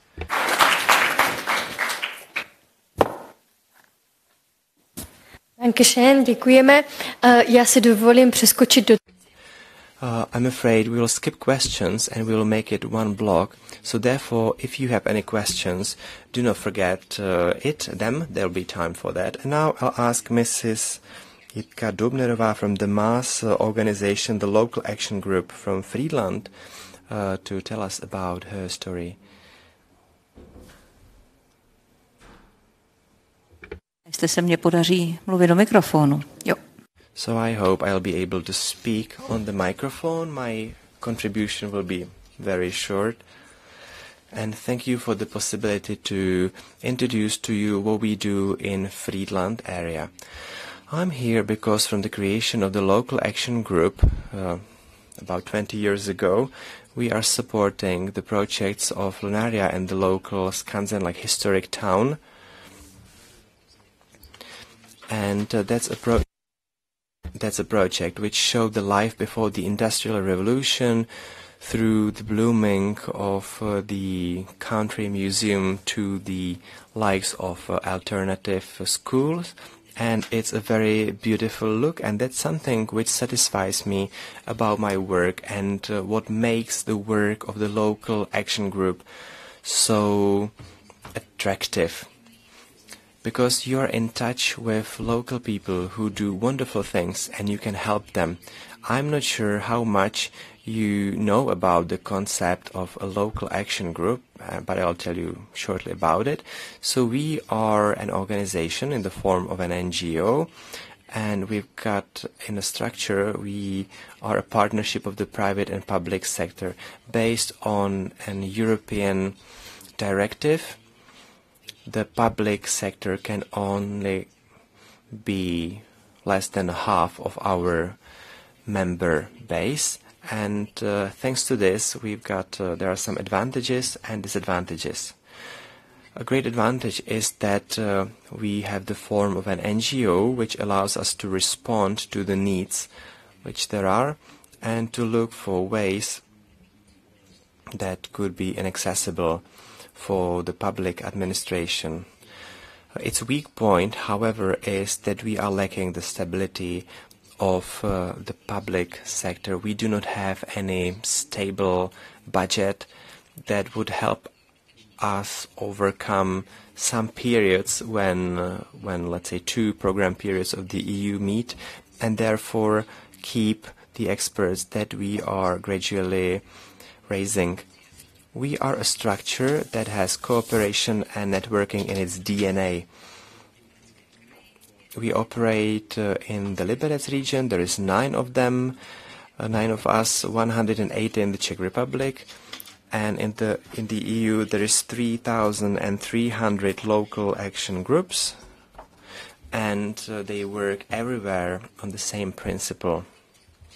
With the support of active citizens and farmers and the public sector and a number of organizations, they prepare development strategies for their areas. And in terms of European funds or part of European funds, they support projects which aim at meeting the goals of those strategies. In Friedland, the goal is very broad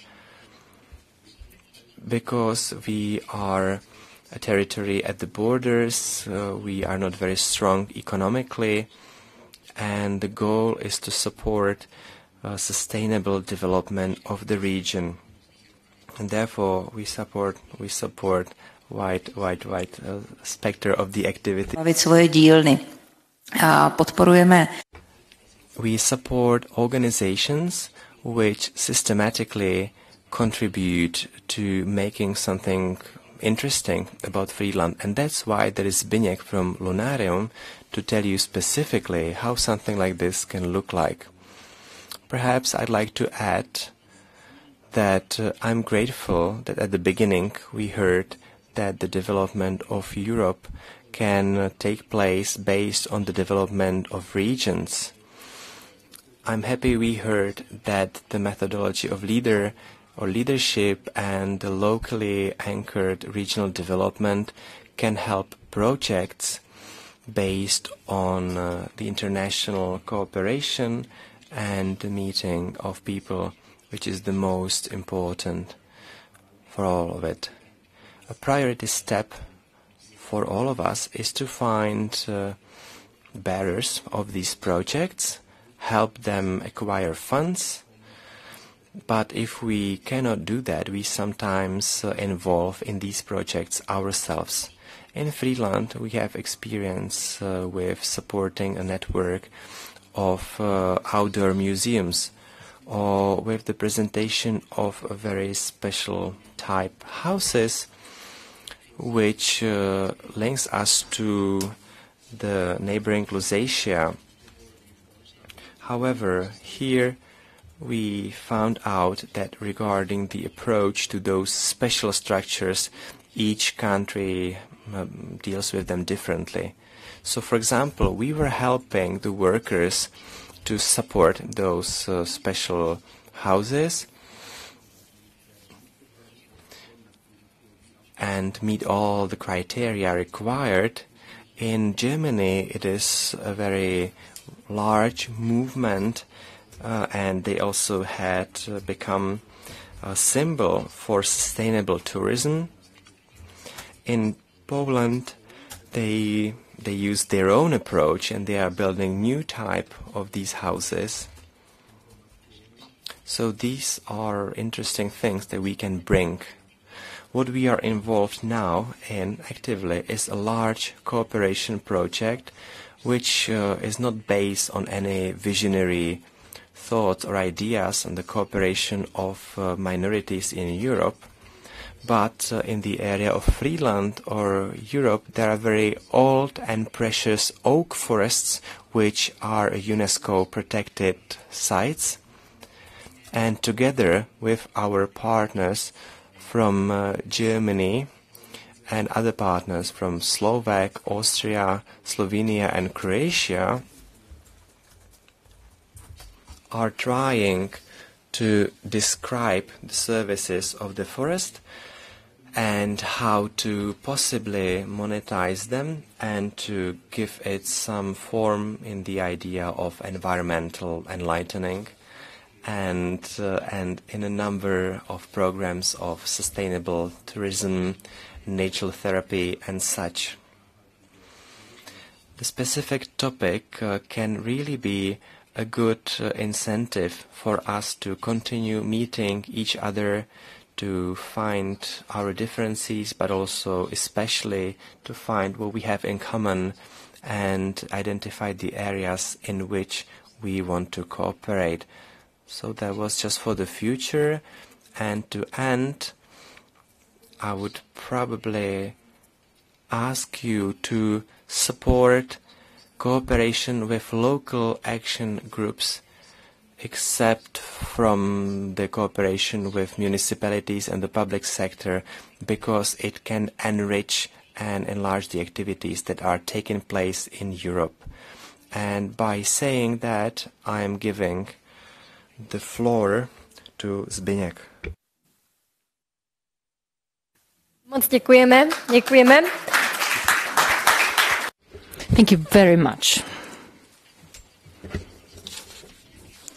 Now, once again, if you have any questions, please remember them. We will have a Q&A session later on. And now I would like to hand over to Zbyněk Vlkov. He's a representative of the Ronia Free School. I came from Jindřichovice pod Smrkem in the Friesland region. I would like to thank to my colleague for the introduction. And now I will discuss particular activities which were based on the cooperation with the local action group. Jindřichovice and the Friesland region are located in an area which was part of the settlement of Lusician Sorbs. So our activities are linked to those being implemented on the German territory. And we have a project which also specializes in Lusician Serbs. And therefore, I welcomed it very much when I was offered to join a project which had been already implemented. And I think this makes sense to implement such projects in our region. So that's Jindřichovice. I would like to say that our activities also include celebrations of the original pagan year. So we celebrate the solstice, for example, and we celebrate various special days of the Lusician Sorbs. I established an open-air museum. Originally, there was no intention to establish such an open-air museum, but it did happen. There was a certain tendency leading to this. So it happened. I came to Jindřichovice to work with horses, to have a farm, and to work on the principles of self-sufficiency. And because of that, because of this objective, I participated in various courses. And the participants, they could see various equipment that I needed for farming, for self-efficient farming. So we had a nice collection and we established a small museum. So I used such tools or equipment, for example, the tools for producing butter. So I used them, but then I exhibited them when I didn't need them anymore. And the collection was getting larger and larger. We did not have enough space for all of these items, so we had to start thinking about where to exhibit them.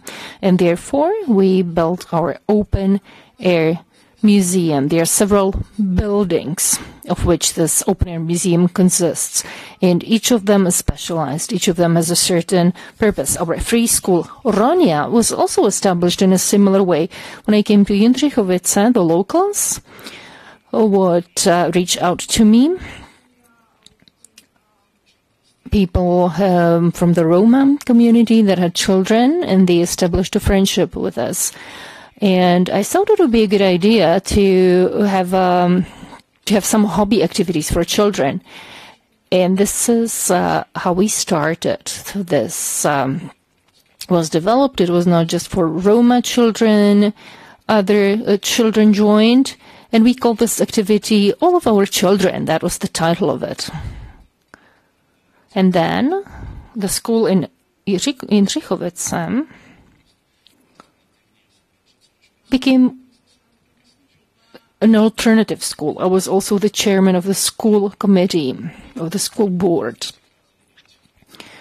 And I supported that tendency. Then we would be contacted by parents that were interested in alternative schooling. The Jindřichovice school became interesting for many parents. Actually, it was just a very small school for the first level of elementary school, just 5 grades. At a later stage, I was no longer involved in the board, and people would contact us and they asked whether they could not go to school in our open-air museum. Maybe the open-air museum could be a school as well. First we thought, oh, it's not possible, but then we realized it would be possible. So we established a community school. It was a free democratic school, which means that self-control, internal motivation of children is key, and also democracy in the sense of sociocracy. You know, democracy ignores voices that are in the minority, and sociocracy takes all of the voices into account, even if these are minority voices. So it's always necessary to reach a consensus. And these have been the basic principles of our school. From the very beginning, the school was attended by Polish children as well, because we are on the border. And from the very beginning, half of our children have been Polish and have Czech. We realized that homeschooling in Poland is more difficult than in the Czech Republic. The conditions are more challenging. The children, even these young children, they had to pass very difficult exams. So it would be, 3-hour exams for 3 days. So it was very difficult for these Polish children. In the Czech Republic, it was not that difficult. So the Polish parents, they gave up step by step. We don't have any Polish children anymore, but the number of German children is growing. During the time of the Iron Curtain, Czechs would emigrate to Germany, and now It's actually vice versa. Our German neighbors tell us that their school system is not as open, is not as liberal. We have a girl who is from a mixed family, German and Lusian-Sorbian family. So we also have Lusian-Sorbian students in our school, or pupils, which is great. And this is thanks to our program. We have a Czech, German program, and we also have German volunteers working in our school, 2 or 3 per year. So going back, looking at the history of our project, we have had Czech, Polish, German pupils, and now we have a Lusian-Sorbian girl. We are a member of an association of free schools, and we collaborate with other free schools. There's a network of 25 of them. When we started, there were only 3, so now there are 25 already. Many of these free schools are not community schools. They are on the list of the Ministry of Education. We could be on this list, on this official list of official schools as well.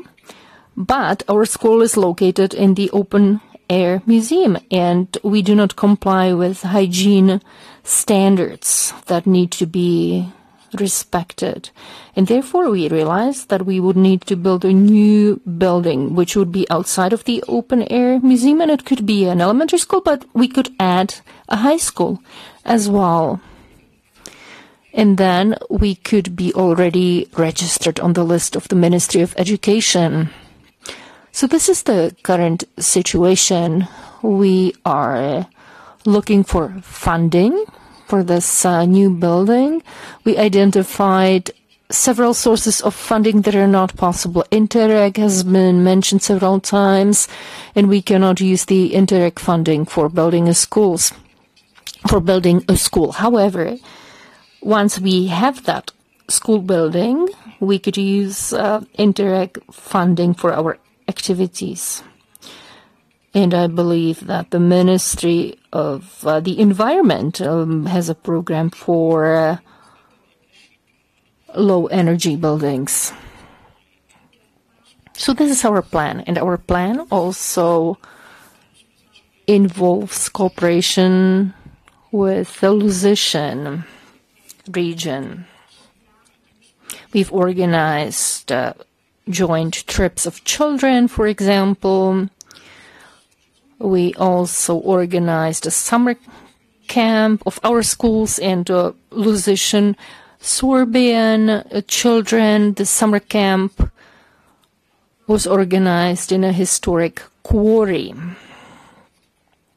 and they participated in joint activities. Our plans also include a holistic university, which could be established in Jindřichovice. We already have a curriculum. We collaborate with an expert, and for him, this is something extremely important. It is very dear to his heart. However, that would require sufficient funding. So should you know about an expert, should you know about a sponsor who would like to promote a high school and a university, please let us know. Thank you very much. Now we can have a discussion. Do you have any questions at this point?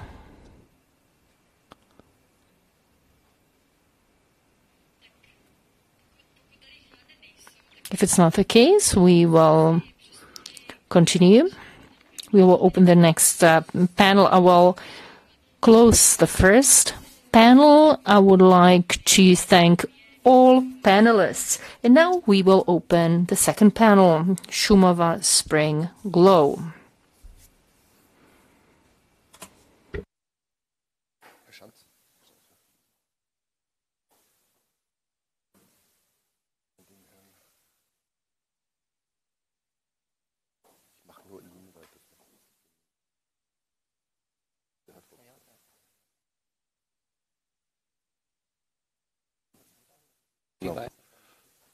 Ja, stellen jetzt also das zweite Panel der tschechisch-bayerischen Zusammenarbeit. Und wir haben hier ein Grußwort für Šumava Springs. So the second panel will concern the Czech-Bavarian cooperation.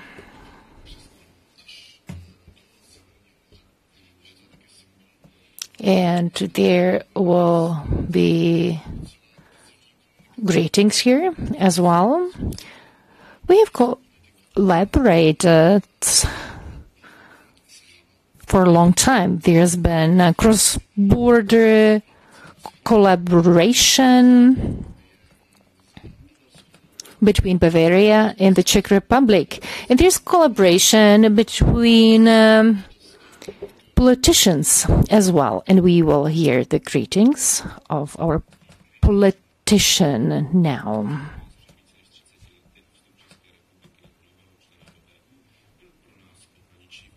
The opening of the borders over 30 years ago and the Czech Republic's accession to the EU as a new member of the European Union was a stroke of luck for us here in the border region in the district of Cham. We have become the heart of Europe that is growing closer together and have been able to develop together as a living space, both economically and in terms of the labor market and culture. So the 20th anniversary of the Czech Republic's membership, our friends in the Czech Republic and the European Union as neighbors, partners, friends, it is a good message that we would like to celebrate. So congratulations from the district of Cham to our Czech friends on 20 years of EU membership.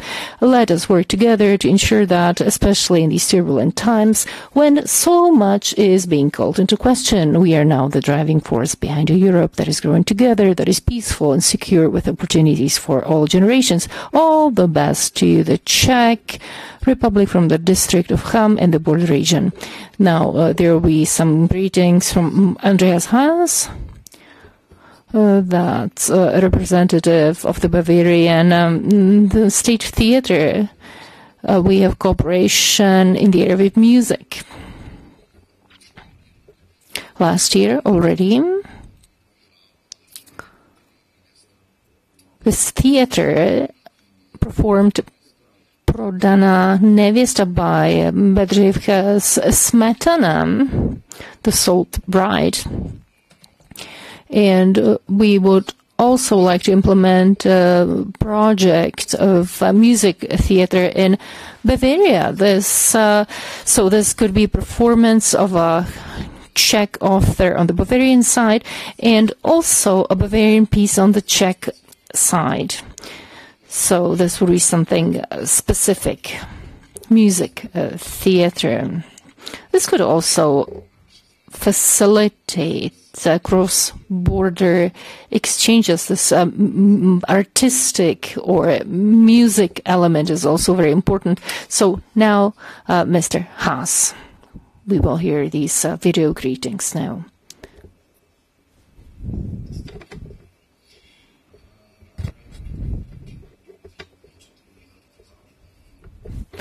I am very unhappy that I cannot be here with you because I'm sick. We are the Free Theatre.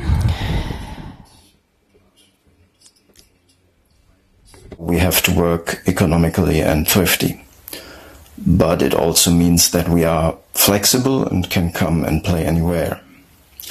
We do an average of about 100 performances every year. We play great music theatre such as The Sold Bride by Bedřich Smetana. A very strong section is music theatre with classical music for children and families. And we also have an own orchestra that also works on its own and plays a lot of concerts with choirs and churches, with all the big oratories and masses by Mozart, Mendelssohn or Brahms. So now I wish a very good and successful conference to everybody, and special thanks to David Chmielik, who is so committed to this project. Thank you very much. Tedy děkujeme panu Házovi za jeho zdravici. Mr. Haas, thank you so much for your greetings. Now, we will open the third panel. It's the basket's glow.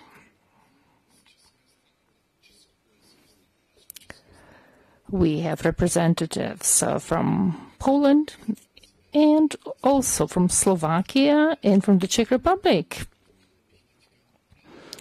So, for example, we have a representative of the Slovak Academy of Sciences. And now I would like to hand over to a German representative, Katja Weisenfels. Ladies and gentlemen, I would like to welcome you here cordially. It is an honor for me that I can be the chair of this panel discussion. We will talk about the Beskedy Mountains. The Beskedy Mountains are located in the border region of Poland, Slovakia, and the Czech Republic. So this is a region that is multilinguistic. Now I would like to ask our guests to come over here to the stage. So it will be Mr. Šimon Marinčák, who is the director of this project, then Jan Stanislav from the Slavic Institute of the Slovak Academy of Sciences in Bratislava, Slovakia. Then Mr. Christian Hečko, who is a representative in the Center of Polski Congress of Polaks in the Czech Republic, and Mr. Bohdan Rajčinec, chairman of the Ukrainian Initiative in the Czech Republic. Troy. Und dann übergebe ich an dieser Stelle auch das Wort an Sie, Herr Šimon Marinčák. Now I would like to hand over to Šimon Marinčák. Haló? Áno, ďakujem veľmi pekne. Thank you very much. The time has advanced already. I prepared just a few ideas. I don't have a presentation which could be eye-captivating for you. Today we have heard a lot of information about the current situation, challenges, visions for the future, but also some specific areas such as culture, education, and so on. I specialize in an area which is more focused on history. As a way of introduction, I would like to mention a few points which are familiar to you. So should I mention something that you're really familiar with, just forgive me. We all know that historical areas have their own dynamism. They are very conservative. Historical elements are always conserved in the border regions, in the marginal regions. They become part of a particular identity, cultural identity.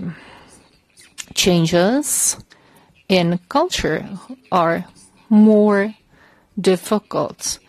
And because of this stable character, this also influences the behavior of the locals. As you know, Slavic languages are divided into three basic groups: Western, Eastern, and Southern. The common element within each group is a strong linguistic affinity, which allows for mutual understanding even without prior linguistic training. Linguistic affinity goes hand in hand with the closeness of character, which often develops into something that we could call fraternal affinity.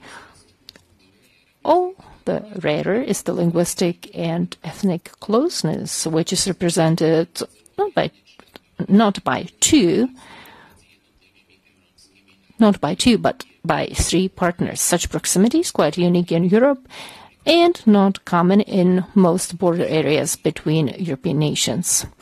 I'm talking about three Slavic nations, not a Slavic and Germanic nation. Slovakia, which is itself as part of the Central Europe, is part of not one, but two such triangles, with the Czech Republic and Poland to the northwest, and with Poland and Ukraine to the northeast.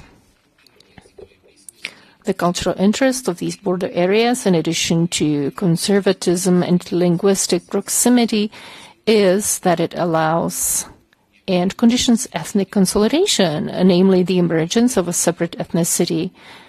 It is a common practice that these ethnicities are much more difficult to assert themselves alongside the majority culture, also because they have emerged as bi- or tricultural, while the majority culture tends to point to its cultural and expressive homogeneity. Cultures created by the creation of non-ethnic elements are not infrequently perceived as marginal. Such historical conditioning was at its most pronounced level during the political changes of the 20th century, when various nations, until then located in a single multinational state, which was the Austro-Hungary, or the gradually disappearing colonial world being a good example, sought to establish themselves on the map of Europe as separate nations and states and cultures. Later on, people tried to establish cooperation at the local level as well. The individual states try to find ways how to be combined in a larger state, and as a result of that, we can mention the European Union. Of course, the differences in the classification of nations within the EU's borders, nationalities, and cultures, all of this is incomparably different today from earlier periods, where there was a tendency to push for mono-national state formations, Hungary, Turkey, but also the Soviet Union. At that time, border ethnicities, which have been long on the fringes of interest, are beginning to assume great importance. They are a beautiful example of a natural and authentic way of cultural and linguistic cooperation. As such, they can be an example of a way and also a kind of mediator on the road to integration, where culture as an expression of human creativity and spirit plays the most important role. This offers a natural and stable way of cross-border contact and communication that goes far behind the possibilities of traditional attempts based on political will rather than on natural foundations. These two- and three-way cross-border links offer another major advantage. They make it possible to connect the whole of Central and Eastern Europe from the Baltic to the Black Sea. That is why this initiative named Lusatia Glow and also the Baskets Glow represent a constructive contribution to European integration through culture and language as an integral part of European civilization. Thank you very much for your patience. Vielen Hallo?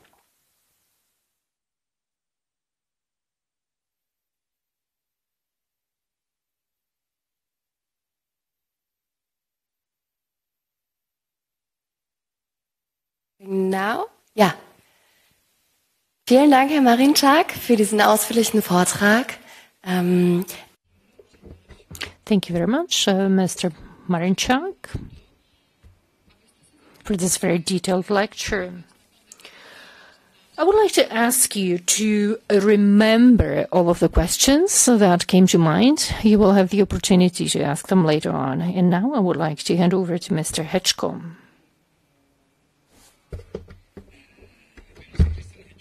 Good afternoon, ladies and gentlemen. I'm Christian Hečko. I'm a representative of Centrum Polskiego Kongresu Poláků in the Czech Republic.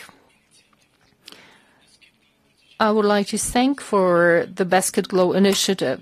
What was mentioned today makes it possible to pay attention to autochthones, where there are several ethnical groups. So it's not just about cooperation between the central governments. It's about cooperation at the local level. I can recall the words of Zygmunt Stopan, who said, either we can be the bridge or we can end up under the bridge. As far as the Congress of Poles is concerned, which operates in the Czech Republic,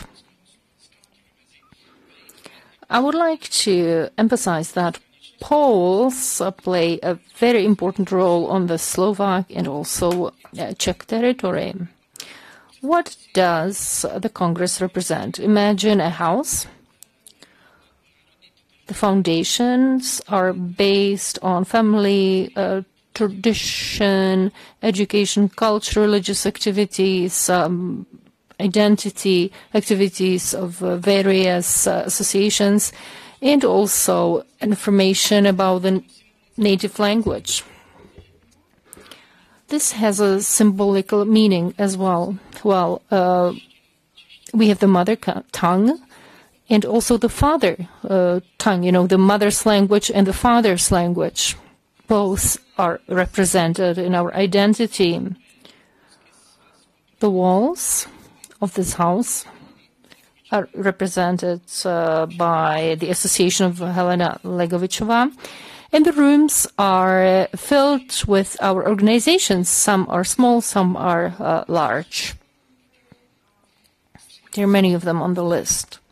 And the roof of this house is the Congress of Poles in the Czech Republic. We are actually the only organization representing all Poles in the Czech Republic. We are in touch with the Czech and Polish government. We support Polish schools and other educational activities.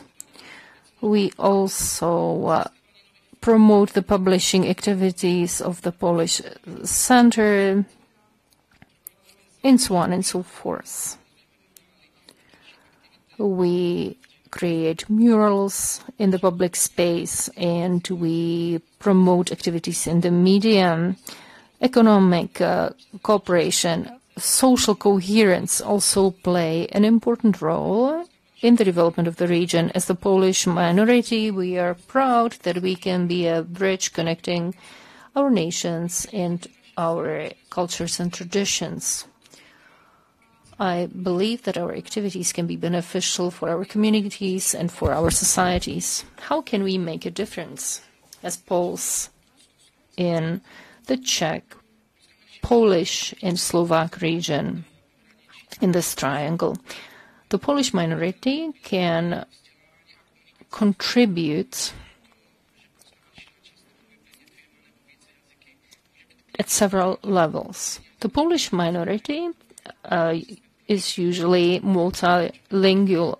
It can help others develop language skills.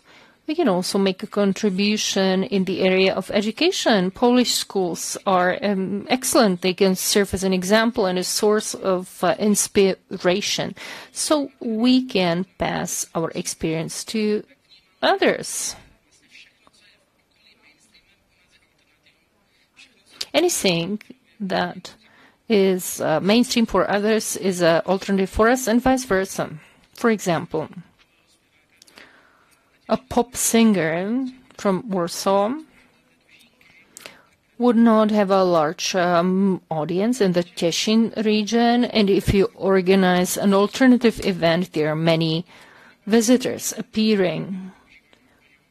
The cultural heritage can be used to promote tourism in the region, and also cooperation can be used for developing joint projects shared by Polish and Czech cultural or educational activities. The Polish minority can play a very important role in economy, in the society, in culture, in education.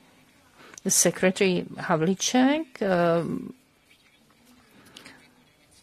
talked about this, but I think it's not as negative as he mentioned. I remember that a Polish client asked about something in English, and the son, who was 12 years old, reminded her that it's a pity to use English in our region.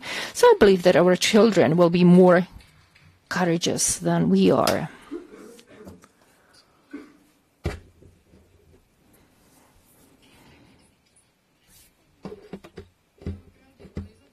Thank you very much for this interesting presentation about the Polish perspective. And now I would like to hand over to our last guest. It's Mr. Bogdan Rajchinets. Thank you very much for inviting me. I was trying to figure out how to address you in 5 or 6 minutes.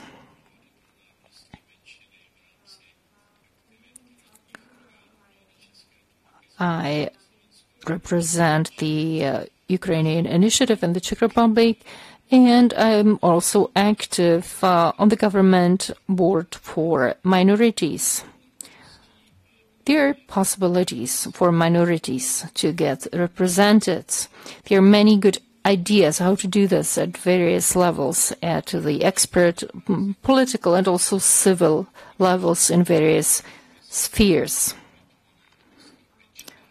National minorities will never be the top priority for central governments. However, we have the possibility to be critical, to express ourselves, to make sure that our voice is heard. For about 3 minutes, I would like to discuss our initiative. The Ukrainian initiative is focusing on a clear objective. It cannot be taken for granted anymore that the Ukrainian identity will be preserved forever. Now it is at danger. I would like to recall Masaryk's initiative, Masaryk's action. There's a lot we can build on. University professors, university families also carried out many interesting activities. We live in the diaspora, and this heritage is very important for us. We do not forget that. However, today it is our priority to have a positive, proactive lobby which will support the presence of Ukrainians in Europe. We are also represented in the Czech Republic as part of this Ukrainian initiative. Autochthone population, also Ukrainian population, can be found at the Ukrainian Polish border, Ukrainian Slovak border, and also Ukrainian Romanian border. We should not forget that. This is a specific topic. This is great heritage, which is hundreds of years old. Ukrainians can be found in Bosnia, in Serbia as well. So the language and the culture, the identity have been passed to many generations. So there has been a long tradition of this. We were not assimilated by the local environment. A new Ukrainian world is being created at the moment in Europe. What we are facing now. Refugees have lived in different countries for about 2 years. The Ministry of Interior is dealing with that, the Ministry of Labor and Social Affairs. And we are analyzing this in the context of the historical tradition as well. A new Ukrainian diaspora is being created. We are interested in their skills, in their potential. Many skilled young people arrived in other countries, and it is clear that they will create a new diaspora, new bonds in these countries. Ukrainian associations try to communicate with other minorities, with other friends, and in addition to that, we try to support these new trends in Europe at a professional level. I would like to thank to all professionals who are involved in this, and I would also like to thank to politicians that are supporting us. So once again, thank you very much for your support. Vielen Dank. Thank you very much for this outlook concerning Ukraine. And now I would like to open a discussion.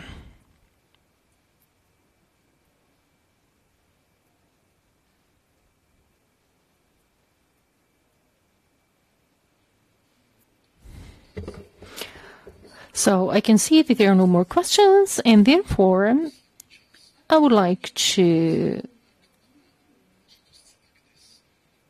hand over to a representative of an Austrian, Moravian, and Slovak region. We will discuss the Tayaglo initiative. Loisa Visa was supposed to be here. He's Austrian-Slovenian or Slovenian-Austrian living in Klagenfurt. He has a publishing house there.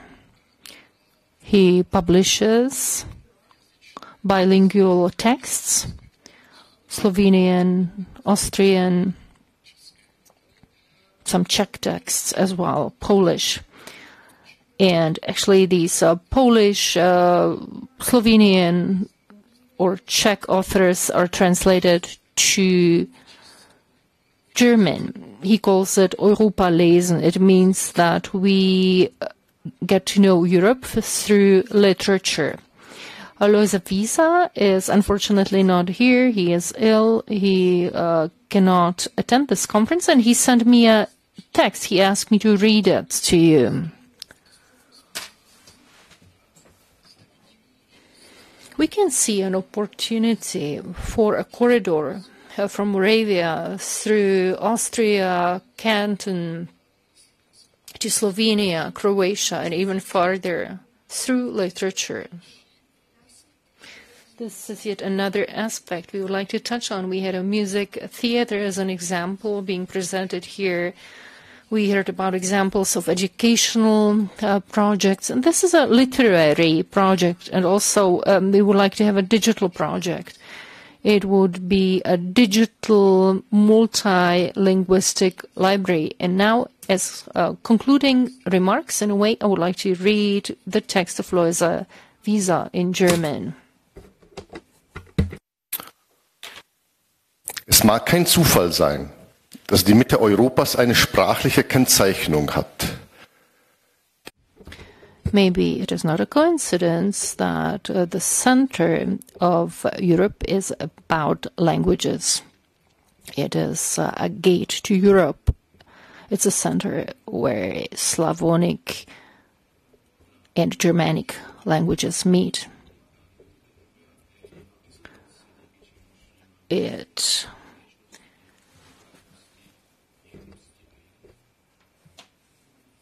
is an expression of various aspects.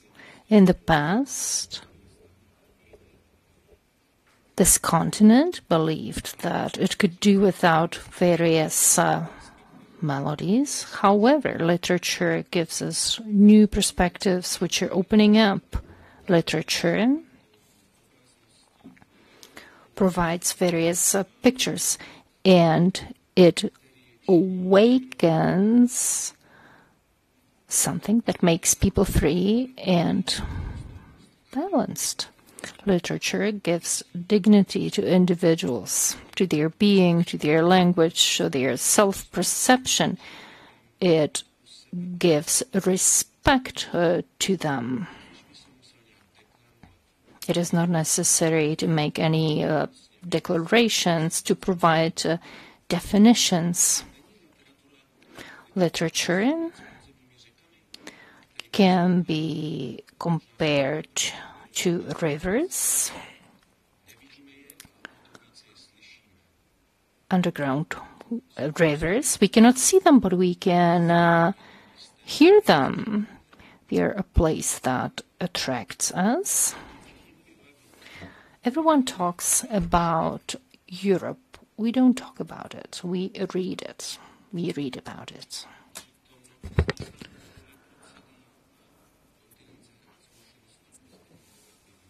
Experience, both positive and negative, plays here an important role.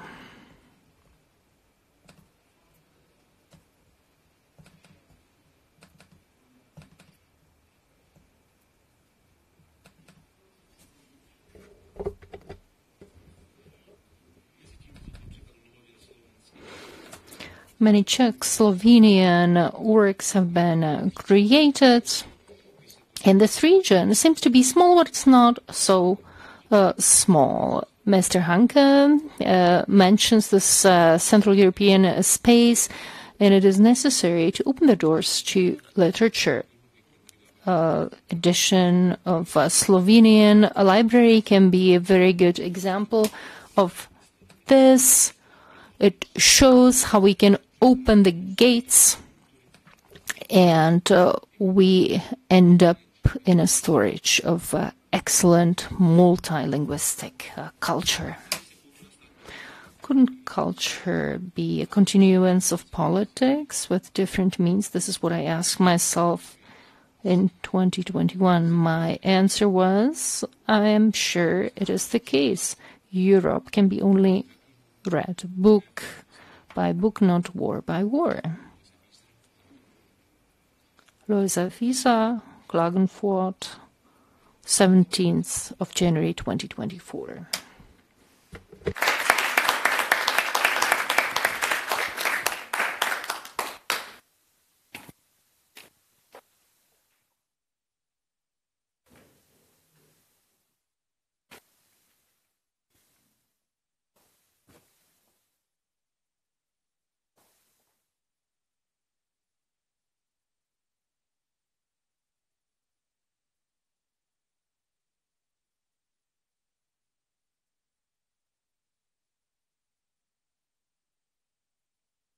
Jedno. Raz, dva. Ano, už se slyšíme. 1, 2, 1, 2. We can hear ourselves. Good afternoon to everyone. So this was the third panel, which was concluded by a presentation of Auspices. Now, I will ask the Deputy Minister to give us closing remarks. It will be Radim Sršeň, the Deputy Minister of Ministry of Regional Development. He will say a few words together with Mr. Horáček. An invitation for you? What should be said? They should give us some recommendations, brief recommendations, what we can do for the development of our regions. Good afternoon. Thank you very much, Tomáš. And I also thank all of you, especially Radim Sršeň, who initiated this event. He was one of the major initiators. I would like to thank the Association of Euro Regions, which is now on the official register.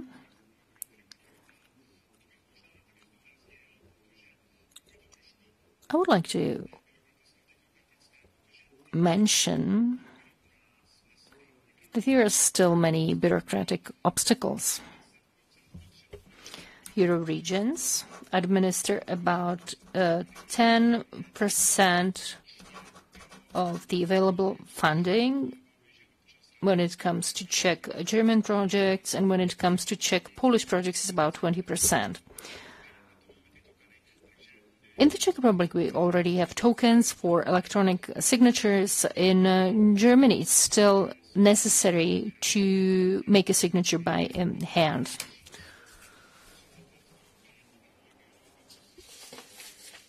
I would like to mention the Bavarian Forest Šumava Euro region, which is being very successful.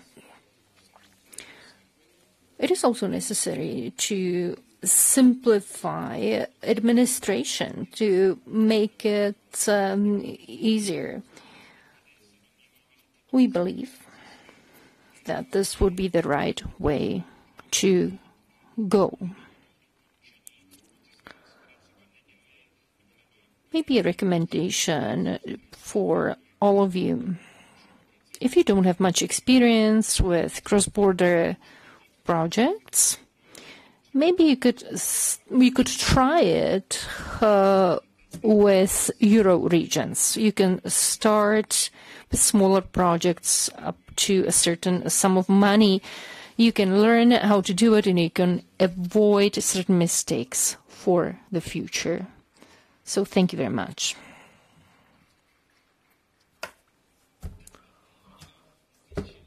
So it's very late, and therefore let me close this conference. I would like to thank to all of you for coming here, for staying here until the end, bearing with us. We have covered many topics. There was so much positive energy in the hall.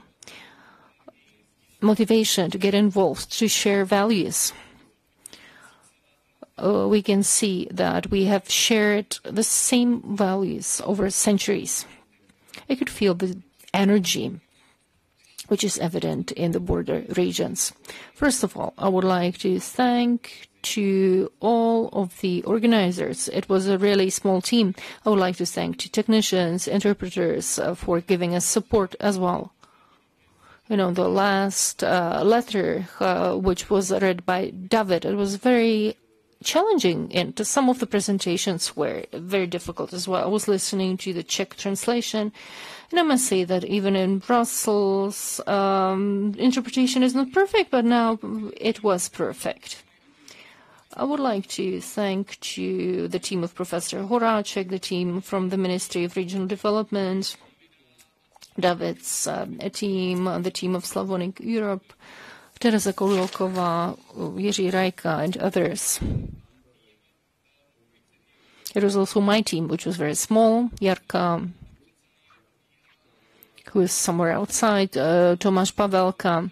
I'm very pleased that we were the first conference taking place in marking the 20th anniversary of the Czech Republic's accession to the EU. This conference will be followed by other conferences on this topic. There was also television coverage on this conference. So I believe that we will be able to join our forces and advance our cause.